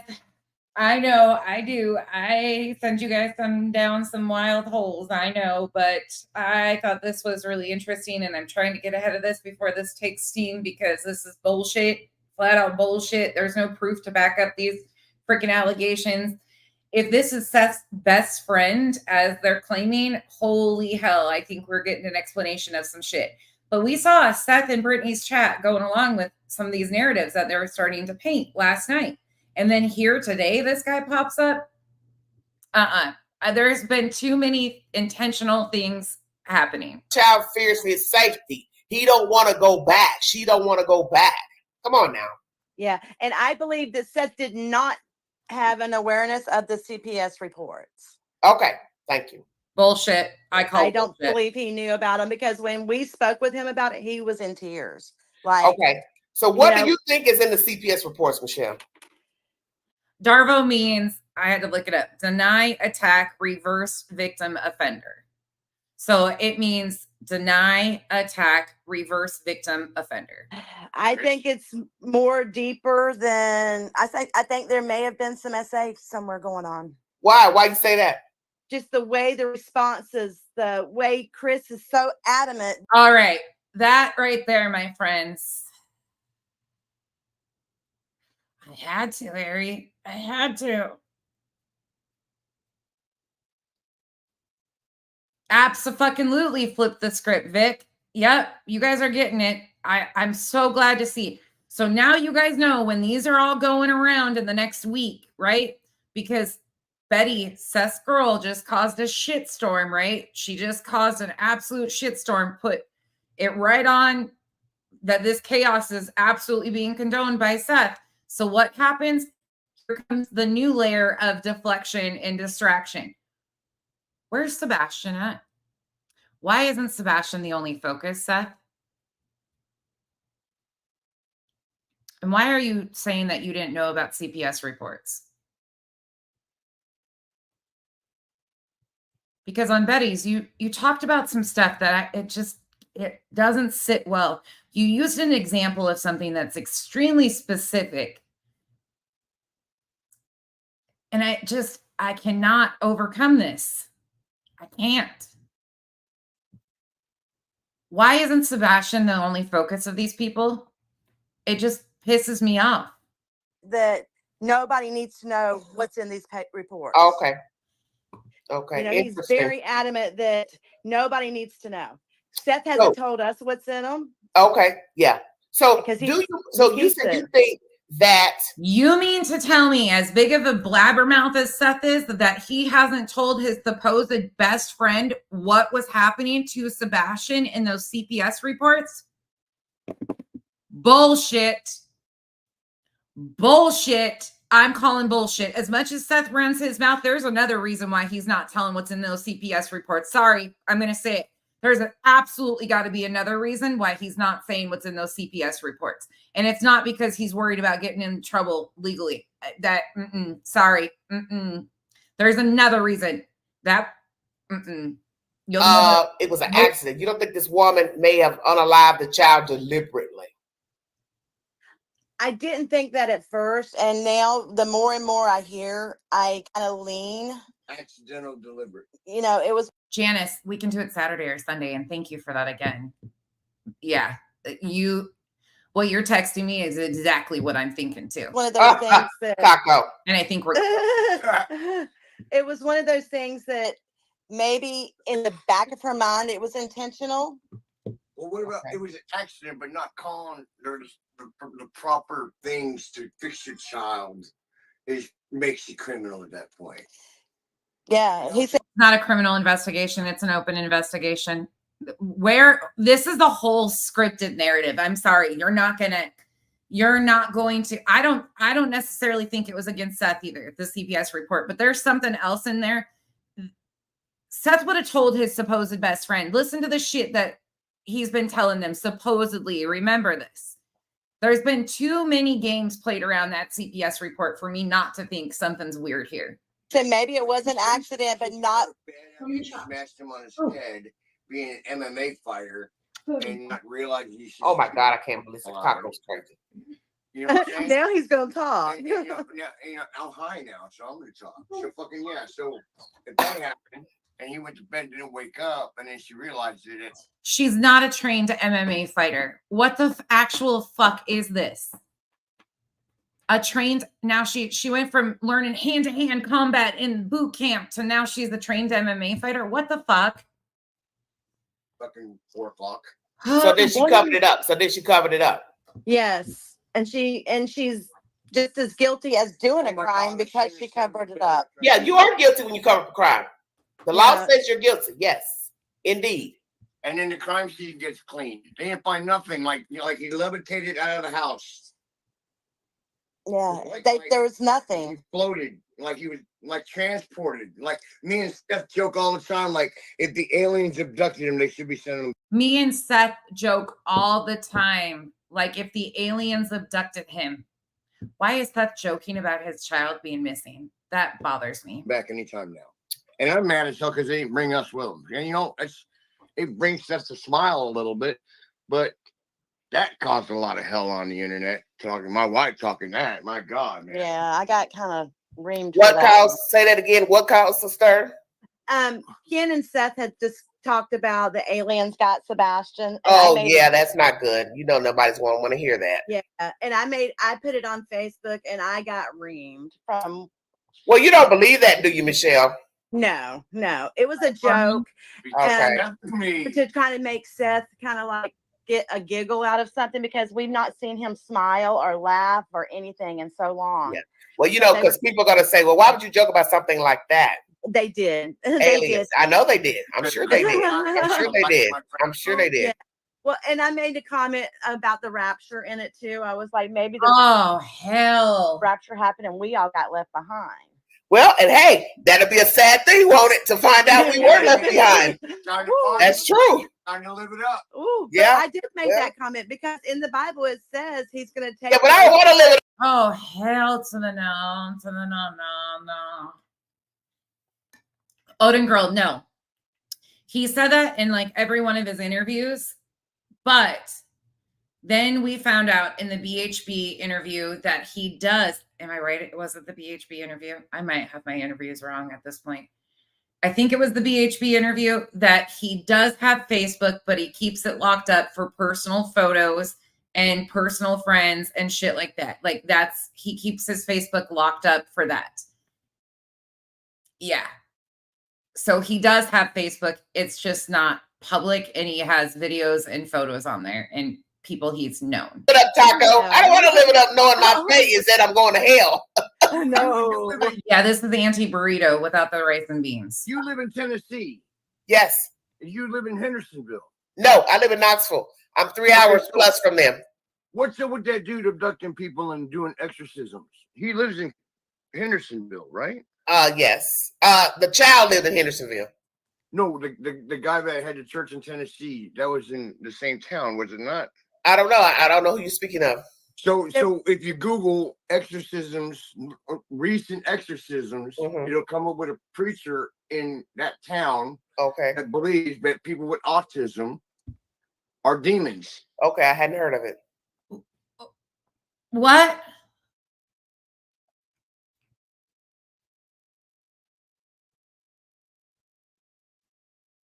What the actual fuck is happening? Yeah. And then Chris made a comment about it. You want to find your son, go to church. Oh, don't start. That's why I'm not. Okay, I hear what you're going. Good job, the vault. Shut that shit down. I see where you're going with that. Okay. Yeah, because it is a church that's doing that, and it's a guy that does it there in Hendersonville. Wait, what?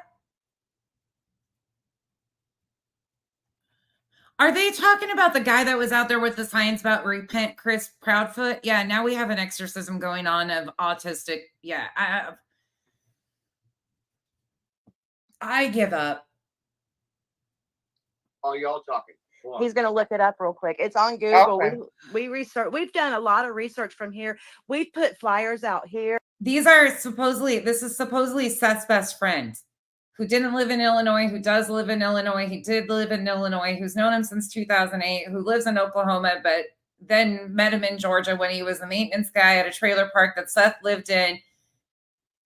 Katie can wipe cameras because she's works for ADT, even though she doesn't work for ADT. I mean, like, this story is so convoluted and fucked up. And supposedly this is Seth's best friend who had access to Sebastian to play online games with. This is not the friend that currently lives in Illinois. This is Ken. Ken is Uncle Taco. And Auntie Burrito here is Ken's wife. Her name's Michelle. Is that what her name is? Anywho, but the friend that's in Illinois, his name's John, and he's in grandma's house, and he's not that sick, according to Seth. Here, we've taken some that we've Well, had. great. Thank you. Appreciate that. Because we don't know where he could be. Exactly. He And could that's be. what I tell people. It was okay to look in the general area, law enforcement, when he first went missing. That's expected. But when you start talking about 2-3 months in, regular people looking around. Titanium, I think I need to be to understand this shit. I can't understand this. And if this is Seth's best friend, realistically, if this is his friend, his friends that he really has known since 2008 that did babysit for Sebastian, that's even more concerning to me, because they're coming out with some wild accusations, some major accusations. Sebastian is missing. And this is so counterproductive to all of that, and Sebastian being the focus. And to see that Seth is okay, I don't know. You don't even know anything.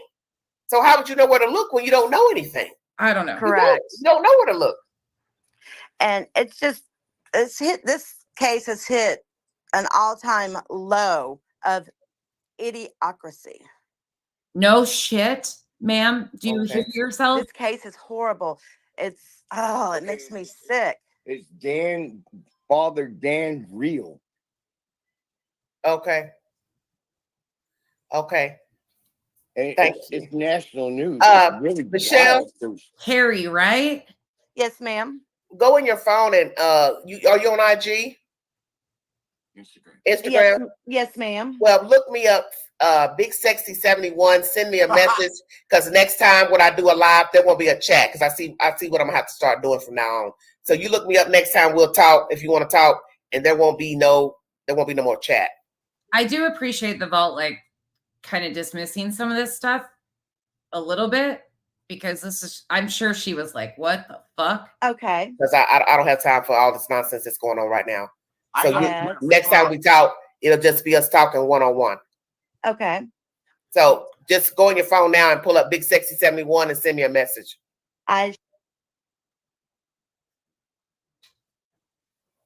What in the actual fuck are they even doing? Because I don't have time for this nonsense.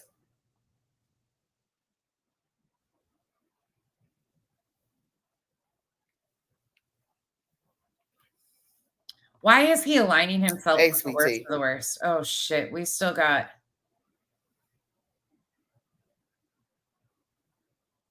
Oh, we got an hour and 20 minutes of this shit. Yeah, I'm gonna do things different from now on.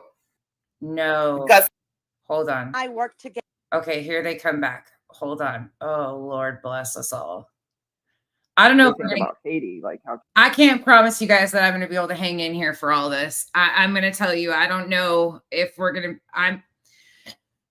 try to get through a little bit more, but I want everybody to know that this is straight up bullshit coming from Seth's side once again. They've told you who they are, they've told you where they align, they've shoved the narratives. This is a whole other shit show that they're trying to kick off, and it is going to absolutely cause chaos. This is why I'm trying to get ahead of it. And as far as the reporter room lady in the beginning of this, that fucking bitch is just wild out there too. Katie was back then. If she was social, did she talk to them, like hang out? Were her? Well, I think they said he was 2 when they met Sebastian. No, it's not the worst part. Now I remember what comes up because I did pay attention. I was doing other stuff. Oh yeah, no, it's not the worst. So she wouldn't have been around, maybe, or was she? I don't know. So Michelle, I'll ask you: was she around when you met them? She was. At first, okay. She and I worked together. I worked at Express Scripts also. Okay. So she and Okay. All right. Do you hear what she's claiming? That her and Katie worked together?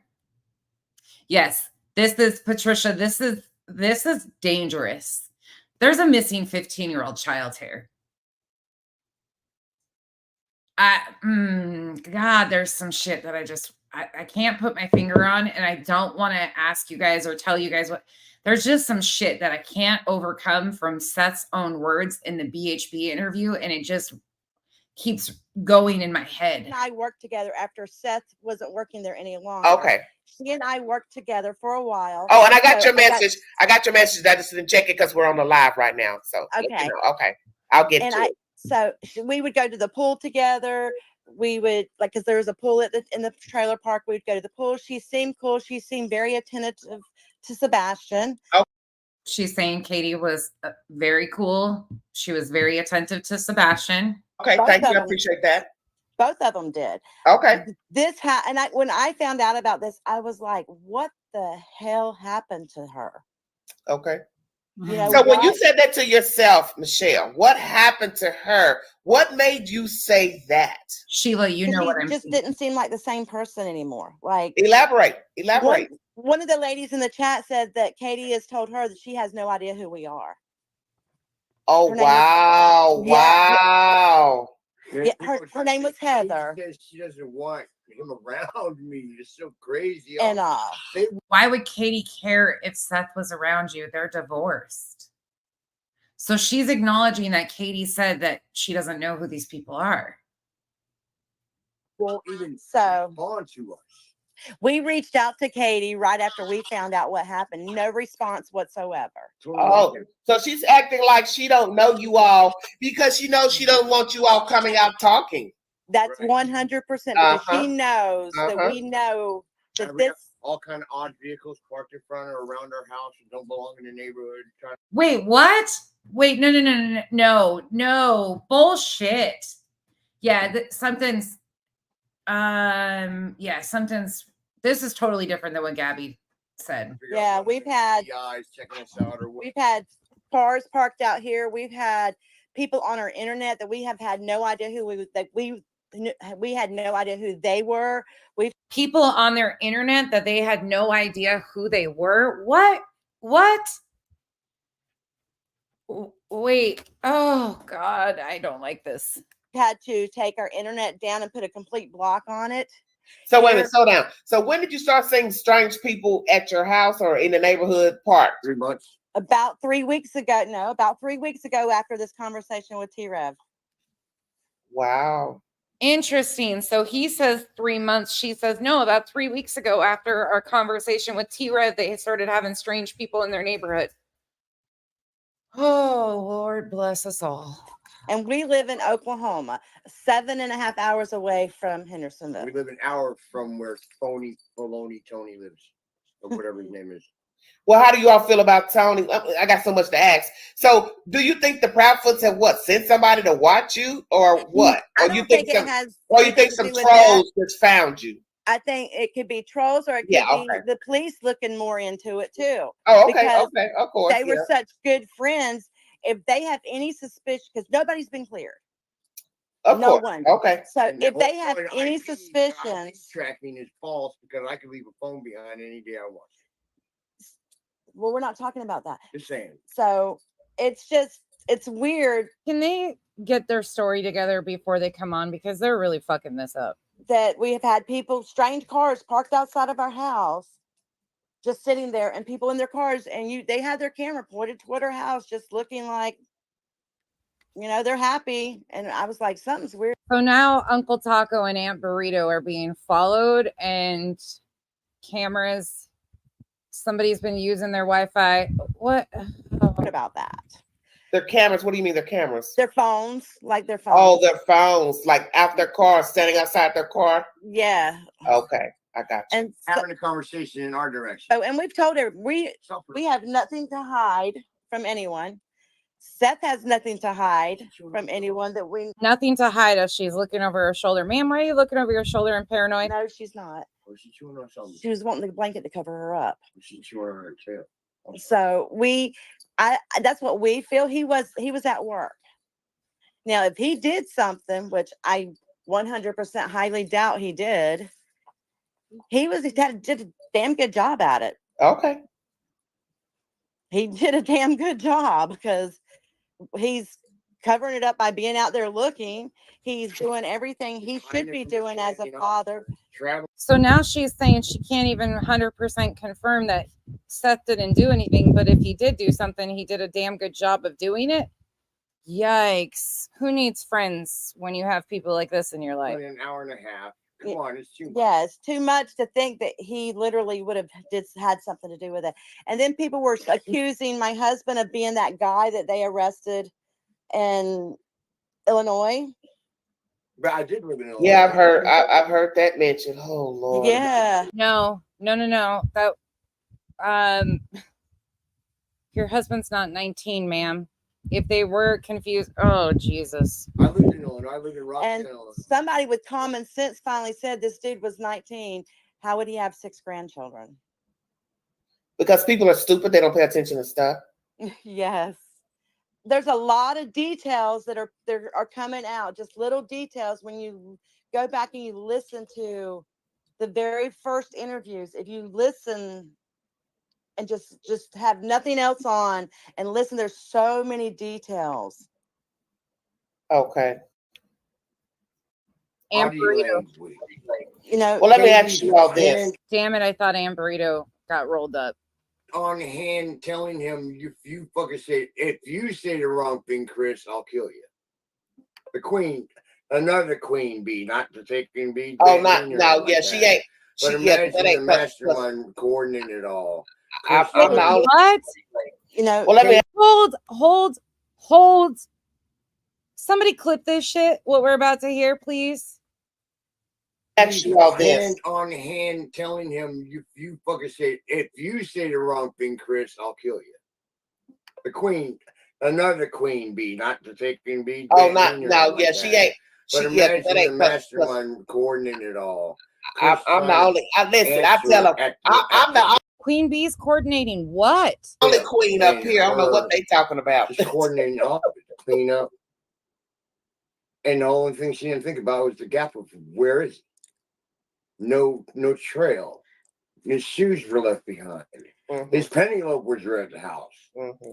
I don't get it. Everything was just where a kid that was autistic would have is not with him. It's just he was either asleep and carried out of the house, rolled up in a rug, stuffed in a suitcase.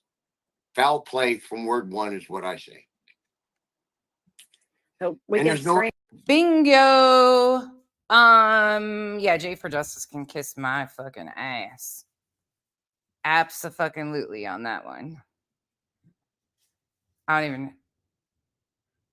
Yeah, nobody gives a fuck about what that bitch does. Sorry, not sorry. She has spread so much misinformation in this. He's referring to Queen Bee. Yeah, I'll replay that. I'll go back to that because that I don't even know how we just got there. Hold on. Let's listen to that again. To the very first interviews, if you listen and just have nothing else on and listen, there's so many details. Okay. Body language. You know, well, let me ask you all this. Hand on hand telling him, if you say the wrong thing, Chris, I'll kill you. The queen, another queen bee, not the taking bee. Oh, she ain't. But imagine the mastermind coordinating it all. I'm the only. Listen, I tell them, I'm the only queen up here. I don't know what they talking about. Just coordinating all of it, to clean up. And the only thing she didn't think about was the gap of where is it? Wait a second. Coordinating all of this? Wait. I want to hear that one more time. Sorry, guys. I am like dumbfounded here. You know, well, let me ask you all this. Hand on hand telling him, if you say the wrong thing, Chris, I'll kill you. The queen, another queen bee, not the taking bee. Oh, she ain't. But imagine the mastermind coordinating it all. I'm the only. Listen, the mastermind coordinating it all. Tell them, I'm the only queen up here. I don't know what they talking about. Just coordinating all of it, to clean up. And cleanup, coordinating all about the cleanup and all. The only thing she didn't think about was the gap of where is it? No trail. His shoes were left behind. What? His pennyloafers were at the house. Mm-hmm. I don't get it. Everything was just where a kid that was autistic would have is not with him. No, they're talking about Queen Bee. They're talking about Queen Bee. Hold on, let me play that again. I'm gonna slow it down. Dexter, be quiet. Okay, I'm gonna slow it down and mute. You know, Well, let me Katie's ask you all this. hand on hand telling him, you fucking say, if you say the wrong thing, Chris, I'll kill you. The queen, another queen bee, not the taking bee. Oh, not Junior no, like yeah, that. she ain't. But She yeah, that imagine ain't the cause mastermind coordinating it all. I'm Chris the trying only. I listen. I answer tell them at I'm the only tip, queen up and here. I don't know what her they talking about. just coordinating all of it to clean up. And the only thing she didn't think about was the gap of where is it? No trail. His shoes were left behind. His pennyloaf was at the house. I don't get it. Everything was just where a kid that was autistic would have is not with him. It's just he was either asleep and carried out of the house, rolled up in a rug, stuffed in a suitcase. Foul play from word one is what I say. So we And can there's no screen that. accountability. I'm sorry, but Uncle Taco, I don't even fucking know what is going on here. All we want, we have no way to prove it. That's where the problem lies. Stand there in the freaking yard and yell it. But I think she's afraid. Well, he called Betty, bombshell Betty, earlier. So, and this is supposedly Seth's best friend. So would it be far off for him to spin Seth's narrative, Betty's narrative? No, it just doesn't make sense, though. None of this makes sense. To even mention Queen Bee makes zero sense. I don't get how. Maybe they're calling Katie a queen bee. I don't fucking know. Something isn't making sense here, though. She sees Ken, Ken that she's going to break. I'd break her. All I got to do is stand there. I think she's afraid. He's like, I'm coming to Tennessee and I'm going to sit in every restaurant that they're in and I'm going to have a picture of Sebastian You know, the posted to my cardboard face. cutouts, the poster cutouts for the life size. I want a life size half of freaking Sebastian. So if they go out to eat, I can go to that restaurant and sit at a booth with Sebastian and have lunch with Sebastian in front of them. Why? Why? What in the fuck is this going? Something is odd here. But again, I go back to, yeah, Jane says, right? This is your brain on drugs. This is all BHB and Seth and his best friend, I guess Uncle Taco here doing this shit. Like, yes, the vault does, but she clarified that he clarified that he wasn't speaking about her. I'm thinking he might be referring to Katie as the queen bee, coordinating all of it. I don't know. So there's just fuck. I don't even know why I'm trying to make sense of this all. You guys are hearing what I'm hearing. Just be Sebastian and me and Uncle Taco and Sebastian's going for a walk and we walk on. That'd be a terrible YouTube channel. Let me ask you something. How do you all feel about Tony Mathis and his role with Seth? I don't know. Some of the videos I've seen, Tony I think he has a lot of explaining to do. I think Okay, well, okay. Taco, Michelle, let me let Taco go first, and then Michelle, you go after him.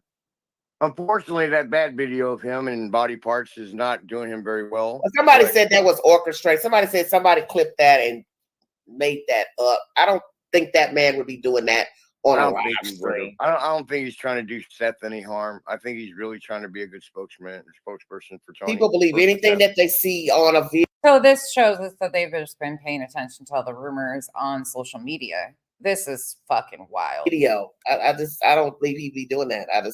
Now, yeah, not me personally, but I'm on video right now, but I'm secure in my bedroom. Sorry about seeing my closet. My bad. Okay, so you don't think he's trying to do him any harm. Michelle, how do you feel about Tony? I don't think that he's trying to do any harm, but I don't think he fully understands the drama that him being involved in this has all set. Well, I think his past is what starts it. Once people find out you've got any type of past, they're going to come for you. I don't care who you are. So long as you're in that storyline, whether you're the parent, a friend, a sister, a brother, people are going to start saying negative things. As you heard all that negative stuff about Katie's mom and this and that. That's expected. And these trolls and these YouTube people, they run with anything negative they hear about your past. So this is why I say, Okay, hold on, you guys. Just so you guys know, you guys are now in the kitchen with me, just so we are aware. I'm gonna finish dinner. I've got ribs going, so we're gonna still doing this. We're gonna still get through this because there's some interesting parts, if I remember correctly. I was doing something while this was going on, so I missed obviously some of the shit. So bear with me. We're gonna get through this though, because this is crazy, and this is being co-signed by people. What? Said, it's just a dirty game up here. It's just a dirty game. So then it leads to conversation about the child or the person missing. Now it's about the mother, the sister, the cousin. It's not even about the kid no more because everybody's. Hey, Chasing, is that Hunter's dad? Is that the right guy? Because if so, yeah, shave his head. Focusing on what the grandmama did and her criminal record and what the that's how it girlfriend's brother starts. did. Yeah, exactly. They ain't focused on Sebastian. All the energy just needs to be focused on. If everybody could just take a minute of their day. Oh, well, the focus is on, honey. The focus is on Sebastian. Look, Elvis left the building, came back, and left again. Man, I've been all the sites I'm able to be on Facebook. All I say it's all about Sebastian. It's no matter what everything else is about. Yeah. What do you see as an end result? I believe it's being a long, drug out process until we find out really what's happened. Okay. Until we find Sebastian, until we get some answers. Okay. Until people become accountable for what happened that morning. Okay. That's all. They need to be questioned a little harder, and they need to be like a test fit you take just to live in life. The same question asked 9 million different ways. That's the kind of test, a NACES test, I guess that's what they call it. Okay. So they need some type of test that's just going to make them make the answer get out, because one way somebody knows what happened to Sebastian. Yes, and I agree. Somebody knows exactly. And it's just, I don't know, is just the last person to have contact with Sebastian's unaccountability. Exactly. Be questioned. Let me ask you something. With all that you've heard play out on YouTube pertaining to this, and she has extensively case, do you believe that Katie and her husband genuinely cared for Sebastian? I believe at one point they did, but I believe there was a certain turning point in their lives where they started turning away from Sebastian. And what might that be? I'm not really sure. Okay. Have you had any thoughts about what it might be? Sebastian's behavior and him being close to people. Being what? Being close. He had a proximity issue. He liked to be close to people. Yeah, well, Chris talked about that. He liked to get in people's face. Well, he had a disability, so that's expected. It's expected. That he wouldn't, behave like with the losses, like a normal kid. So if I'm working underneath the sink and your child's hitting me in the head with my crescent wrench, I just have to either fix the sink and not bother, or just tell you, hey, your kid needs to get. But he had boundary issues because he had a. Did he hit you a little hard upside the head with the crescent wrench? Disability. So that's not his fault. I lowered my shields. I didn't care. But I'm just saying that's not the child's fault. It ain't. That he had boundary issues. That's because of the disability. It's up to the parents to try to work with them in therapy to help curb. You may not be able to control it, but you have to talk to him to say, hey, you can't touch people. You can't be in their face. You can't ask thousands of questions. He's not going to know any better. You remember the cartoon Ryu, right? The little bald-headed kid? No, I don't watch cartoons. Caillou or whatever. My grandkids, I watched a lot of stuff, but there was a lot of stuff like that in his. I hated the cartoon, but looking back at what you just described, I was like, man, they described stuff like that, like taking a special child. When was the last time they would have seen him? So Seth said, or Uncle Taco and Auntie Burrito said that Seth and Sebastian came and stayed with them. The original stuff was from when he was 2, supposedly when Uncle Taco's daughter used to babysit Sebastian. Now they're talking, none of this fucking makes sense. And taking the time to explain it properly. You know what I mean? Hey, you can't take that wrench and hit him in the head because that hurts. And it's funny because either people will do it or they won't. Kind of like you can't just tell a 2-year-old that fire ants are going to attack your feet. You have to actively go and like prevent that from happening because you're an adult and they have to learn. Okay, man. It's Seth is like, you might not want to do that because that might be hurting him. And then Sebastian was trying to see if it would or not. And it was like, well, yeah, you kind of hurt me, and I just take the wrench. But Sebastian was a special child, and you have to. Wait, did he say what I think he just said? Hold up. But Sebastian was a special child, and you have to expect that, especially when you're in close quarters. Kids are going to be kids. Yeah. You remember the cartoon Ryu, right? The little ball. All right, I'm back, and I want to hear if he said what I think he did. Bald-headed kid. No, I don't watch cartoons. Caillou or whatever. My grandkids, I watched a lot of stuff, but he there was a lot of stuff like that in his. I hated the cartoon, but looking back at what you just described, I was like, man, they described stuff like that, like taking a special child and taking the time to explain it properly. You know what I mean? Hey, you can't take that wrench and hit him in the head because that hurts. And it's funny because either people will do it or they won't. It's Seth is like, you might not want to do that because that might be hurting him. And then Sebastian was trying to see if it would or not. And it was so at 2 years old, Sebastian. This is what he's attempting to say. That at 2 years old, when Sebastian was around and they lived in the trailer park and he was doing maintenance, that Sebastian would hit him in the head with a wrench. And Seth would say that you might not want to do that. That might hurt him. And he would continue to do it and hurt him. Like, what the fuck, dude? Come on. You're like, what? Which like, well, yeah, you kind of hurt me, and I just take the wrench. But Sebastian was a special child, and you have to expect that, especially when you're in close quarters. Kids are going to be kids. Yeah, that's true. Regardless. That's true. I love Sebastian regardless. Whenever Sebastian came here, he was happy. Uncle Taco, and he up out of the car, running up at me. Seth yelling at him not to get out of the car, and it's just funny stuff. You know what I'm saying? It's just it's sad to know, but I woke up one day, called my buddy, and this is all transpired 100 some odd days later. We still. So let me ask you something. How soon was it? I think she said something. Michelle said something earlier about how soon it was when you all got contacted that the boy was missing. I had played a game like 2.5 weeks with Sebastian and Seth, Call of Duty Mobile on our cell phones. Okay.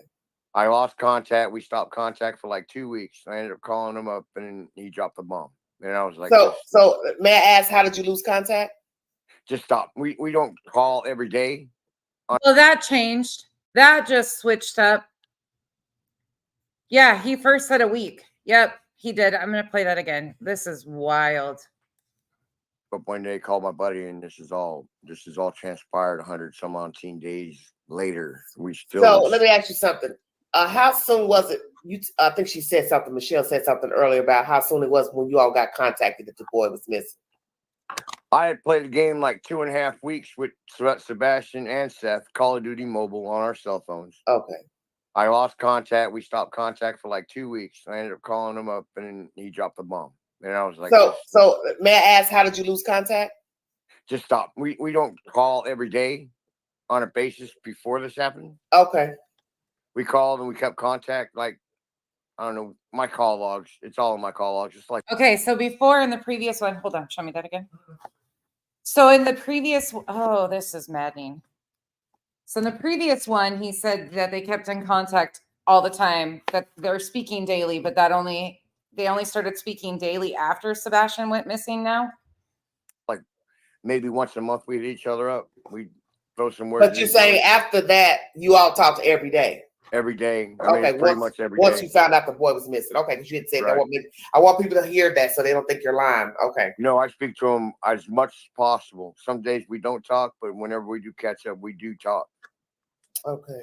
It might not be about anything, but it's something. I'm trying to distract him. I'm not trying to pull the focus about Sebastian, but everything you say to a man that's missing his child is Sebastian. You know what I'm saying? It's hard trying to focus on things in my life and things in his life. It's just hard to focus I want to be the father and the grandfather I need to be, but I also need to be a friend that you don't have. Okay. Wow. It sounds a lot like Seth. Are they really related? Me and Seth are, put me and Seth in the room, we'd be like the Bastion brothers. We'd be pretty close alike. We have a lot of thoughts together. Unfortunately, I guess people attract, right? Yeah. It's unfortunate, but you put a lot of assholes in the room, you get a big old vortex of crap, I guess. Somebody asked, did Sebastian ever play with you alone? Yeah, no, never. I don't know if he was alone, but I don't think he was by himself. His dad was always in proximity. Okay. No, we. But I thought Sebastian didn't want his own mobile Call of Duty stuff. Seth had mentioned in the lab interview that they were going to set him up with his own Call of Duty mobile account with his Gmail address, and he didn't want that. So I got too many questions. I still play. I mean, right now I'm waiting to get on Fortnite to meet up with my grandsons. Okay. But I play on a daily. I don't really care. Southern Gal, it's all changed. Everything's changed. You want to look at that? That name is Backwash 420. Not trying to plug anything. Yeah. My old nicknames is Ass Pickle. I can't really say Uncle Ass Pickle because that's not really appropriate. Yes. Yeah. You're right. So Uncle Taco is the safest thing, but people can talk. And they Can you elaborate to the chat how you came to get that name, sir? So here you go. I come down from Connecticut with hair longer than what I have now. Sorry, I'm terrible with the camera. But No, I you're come fine. down from Connecticut with blue Varney sunglasses as my glasses to wear. Okay. Long hair down into southeast Georgia. A weird looking, big, small Filipino guy. They wanted me to play football. Okay. I'm a Navy brat, so I was already 20 years old because my credits would never match up wherever we moved. Mm-hmm. So I was like, I can't play football because I'm already 20. I'll be like a grown adult playing kids. I can't do that. So they got mad at me. So all the kids they set up hanging around me to join football were calling me Ching Chang and other racial slurs. So the football coach started calling me Taco and stuff. Well, why were you being called racial slurs? Are you mixed with something? I'm or Filipino. Another nationality? Huh? I was a Filipino guy with a tan with super long hair. Filipino. Okay. Are you full Filipino? No, I'm only half. Half. Okay, that doesn't matter. Okay. I can't speak it, but I can cook it. Okay. What the hell? Okay. This is such a fucking mess, y'all. This is like every time we take a turn, it's for the worse. Every single fucking time. And this is so weird. Sorry, I forgot to put my teeth in. I'm trying to do the best. That's okay. Don't worry, honey. Look, I just well, you talking to whomever. How many panels have you been on so far since you've been out? Just two. What's the big dude? What's the big dude's name? I called him one day. Just T-Rev. I've been on T-Rev and the other guy. What's the guy that drives the Cutlass? Dolly Vision. I've been on Dolly. I call it Dolly Vision. Oh, okay. That's a joke. And then he's called Dolly too. got on JRL just to try to call him out a little bit. So you got on. So Queen makes 4. You're the third. I'm the third. I think the fourth. T-Rev, Dolly, and you. JLR, me. That's 4. I'm never on JLR. Okay, you haven't. Okay, yeah, another Scream Queen. Yeah, his hard ass prison self. Yeah, he's a Scream. That's a straight girl. I love it, man. Just drawing. I love the traveling. I would love to travel and be like that. Well, you can travel. If you can travel when people are donating and you get a lot of views on your channel, that's where the money comes from. I'm a driver. Real. I just drove from Washington, moved back to Oklahoma, and then we drove back to Florida. I love driving, man. I do it all day long. Right. That'd be a cool show, man. Just about nothing. Seinfeld reenacted. My bad. But yeah, this has been great talking. Well, I appreciate this has been so informative. And I've got Michelle's private information, and she can talk to me. And Michelle, you call me anytime you want to talk, but I'm going to ask this before I let you all go. Seth does not mind you all speaking on platforms. They hadn't told us to stop. Huh? He hasn't sent us a cease and desist yet. He hasn't sent us the cease and desist yet. Oh, Lord. Okay. Oh, damn. Oh. But I'm saying he knew that you were going to eventually talk to someone. Yeah, he knew eventually I was going to crack and say something. Okay. I haven't let too much out of the bag. I don't know as much as anybody else does. I mean, the private stuff that's going on between LE and them, he's really professional about it. Okay. Somebody said you was on a Brittany J's channel last night. Not me. I was working last night. Okay. I literally moved. No, he was not on Brittany J's last night. Brittany J replayed the interview of T-Rev and Uncle Taco last night, and then from a month ago when he called into T-Rev's, and then shockingly, Uncle Taco appears today on the vault. Oh yeah. Like 15,000 pounds of truck bed bodies. Somebody's talking about the child having friends. He had none. I don't think he had very many friends. Or does he think he was kept from other having friends? I think he was kept away from other children. Okay. Why would somebody want to keep a child from? He was not kept away from other children. He had friends in school. We've heard them say that. Having friends. Social disorder? Or I should say peers at school. This is where it gets even fucking worse. I remember exactly what's coming up now. Is wanting to be close to people? Trigger warning. A lot of kids don't like that. Okay. My grandchildren, I have 2 grandchildren that are very want to get close quartered with other people, and the reaction to the other children are like, would you get back? And oh my God, these kids are strange. And I'm like, man, it's just a social, how you all are brought up. If you're brought up in a social order, all the kids are social. If you're brought up in a house where you're not allowed to play or activate or socialize with the kids in the neighborhoods, then you're going to act like antisocial. But see, what I find so crazy is that, whether he had a disorder or not, that's still a lonely life for a child not to be able to interact with their schoolmates, kids in the neighborhood, or any other kid. I mean, what kind of life can it be? You come home from school and all you do is sit at the house with your mother. What kind of life is that? You play with you play with your snake, or you play with the puppy. Yeah, that's going to get old. Stuff they took away from him. Wow. You know what I mean? Why'd they take that away? I don't know what happened within the household, but they took all his. My dog is my soul, my break from life. My dog. But hold on. According to Seth, he took animals away from him too. Remember the 2 dogs in California and that story that we heard? Is my break from life. His break from life was the snake and the puppies, and they took that away from him. Imagine what that did to an autistic child. Explain that, because I heard somebody mention that the other day. When were his animals removed from the house? I'm not sure of the dates, but I know that Sebastian had a snake. He had snakes, and they were breeding puppies, I guess Yorkies. Okay. Oh, Duchess, you're probably glad you missed this shit. So I guess they had a bunch of Yorkies, and he had a bunch of snakes, and for some reason, some lady's still holding on to Sebastian's snake, waiting for his return. I don't understand why they would take a person that has special needs crutch. You know what I mean? Yeah, I know what you're saying. So I'm wondering about the animals, when the animals were removed. I don't know. I have to do some more research and dig in, because it was all laid out. I'll have Well, why don't you just call Seth up on the phone if you talk to him every day? Why don't you just pick up the phone and ask him?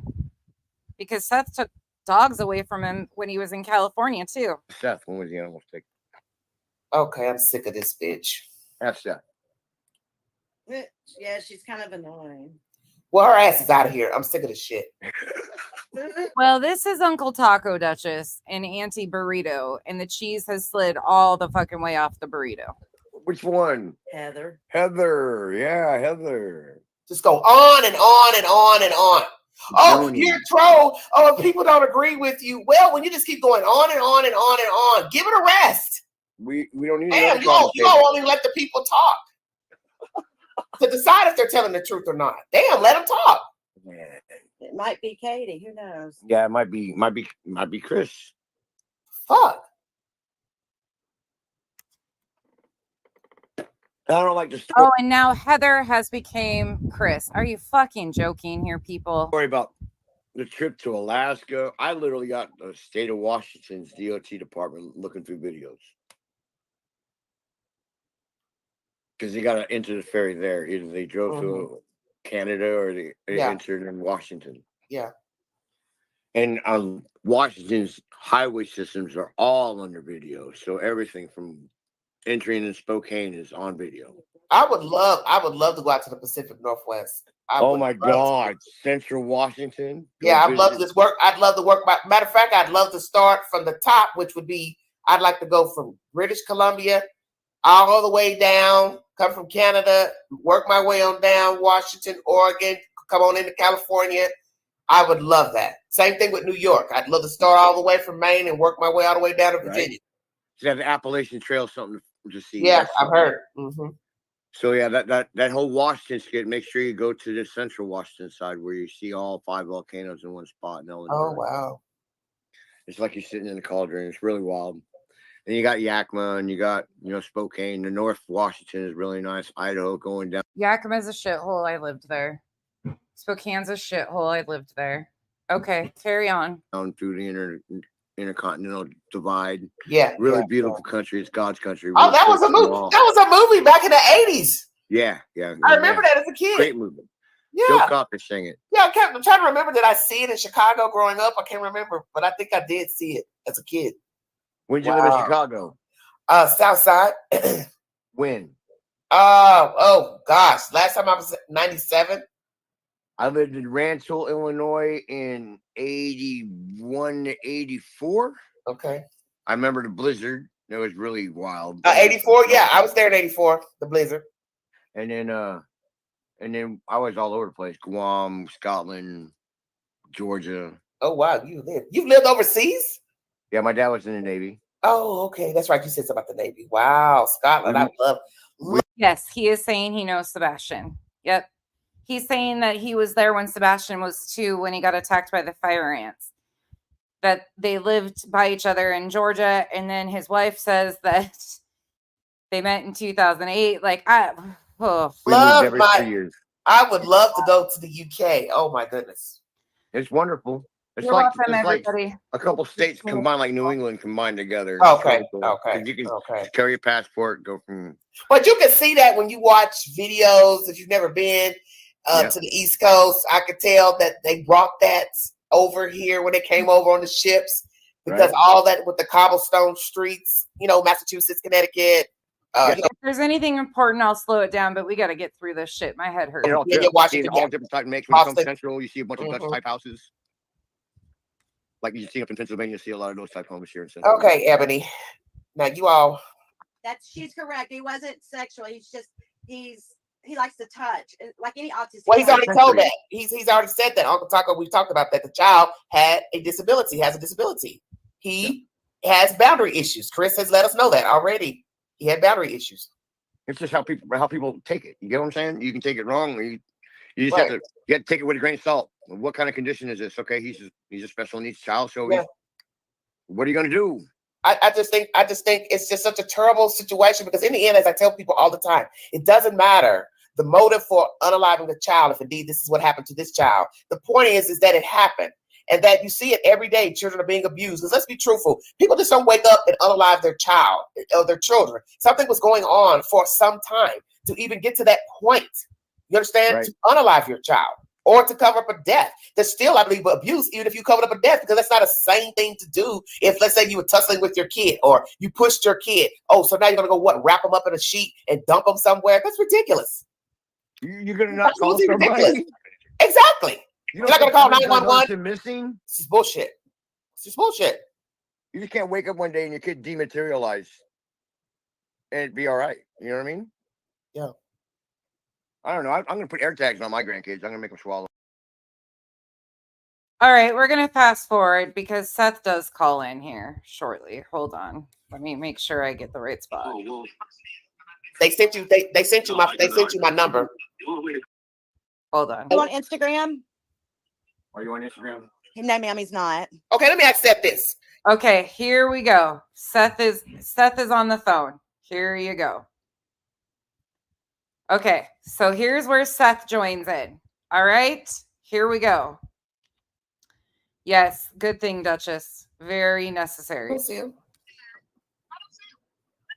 R. Rogers, Sebastian's father. You probably blocked me. You thought was. Huh? I thought I was a troll or something. Oh, hey, by the way, Queen, this is Seth. I don't. Oh, on the phone. On my phone, yes, ma'am. Yeah, he's Okay, on he's our got it. phone. I claim. Seth, No, I'm in chat. tell Seth. Tell her to unblock him. He said they may have him blocked. Is Seth? Well, why would somebody have Seth blocked? They may think he was a troll or something. He said. 'Cause That's it says crazy. He's Sebastian's always father. Seth. Have you always used your name? Sebastian's father. Seth R. Rogers, that's Sebastian's father. Here I know who he is, but I'm saying he has no reason being blocked. Is what I'm saying. No, say something. Text something, Seth.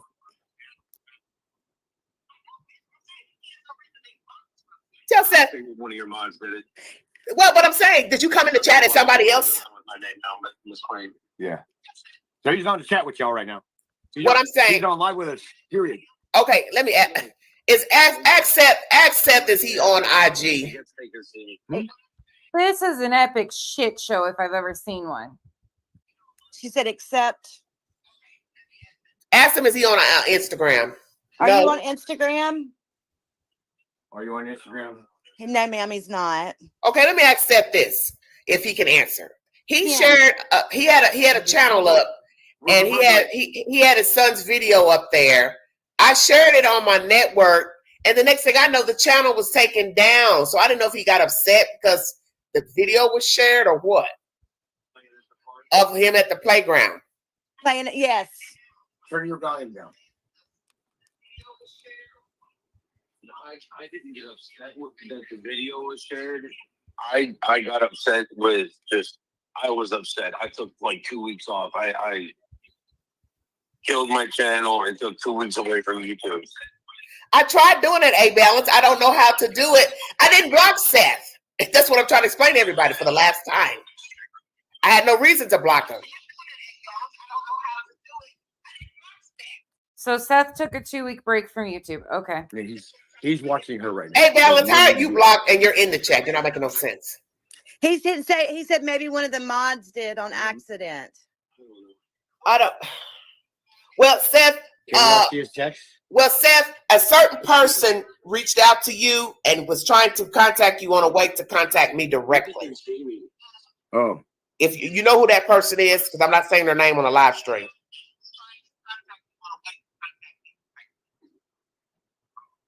Oh well. They sent you. They sent you my. They sent you my number.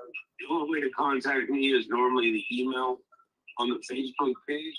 Yeah, but I'm saying there's a certain person that we both know, and they sent you my phone number. Give it to Ken when he's behind the chat. I'm saying there's a certain person that we both know, and they sent you my phone number. Just so you guys know, this is not my audio repeating itself. This is the shit show, okay? Yeah, here we go.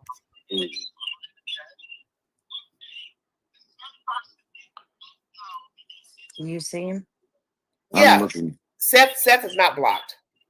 Seth is just talking to them on their phone. I'm trying to. Yeah, He said he's trying to think who it is. Oh, he knows who it is. Trust me. She said, "Oh, you know who it is. Trust her."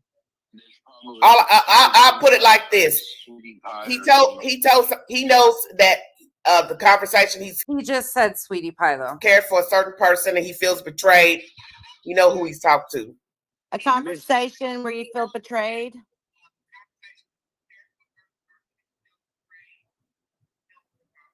Yeah, I know. I know Sweetie Pie. Yeah. You weren't supposed to say her name out. No, but she was just trying to, Seth feels betrayed by Sweetie Pie, though. Let me know how you felt. And I just felt like people need to hear that because I think that's, even though you may not feel like that's a part of the storyline, but I feel like you were duped. Clue, you've had a rough fucking week, dude. I hope your hand feels better, and I hope you get some answers. I have been on replay. And also, puppies are extremely fucking cute. I do. I feel like he was duped. I feel like he was used, and I will say that, and I've said it during this live stream. I just feel like he was used. I find it strange that this person is now down here living in Tennessee out of nowhere. I do find that strange.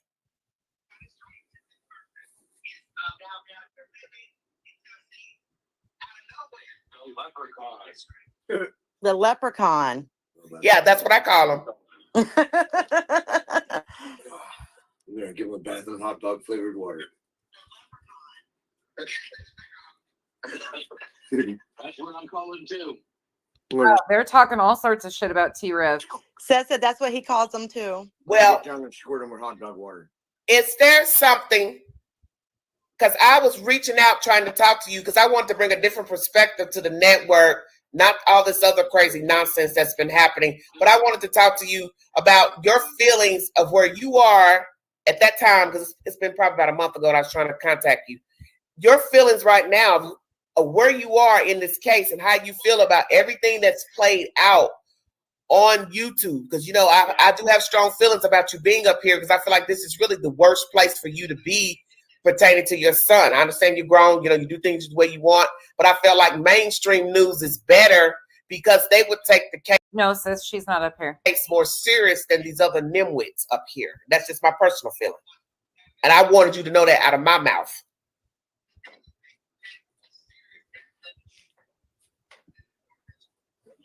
This is a fucking mess. Man, this is a mess. That's why I did the one on Nation while we do most of mine. Most of my interviews will be national news. Most of my interviews will be national. Most of his interviews will be national news. Yeah, I just think that's more appropriate because they would take it more serious than some YouTubers. Because I just felt like after that incident with the leprechaun, you can't trust people up here. No, I'm serious. You can't trust the people up here. So I just don't think this is the place for. I don't think this is the place to be talking about Sebastian because the people aren't genuine. That's my personal opinion. They're not genuine.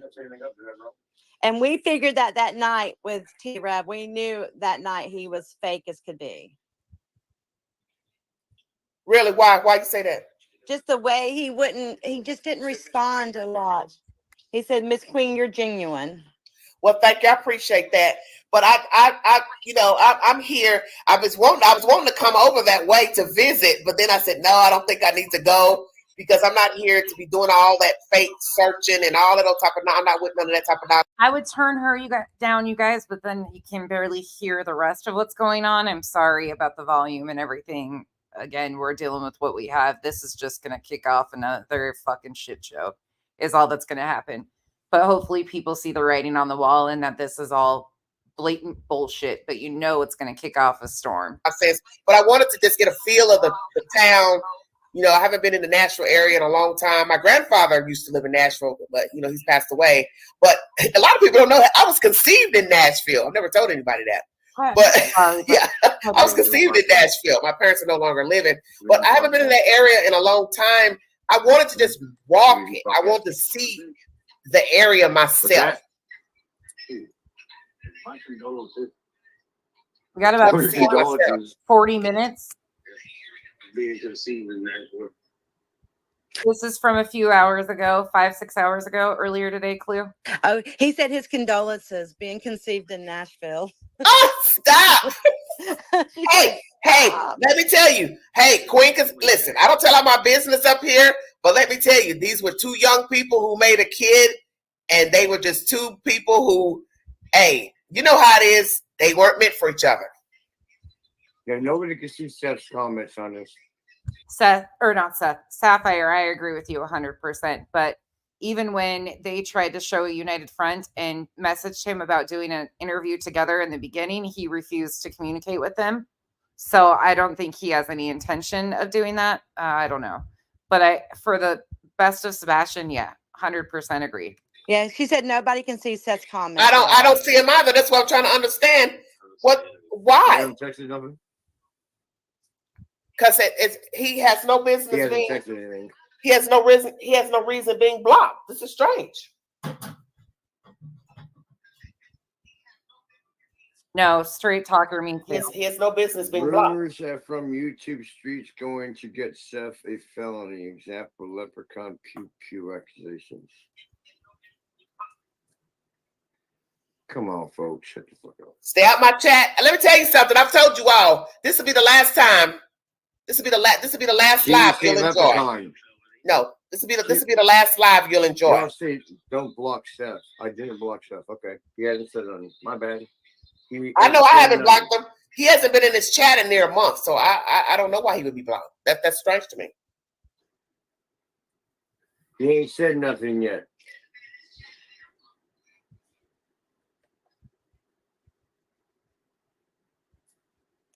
Rumors had in YouTube streets, and I'm hung like Maximus. Why would you change your YouTube name? Come on. This is a mess. Who? Maximus. To what? It was something else. You were just in the chat. Why'd you change your name? Oh, y'all really want to do? Okay, that's okay. I know how to handle this from now on. Okay. Yeah. I know what I'm gonna do from now on. Seth, does Katie have a friend named Heather? Seth, does Katie have a friend named Heather? I don't know. She's been fucking hard on this fucking shit all day. Well, she's out of here because it's disruptive. It's just disruptive, just back and forth, back and forth. I don't know who Katie's friends are. I know that obviously she's not Sebastian's friend. No, she's definitely not Sebastian's friend. And that's the whole. He said, I don't know who Katie's friends are, but she's not Sebastian's friend. Whole purpose now is to get this back to Sebastian and Oh, all yeah. of these Focus on Sebastian. people who that's what you guys are attempting to do, right? Full fucking shit. have no clue. They just want to talk. They're just making drama to add money so people could watch, and the more they get watched, the more they get paid. He's sharing the phone call with you from a month ago because he has nothing. Yeah, and look at the views he's getting from me, putting me on stage, man. Look at the views everybody's getting from Uncle Taco. Wow. He makes me sick. He makes me sick. It's sickening, man. I can't wait. Yes, he totally makes me sick. Just like all that stuff, getting on the channel talking about he's seeing his kids and all of that type of nonsense. That's to make people stay away, stop talking about him, and so he can. The state won't come down here and try to pick his ass up for owing child support. They're talking about T-Rev 757. It's ridiculous to me. He makes me sick to my stomach. Yeah, this whole thing. Yeah, he's ignorant to me. Very ignorant. Yeah, he's dirty. He is dirty. What's he got on his knuckles? Hope and what help and hope, or what is that? I don't understand, man. Just stuff to people, draw people in so people can get views. That's all it is. He knows. Well, let me ask. Exactly what the fuck are you doing, Uncle Taco and Aunt Burrito? I'm going to ask this on the live. Listen, I'm going to ask this on the live stream while Seth is up here. Seth, have you talked to the leprechaun recently? Have you talked to the leprechaun recently, Seth? No. No, he hasn't. He has not. So why did he go? So weeks ago, when he talked to you, Taco, that audio I played, he says that, I could call him if I want. And he made it seem like, he's still dealing with you. I knew he wasn't dealing with you. Yeah. And now he's falling out with that smoke guy, his so-called friend. It's always something. He ain't gonna call me on my phone. Well, that's what I thought when he was up there talking. How old is the audio, Tacos? 3 weeks? 3 weeks, yes. Okay, so he's sitting up there saying, I could call him, but he said he ain't supposed to be on social media. He knew he wasn't getting ready to call Seth on that live stream. He could have called him that night. Well, that's what I'm saying. But he wasn't going to do that. Nope, wasn't an intention. His intention was just to talk about what they found out. Yeah, I was glad to hear the audio. I just heard it this morning, and I said, "This Tacos guy's baiting him." I said, "There is no way he's getting ready to call Seth." I knew that right then. So funny. So crazy. Oh my God, it's so annoying hearing the, but it's sad to me. Go ahead. So let me ask. I was on Seth. the line with you while you were on the phone with him. Yeah, Seth was on the phone with us the whole time we were online with T-Rev. Seth was on the phone when they called into T-Rev. Think about that for a minute. Seth was a part of all of that phone call when they called into T-Rev and what they were saying on T-Rev. Oh, you all are. Oh my God. See, okay, I'm done. I knew it. I said, I wonder if Seth put him up to calling. If you put that call on audio, you could hear Seth in the background. Okay, I wondered that. If you put that on, you can hear Seth in the background, Uncle Taco says. I said, he's dancing around the subject. He wasn't answering anything. Like at the end, remember he said, maybe we all could go. Taco said, maybe we all could go get something to eat. And I thought, yeah, let me hear his response. He never said nothing. He glazed right over it. I think T-Rev heard Seth in the background. Oh, okay. Wow. But he wasn't sure. See his head cock and act weird. Wow. He's answering around the questions. Let me tell Seth, I'll tell all of you all, I met a really nice. Huh? He's a slimy leprechaun. I met this wonderful kid yesterday at the mall. His name is Ben. He's 15. He's on the spectrum. And I talked to him at the mall because, I just want him to get his perspective, this case. He don't really know much about it, but he's a really good kid. And it just gave me a different light. I actually can say, after I talked to Ben yesterday, I just feel more hope in the world. You know what I mean? Did she go interview some random person at the mall? I'm saying I have more hope in the world because here lately I haven't had much hope in people in general. I just haven't. But he's a good kid, and I was just thinking, and I thought about Seth. I thought about, man, this is so sad. I'm sitting here talking about this case, and here's this kid who's on the spectrum.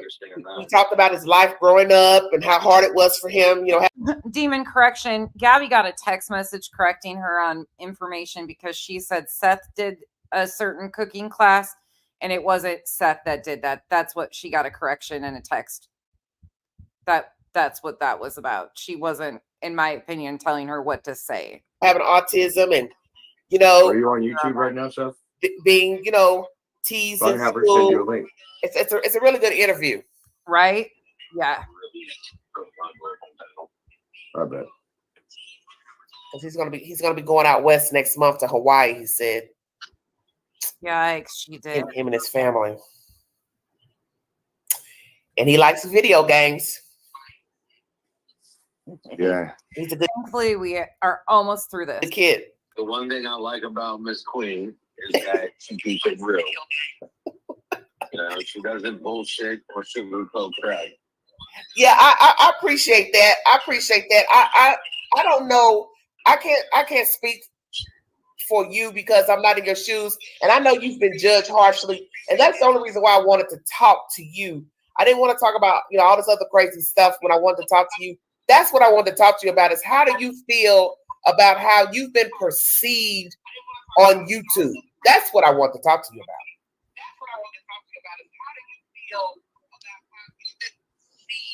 I want to hear his answer. Nobody's walked in my shoes. These people that judge me on YouTube, they have no idea what I'm going through every day. Every day it's just wake up and pray that somebody has seen my song. Yeah. Pray that Sumner County has done their job and located my son. There is no closure. It's the same fucking nightmare that it was February 26th as it is today. So and you think this bullshit playing games is helping you at all, Seth? Are you not confident in what they're doing? Behave or how I act. Yeah, and I know you caught hell from that because I want to say that. Going through every day.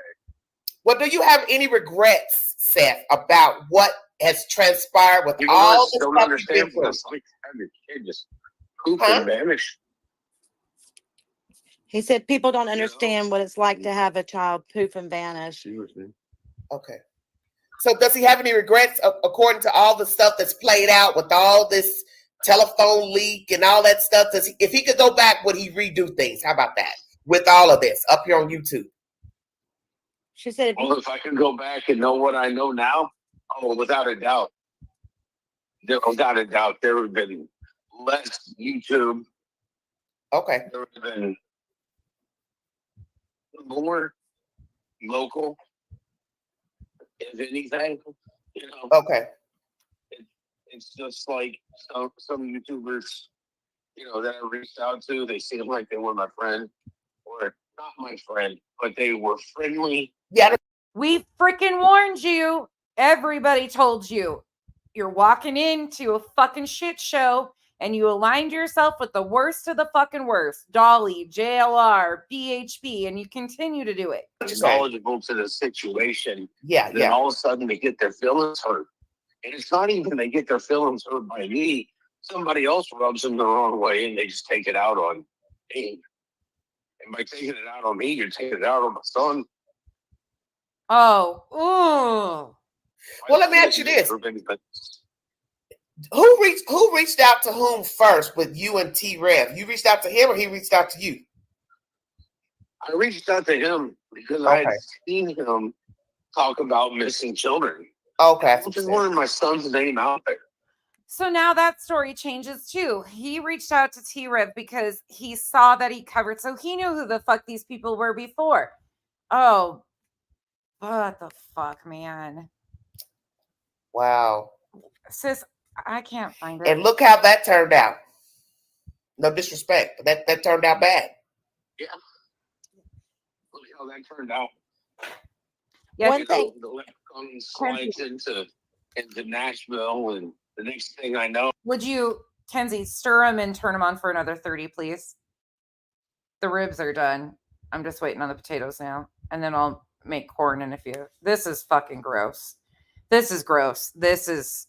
I'm back to, people you're supposed to be looking for your kid. You're not supposed to be looking for, somebody else. And it's like, I wasn't looking for anybody but my son. We don't say what? We don't know when God puts people in our path. We don't know the reason why he puts people in our path. Yeah, I understand what you're saying. But the devil uses people too, Seth. And that's one thing I think maybe you didn't realize in reaching out to people and allowing people to come into your circle. As you said, I wanted help. But see, all help isn't good help.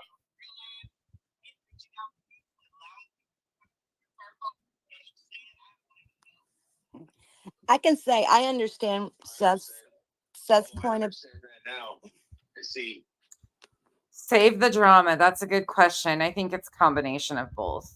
I think creators have bad intention all the way around, and some of that's being mixed into this shit. I think both, honestly, truly. I may be a deputy sheriff and I may work with a bunch of criminals, but I give everybody I may be a deputy sheriff. Why is it so hard for you to say you're a correctional officer? the benefit of the doubt. Yeah, I heard that. Literally refuse to acknowledge that people. Spivey, he's a trage evangelist. He turns it on, and we've heard so many times people say he never had this. And again, when things like this happen in times of tragedy, people pick up different types of addiction, religion, substance, whatever, to help them cope. But this whole turn on the God shit is, it's gross. Are just bad.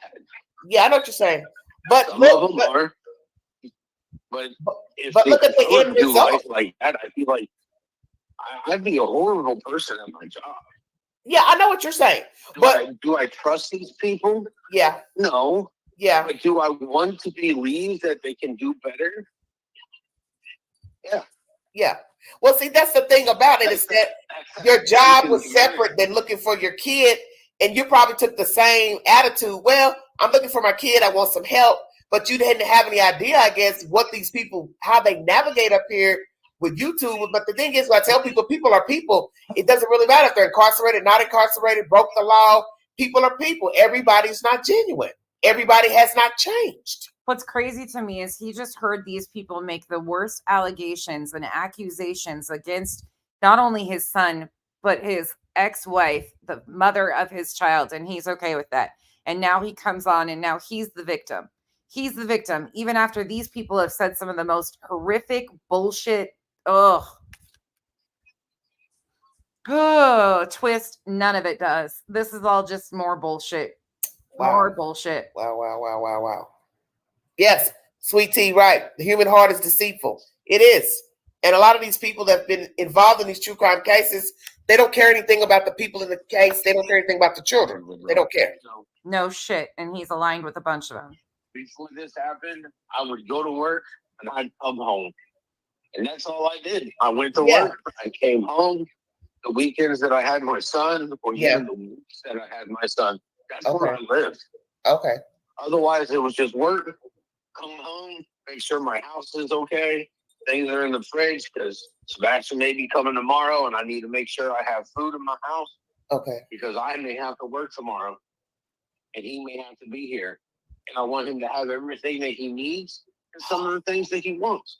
He was there 2 weekends a month. And now, last 4 months, the only thing that I need is my son. The only thing I want is to mind him. Okay. Let me ask you something. Taco and Michelle was saying the Thursday before your child went missing is when he told you that he didn't want to go home. Is that true?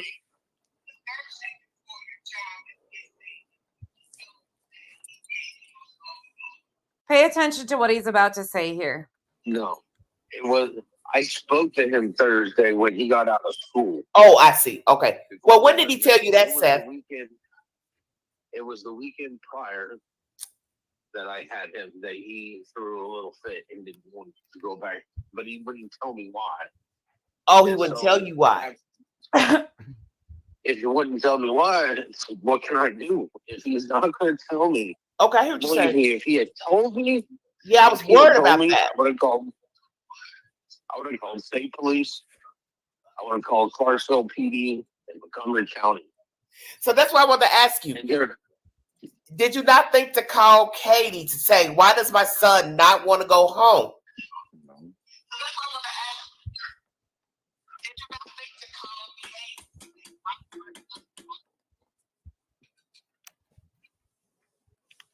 I asked her. Did you? That's what I've been wanting to know. I asked her when I got there. Oh, what did she say, Seth? Normal thing. She doesn't want to come back here because he doesn't want to go back to school. Huh? So he gets freedoms here that he doesn't get there. And now I'm finding out that he really had a lot more freedom here. Wait. That don't make any sense. No, that doesn't make any sense. You're right, Queen. You're right. Said he don't want to go to school. Is that what you said? You know, leaving here on a Sunday, going back means that you got to go back to school on Monday. You know, kids don't want to go back to school after a weekend. Oh, because of what he was bullshit doing at your house. Understand that. Okay. Something else thinking that he's in an abusive situation there. Yeah, and that's why I was upset. I said, well, I told them. You know, normal reaction, normal, like, it's the weekend and he's upset. Okay. That the weekend's over. Yeah, because I told them, Taco and Michelle, I said, I don't want to judge Seth for that, but I'm just wondering if he knew, how long did he know that the child didn't want to go back? Why take him back? Yeah, I couldn't answer. Okay. Lord have mercy. Seth, can you clarify too? Because there's a lot of people that's saying that you had not seen Sebastian in over 3 weeks prior. Yeah, I heard that too. Lord. This. Can you clarify that is The inaccurate? weekend that he was at his mom's that he disappeared, I had him the weekend previously. So that'd be the weekend that you all had that. Wait a minute. Who's in here? Did you just hear that? Why is that changing now? The weekend and he's upset. Okay. That the weekend's over. Yeah, because I said I told Dan, Taco and Michelle, I said, I don't want to judge Seth for that, but I'm just wondering if he knew. Pay attention to this time frame here. How long did he know that the child didn't want to go back? Why take him back? Yeah, I couldn't answer. Okay.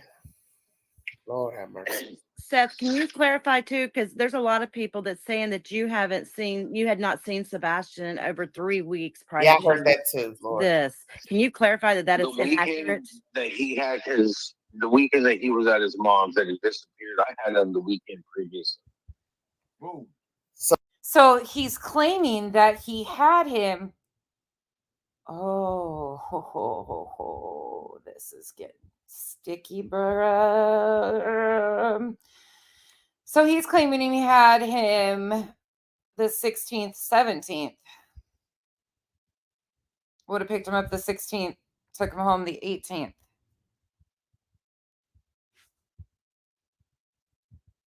The 19th, they didn't have school because of President's Day, right? Would that be right?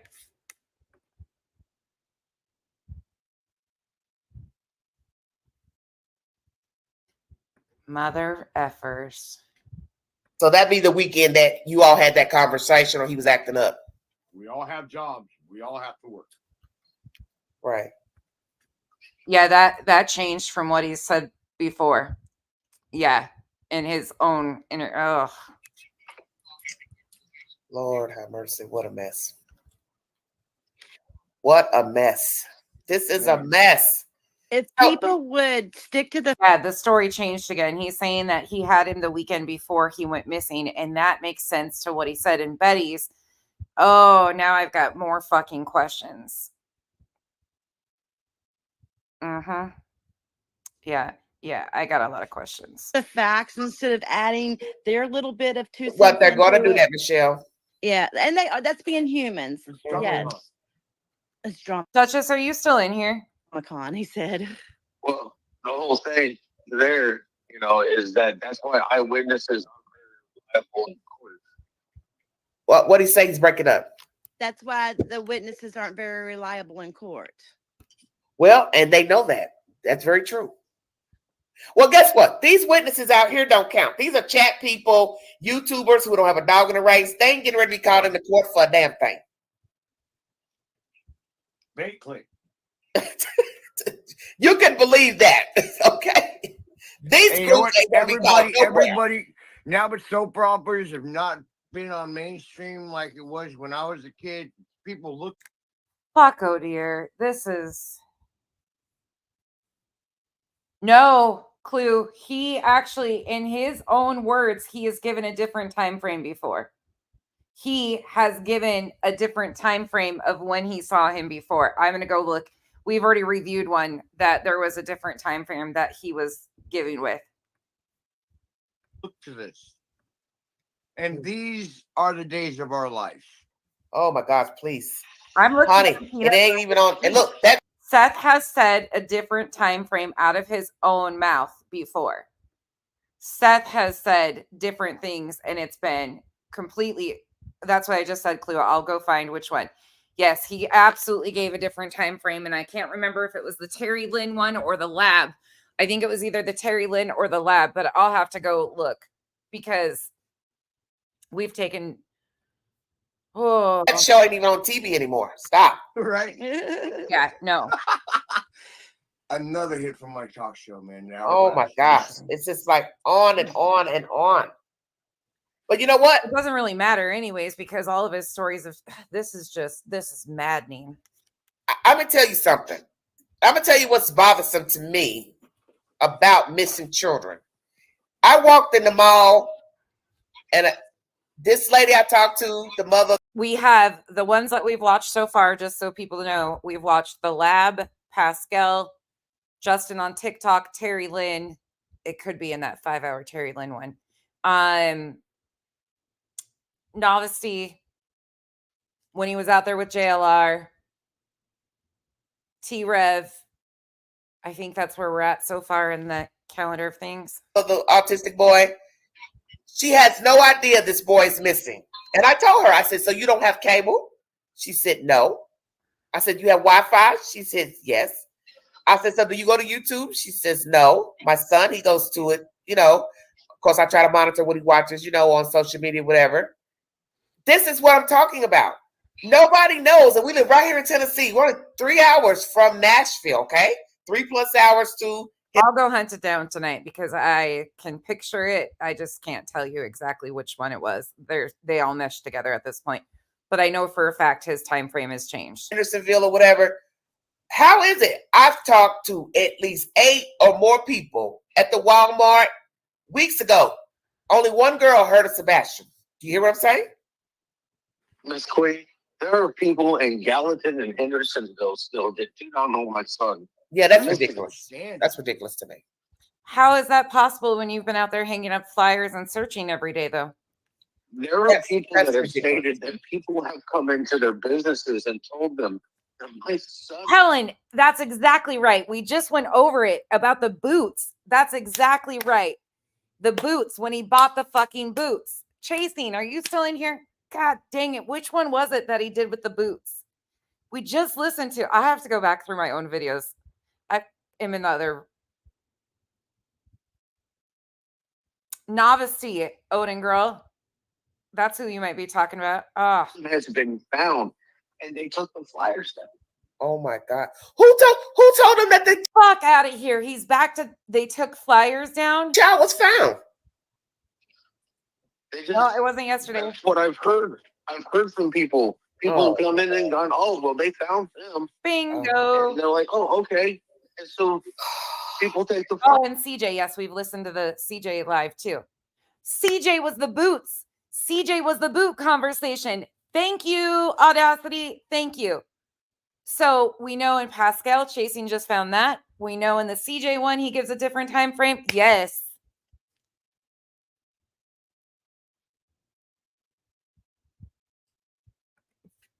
Fuck here. You know, something else I'm finding out because I put flyers everywhere is that some corporations won't allow this. I couldn't remember which videos we've all watched. We've watched a bunch of them. Seen persons flyers to be put up in. Yeah, I know what you're saying. Yeah, yeah.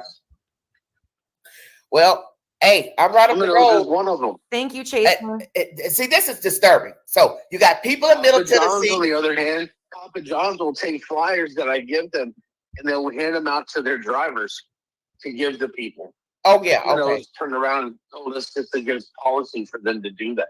okay. Oh, I see. You know, it's like, how hard is it to sit there and have a little bit of humanity and hand out a flyer with a pie? I don't know. So now it's Papa John's. I thought. I just know I haven't seen any Even flyers if here. you it out for a cheese pie that my son would love a cheese pie. You know, it's. Well, I haven't seen any flyers here. I would love to see a billboard here on the interstate because I think people need to see that the child is missing. So there needs to be a billboard from Virginia to Knoxville to Chattanooga, Nashville to Alabama, touch all points. You know what I'm saying? I'm working with somebody right now. I'm trying to give billboards at every major highway entrance. Oh yeah, in and out of states. Yeah, because nobody. Shocking. He's working with somebody right now to get billboards in and out. I agree with that though. There need to be on the exits of Tennessee on the main freeways as you're entering. I agree with that 100%. I've thought that too. Nobody knows he's missing up here. But here's one for you, Miss Queen. I'm getting ready to go in for surgery on Tuesday, and I wear my shirts.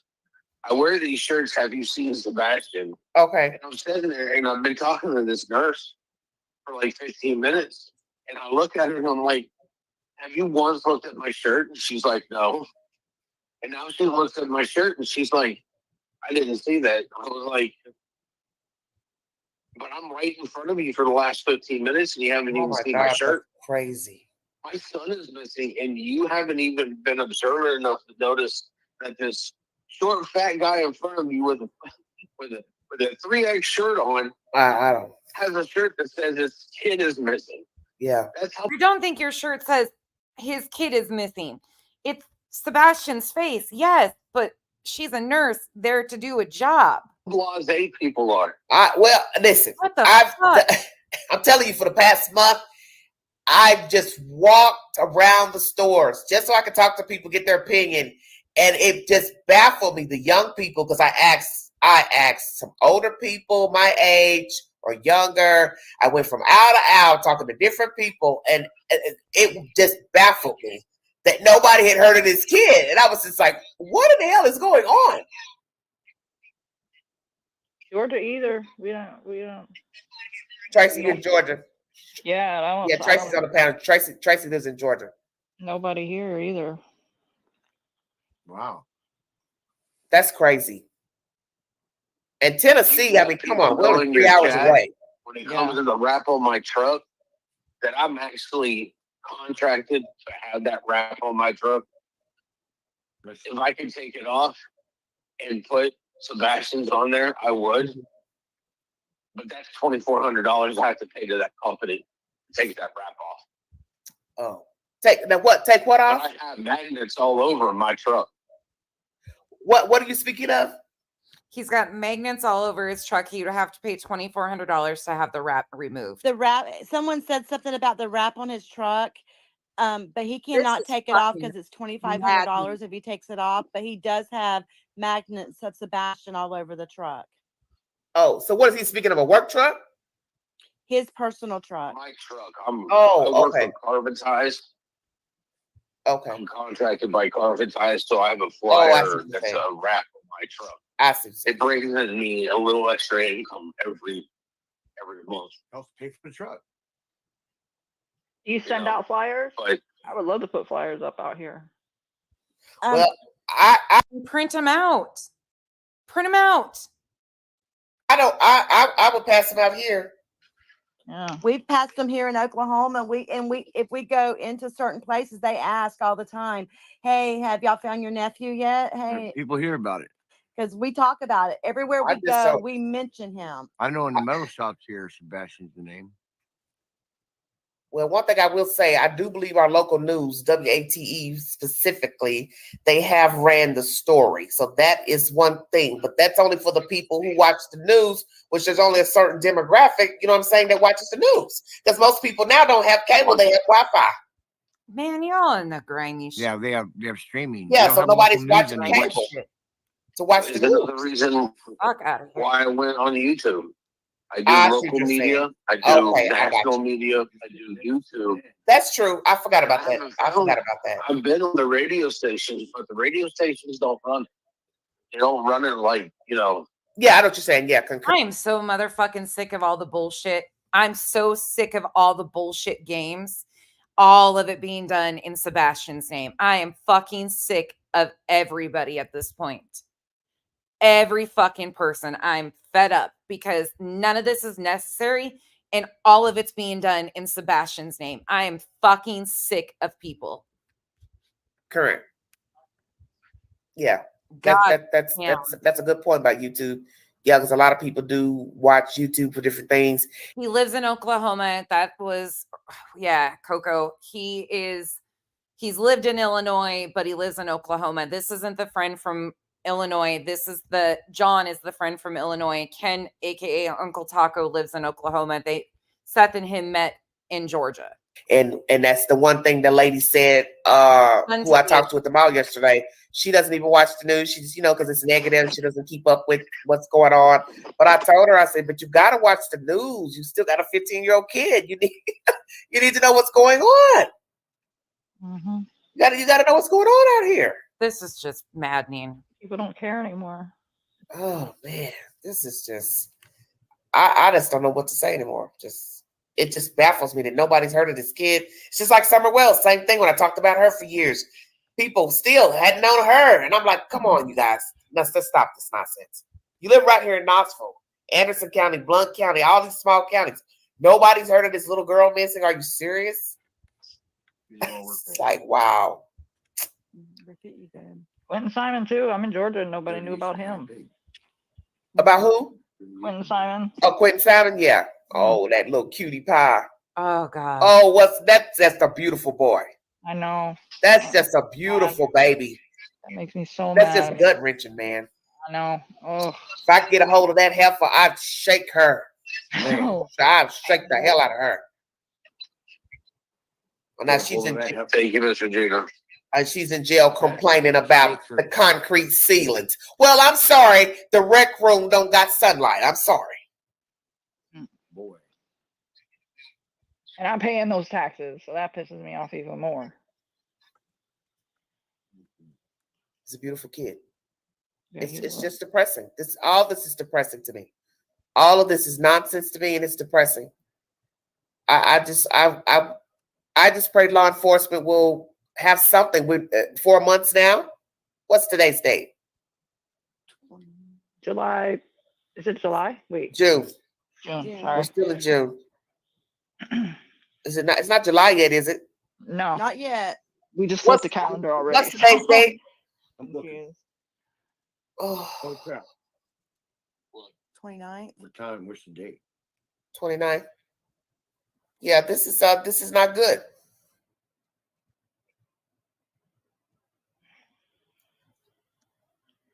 Seth, I want to apologize to you personally because I did have a shitty opinion and I did state that opinion. Listening to all the chaos and the Cornbread said 28. Okay, thank you all. I want to apologize to you though for Well, that. my thing is I that don't feel that way. Seth only gets a few minutes to answer questions, on the mainstream. So it's sometimes people when they're being asked stuff, they don't maybe get descriptive and explain everything. So all that stuff is left open, and so you're sitting here wondering, like, okay, but what about this and what about this? So it's easier if you could talk to the person directly and ask. Hold on, I'm going to switch this for a second because I want to show this right quick. I went over here and grabbed this. I don't know if I'm at the right timestamp yet, so bear with me, but let's hear what this says. With these timelines, with the math, because the math is just not mathing. It's just not mathing. It's just not mathing to me.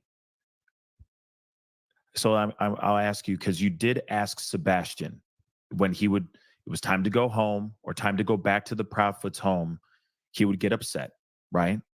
He would get. That was the second. That was not the last time that I took him, but the time before. Did you? And I asked him, and did he? I don't get it. I don't understand why you didn't tell me. Has he told anyone in your family? Has he told anyone else about this at all? Don't know. I do not know. I gotcha. Because but I gotta find him so I can make up for it. Of course. Of course. I gotta find him so I can tell him that he's got to talk to me. He's got to talk to me so I know what I can do. That pisses me off. I understand that. Okay, and we know that changed too. Okay, never mind. I'll look at it later because I want to ask all the questions. Yeah, you do. Sorry, guys. I have 1,000,001 questions. My brain is running rampant right now, and I'm just irritated. I do apologize for that. That was pretty shitty. I don't know what he's going through because I don't have a missing child, and it's easy to judge. It is easy to judge. I just feel like people are taking advantage of you because they are. Oh yeah, I believe that. People taking advantage. Can you hear her? Yeah, y'all echoing back there. I hear myself. My bad. He's just turning up his phone. He didn't hear Tracy. Hold on 1 second.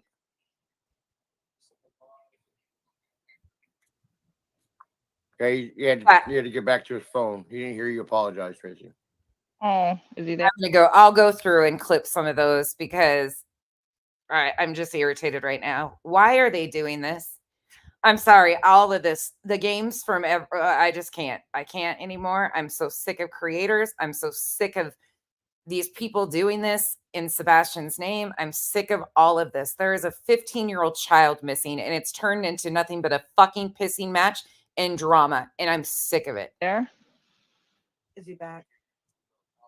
Bye, Twist. He appreciates the apology. Oh, okay. Sorry, I gotta get the phones in orientation again. I could tell That's he's a okay. good man, you know. I could tell he's a good man with a big heart. And Well, when did the Seth? When was the last time you talked to Katie and Chris?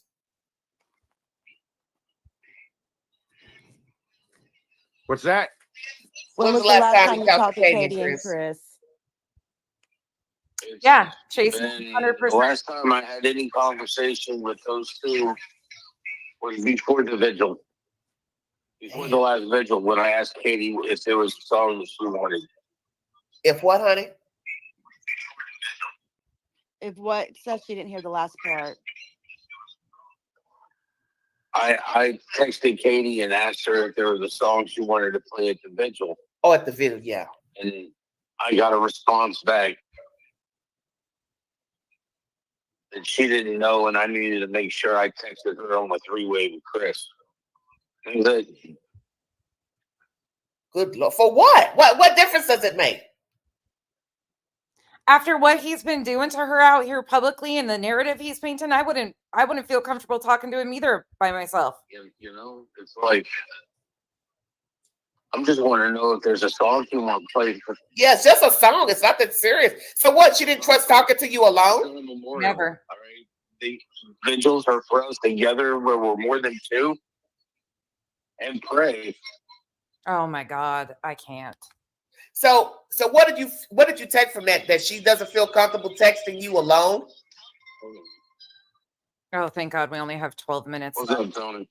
This is gross. Good morning, buddy. How are you today? Oh, now we've got fucking TikTok Tony on the phone with Seth, who's on the phone with Uncle Taco. Oh Lord, this just gets better. Fucking day. 4 months, 2 days. How many phones are involved right now? Yeah, I know. I don't even really feel you right. I'm telling you good morning. Lord of mercy. I feel like it's Oh, he hung up. That's okay. Tony had to intervene. Well, I think that's messed up that she couldn't even just text him a song to play. But guess what? That's expected from her. She's had no involvement in this child, for those who want to believe that she and Chris care about this kid, her own kid, when she can't even text him a song to play at a vigil that she didn't even go to. So that doesn't shock me any at all. I'm not shocked at all at that. They have to hang out by the river because they're crying the river because they don't want to flood Hendersonville. It's just sad. they couldn't wait to get his daughter. That's another sad part, man. Yeah. So Seth hangs up because TikTok Tony calls. So he gets off the live stream. What the mother effing hell? That's crazy. I can't Yeah, believe it. How can you let another child come to the house when there's an unaccounted child there? Yeah. That's what I meant to ask you earlier. I'm so glad you mentioned that. I meant to ask you that earlier. How do you feel about this Faith child living and staying in the house for the summer while this boy's missing, Sebastian? Another one of my call tags is Knuckin' Futz. All right, we're done. We're done. Seth is off. We're done. I'm not listening to any more of this shit. This doesn't even need to be put out here. They have made some horrific allegations, accusations that have zero proof behind it. We are done. This is done. I am so sick of the fucking disgusting bullshit that people are doing. This is not even acceptable. Yeah, I can't listen to that. I am not even about to. Chris's daughter, I'm not about to let them say this shit. I'm not about to let it happen. I am over it. I'm sorry, you guys.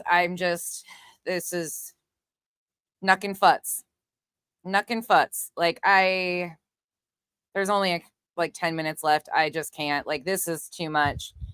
I don't know what the game that they're playing here is, but there's a reason why T-Rev reposted that. There's a reason why Brittany played it. There's a reason why they were on Queen or the Vault XL today's. There's a reason why all this is going on. Don't know why they call Betty Bombshell Betty. They're running with some of the same narratives Betty is. Again, Seth's team is Betty, Brittany J.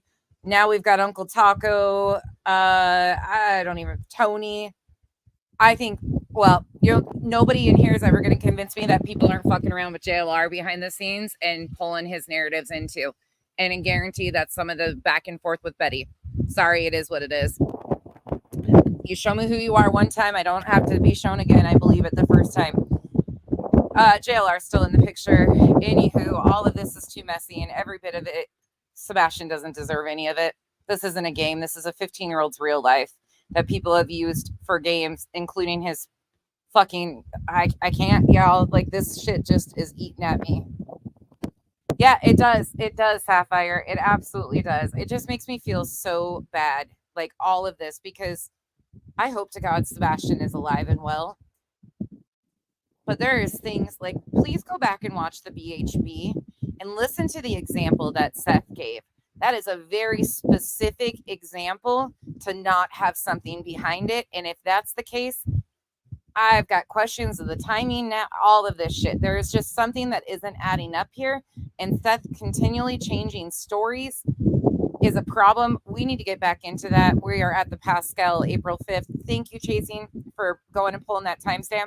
I'm going to go through and clip a few of those so we have timestamps of where he's given, because he talks about the boot shit. He's talked about all these different things, and he's always danced around some things with dates, but he has given dates in the past, and none of it makes sense. Like, why not just be transparent?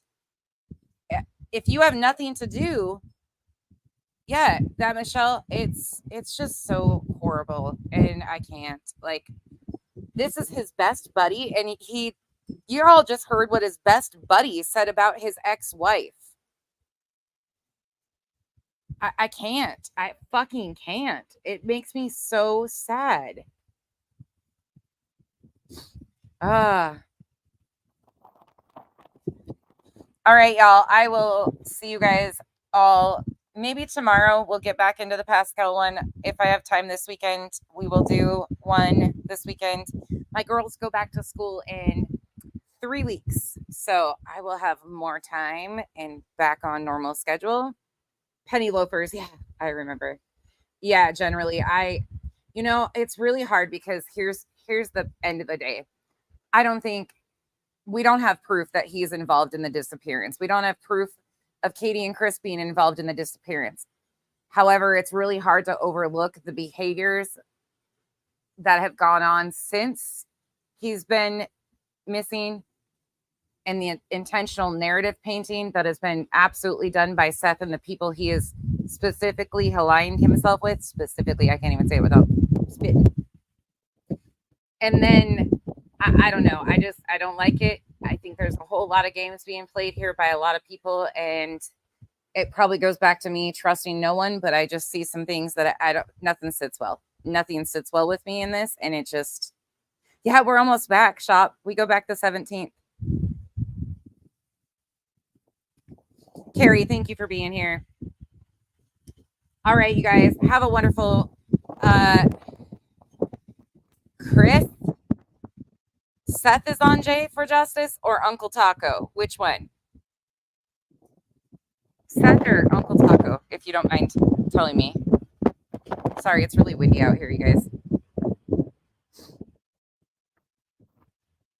Uncle Taco's on Jay for, of course.